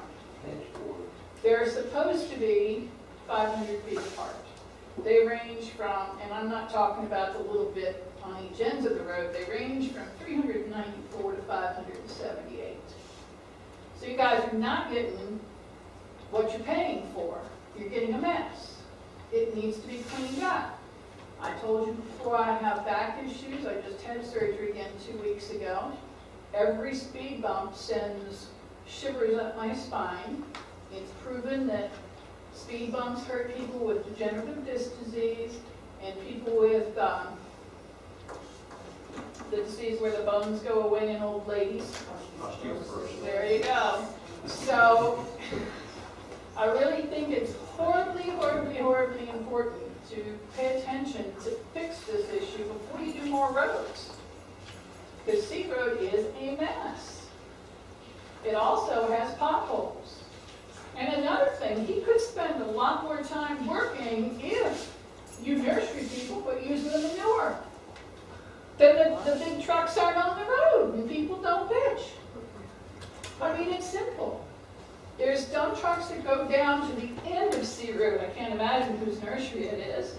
That is constant. I mean, you'll have like 3 or 4 trucks in a row going down there.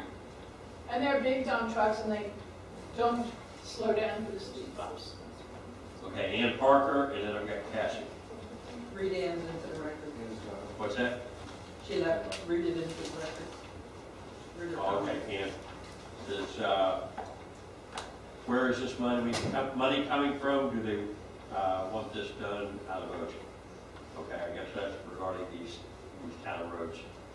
And that would be done out of gas tax money. All right, Cassie. I'll make it short. Cassie Suchi, B Road. I just had a question. When you're talking about paving, we need not forget that we are a community that's rural and has a lot of equestrians in it. And if you're going to come up with criteria to do these now, east-west roads, these feeder roads, since there's no trail system in place and there's no easements we're allowed to ride on, we can ride maybe 2 or 3 driveways, and if somebody's got a gate, unless you're on North Road, you can actually ride North Road. Maybe when you do these non-district roads, you have to require these people to sign over some type of easement that's like a sidewalk. I mean, when they pave a road in the city, they put a sidewalk for people to get off the road. Here, we seem to pave the road and say, go get hit by a car. I'm becoming increasingly concerned where my 9-year-old daughter can ride a horse. I can ride up and down my road, it's not paved. My girlfriend already slipped on C Road because the horse spooked from the dog and the shoes are not conducive to the pavement. So I think if you're going to come up with doing these roads, which is the only way, I have a non-feeder road, and we ride up and down, I let her ride up and down that road because it's safe. She can ride an easement in front of my 3 neighbors because none of us have a gate on the easement. Or we get up to the 5th neighbor and he's got a gate. So I think in this criteria issue that you come up with, maybe when you're talking to these people on the non-district roads, you can say, look, we want to do your non-district road, we want to pave it. But one of the things that we're going to require is there needs to be an easement on either both sides or one side that is grass or dirt or whatever that's wide enough for horses to get off the pavement so they can go from point A to point B because they can't go on the canals. Okay, so please take that into consideration. Thank you, Cassie. All right, moving to public comments. And I've got Virginia Standish. Oh, good, because I was kind of with the roads in there. Virginia Standish, 15410 North Road. And I'm going to start with the mayor's comment about contacting the community people in the community.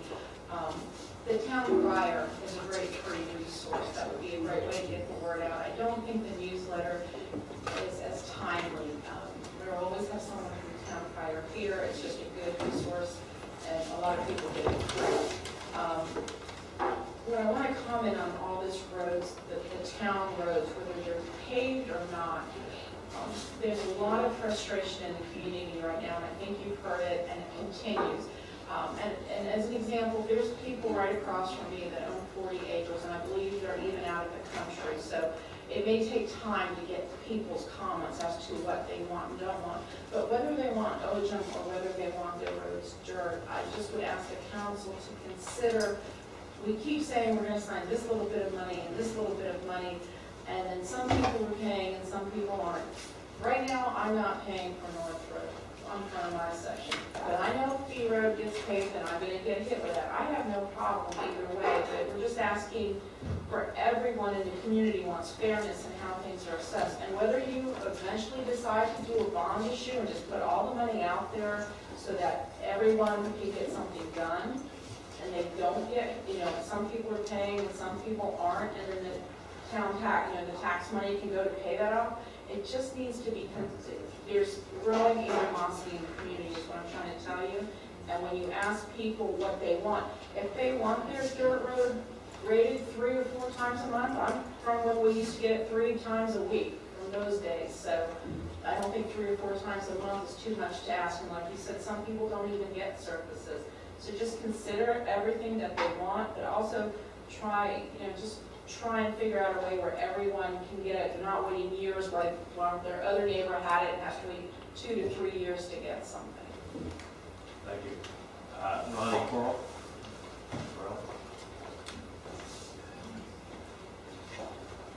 Mike Route 34, 22 C Road. We went to the meeting way back when that road was paved, and we went to the Loxahatchee Elementary, and we had a big meeting there about the speed humps and the Ozone roads. And we said we didn't like the F road because they had too many bumps on them and everything. And everybody there said, oh no, we're not gonna put that many down, or whatever, we don't need that many. All of a sudden, we got 21, 22 speed bumps on all these roads. So what happened there? Some engineer said we need more. That's no reason to put more bumps in. And to get our road fixed, the bumps, to get them fixed on North Sea, do I need to fill out 100, to get people to fill out 100 of these, like we did on Compton for these? Do I need to do that? I can do it. The problem Just is. give me the paper. Yeah, but it's two different government entities. Just give me the paper and I'll fill them out and we'll get them all turned in. And bring them to the meeting You on know? the 14th. No, I like this one. Then they're so different. Yeah, but we don't have control over the speed. Well, what was all those for then? On town roads. Huh? On town roads.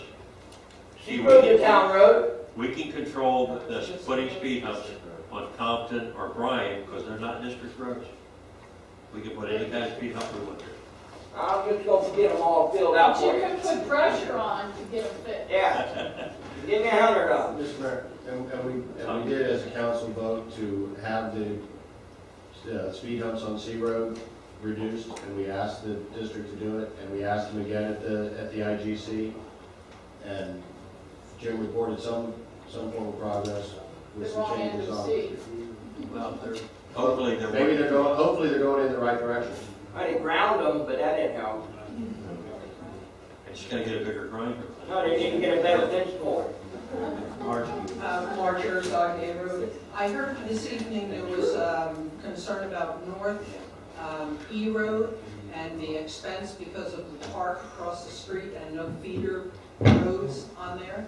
Well, the reason South A Road didn't come forward is the same problem. You've got that big farm across the way, and we would be one side paying for everything also on that. Why would he pay for it? It's Because assessed by acreage. he receives no benefit from using A Road. They don't connect. But he would still, because his land would be The against it. criteria is that they receive benefit from the road, is what the district says. Needs clarification. Real quick. Needs clarification anyway. And as No, he wouldn't vote for it. But he'd have a lot of acreage to vote against it, so. going along with the comment that Mr. Gerald made regarding the road, the D road being bigger than the other roads, that statement from Okeechobee to Southern is 2 miles. Okeechobee's name is Middle or 20th. So it's halfway. So north D Road is 2 miles from 20th Okeechobee to North Road, 40th. So it's the same. It's not longer, it's not any different. So I'm glad you didn't vote for that little section of D Road. Thank you. Okay, thank you, Marge. Okay, moving to town attorney. Mike? I wish I had something for you. But no, I don't, really, I have no report tonight, thank you. Okay, council members. Tom, we'll start off. I just wanted to thank everybody for showing up. I wish more people had stayed through to the end. Thank you all for coming. Okay, right? Thanks for everybody coming and go eat. Jim?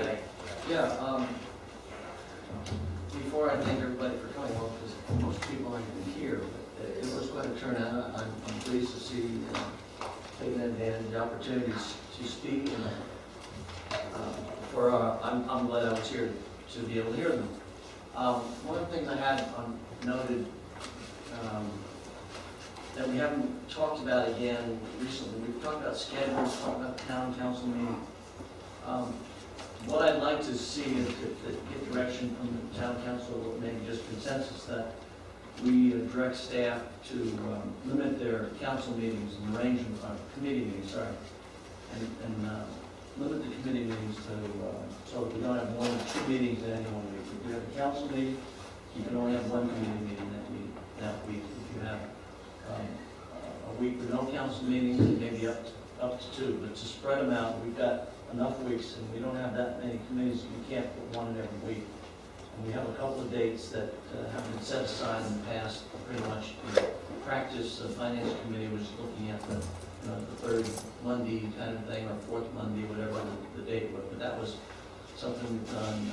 So I just think we need to help them a little bit, if you will, with the scheduling, so that for us to try to make the meetings, if we'd like to, it cuts down on some of the conflicts that we might have too. So I'd like to ask them and get the council to agree that we give them that direction, that if that's something that they think will work for them.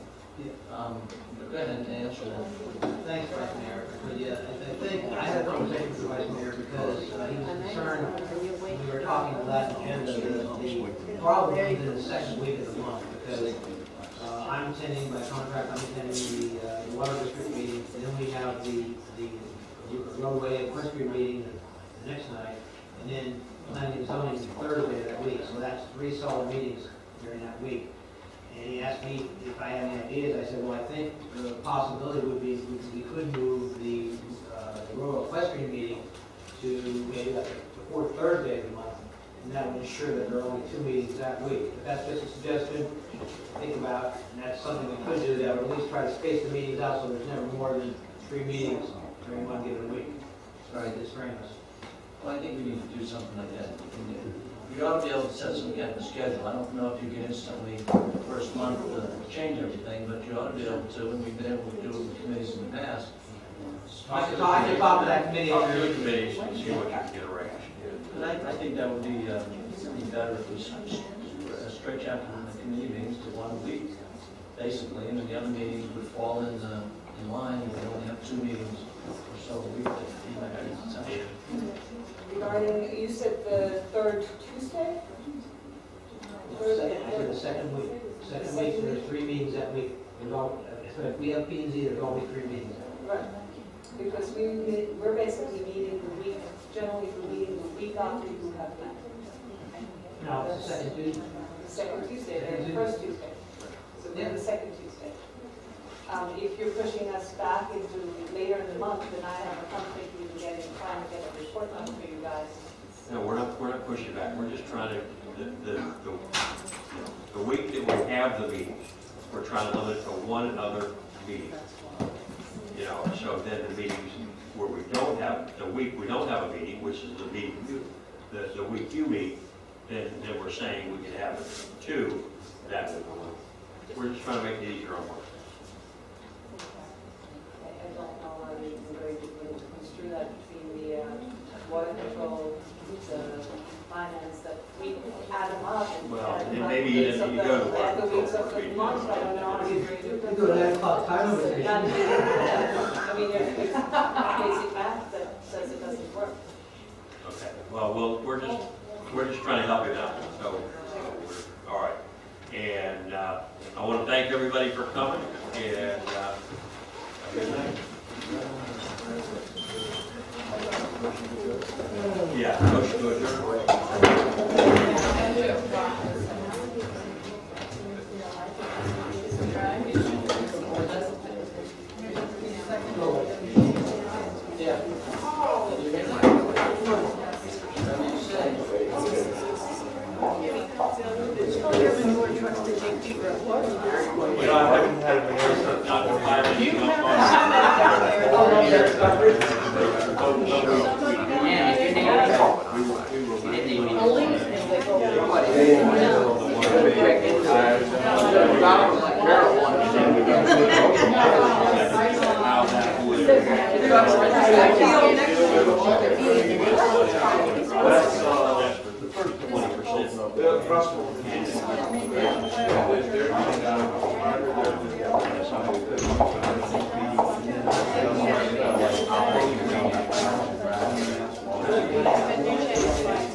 I just want to make sure it wasn't illegal.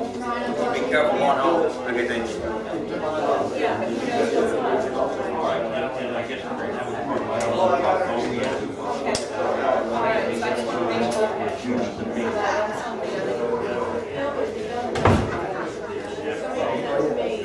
never notice it?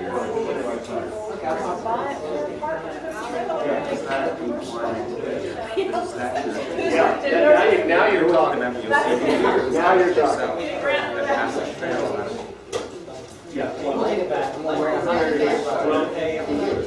wouldn't even have to do that. We would, so that we could then do one thing. Right, I know. You don't pay. But anyway, please. You're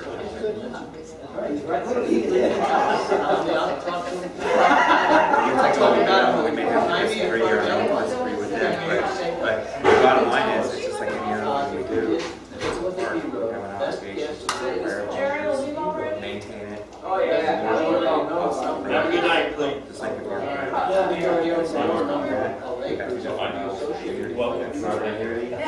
Texas, once we allow a trail to be there, how we maintain it is an operational thing, which is limited, but it's not reviewed.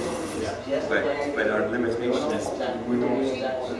And then we know we're going to strip off of B road, A road. And we can say, all right,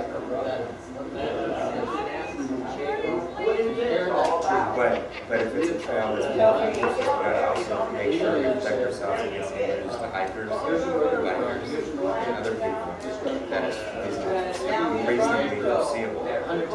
So it's not just if it's going to be hikers, not motorcycles, I understand that. Because, I mean, if it's foreseeable, if you allow a motorcycle and a horse, it's not going to mix, right? So, but then, so when you're planning that anyway trail, it's not just saying our concerns about liability and protection of horses and pay some portion of the hikers. So it's, and when it comes up to be done, we can look at it and say, that's almost like having wages and then pay $20 per acre. Trying to relate the two concepts.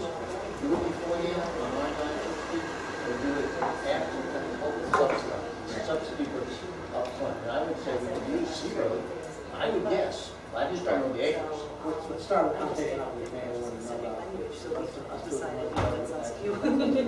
well, you'll see that memo and you guys can debate it, and if you have more information you want to provide me to disagree with it, I'm happy to look at what I will review. It's pretty late. I didn't think it was going to fit within that, but we still have the protections as a government entity, and we still have the obligations anyway, even with the statute, to be reasonable and to warn folks, and our liability is minimized by science. Yes, but no. We are. But only on. These are the numbers, these numbers are valid, because they come from people that you know. It says for North A is 9763. They hate it. Well, that's what was estimated. Whatever the number, using estimates, that's actually. Then it was 102.22 for Situate. North D was 113.38. And South C was 162.38. Well, he got it. He wants to give it to you guys first. If you want.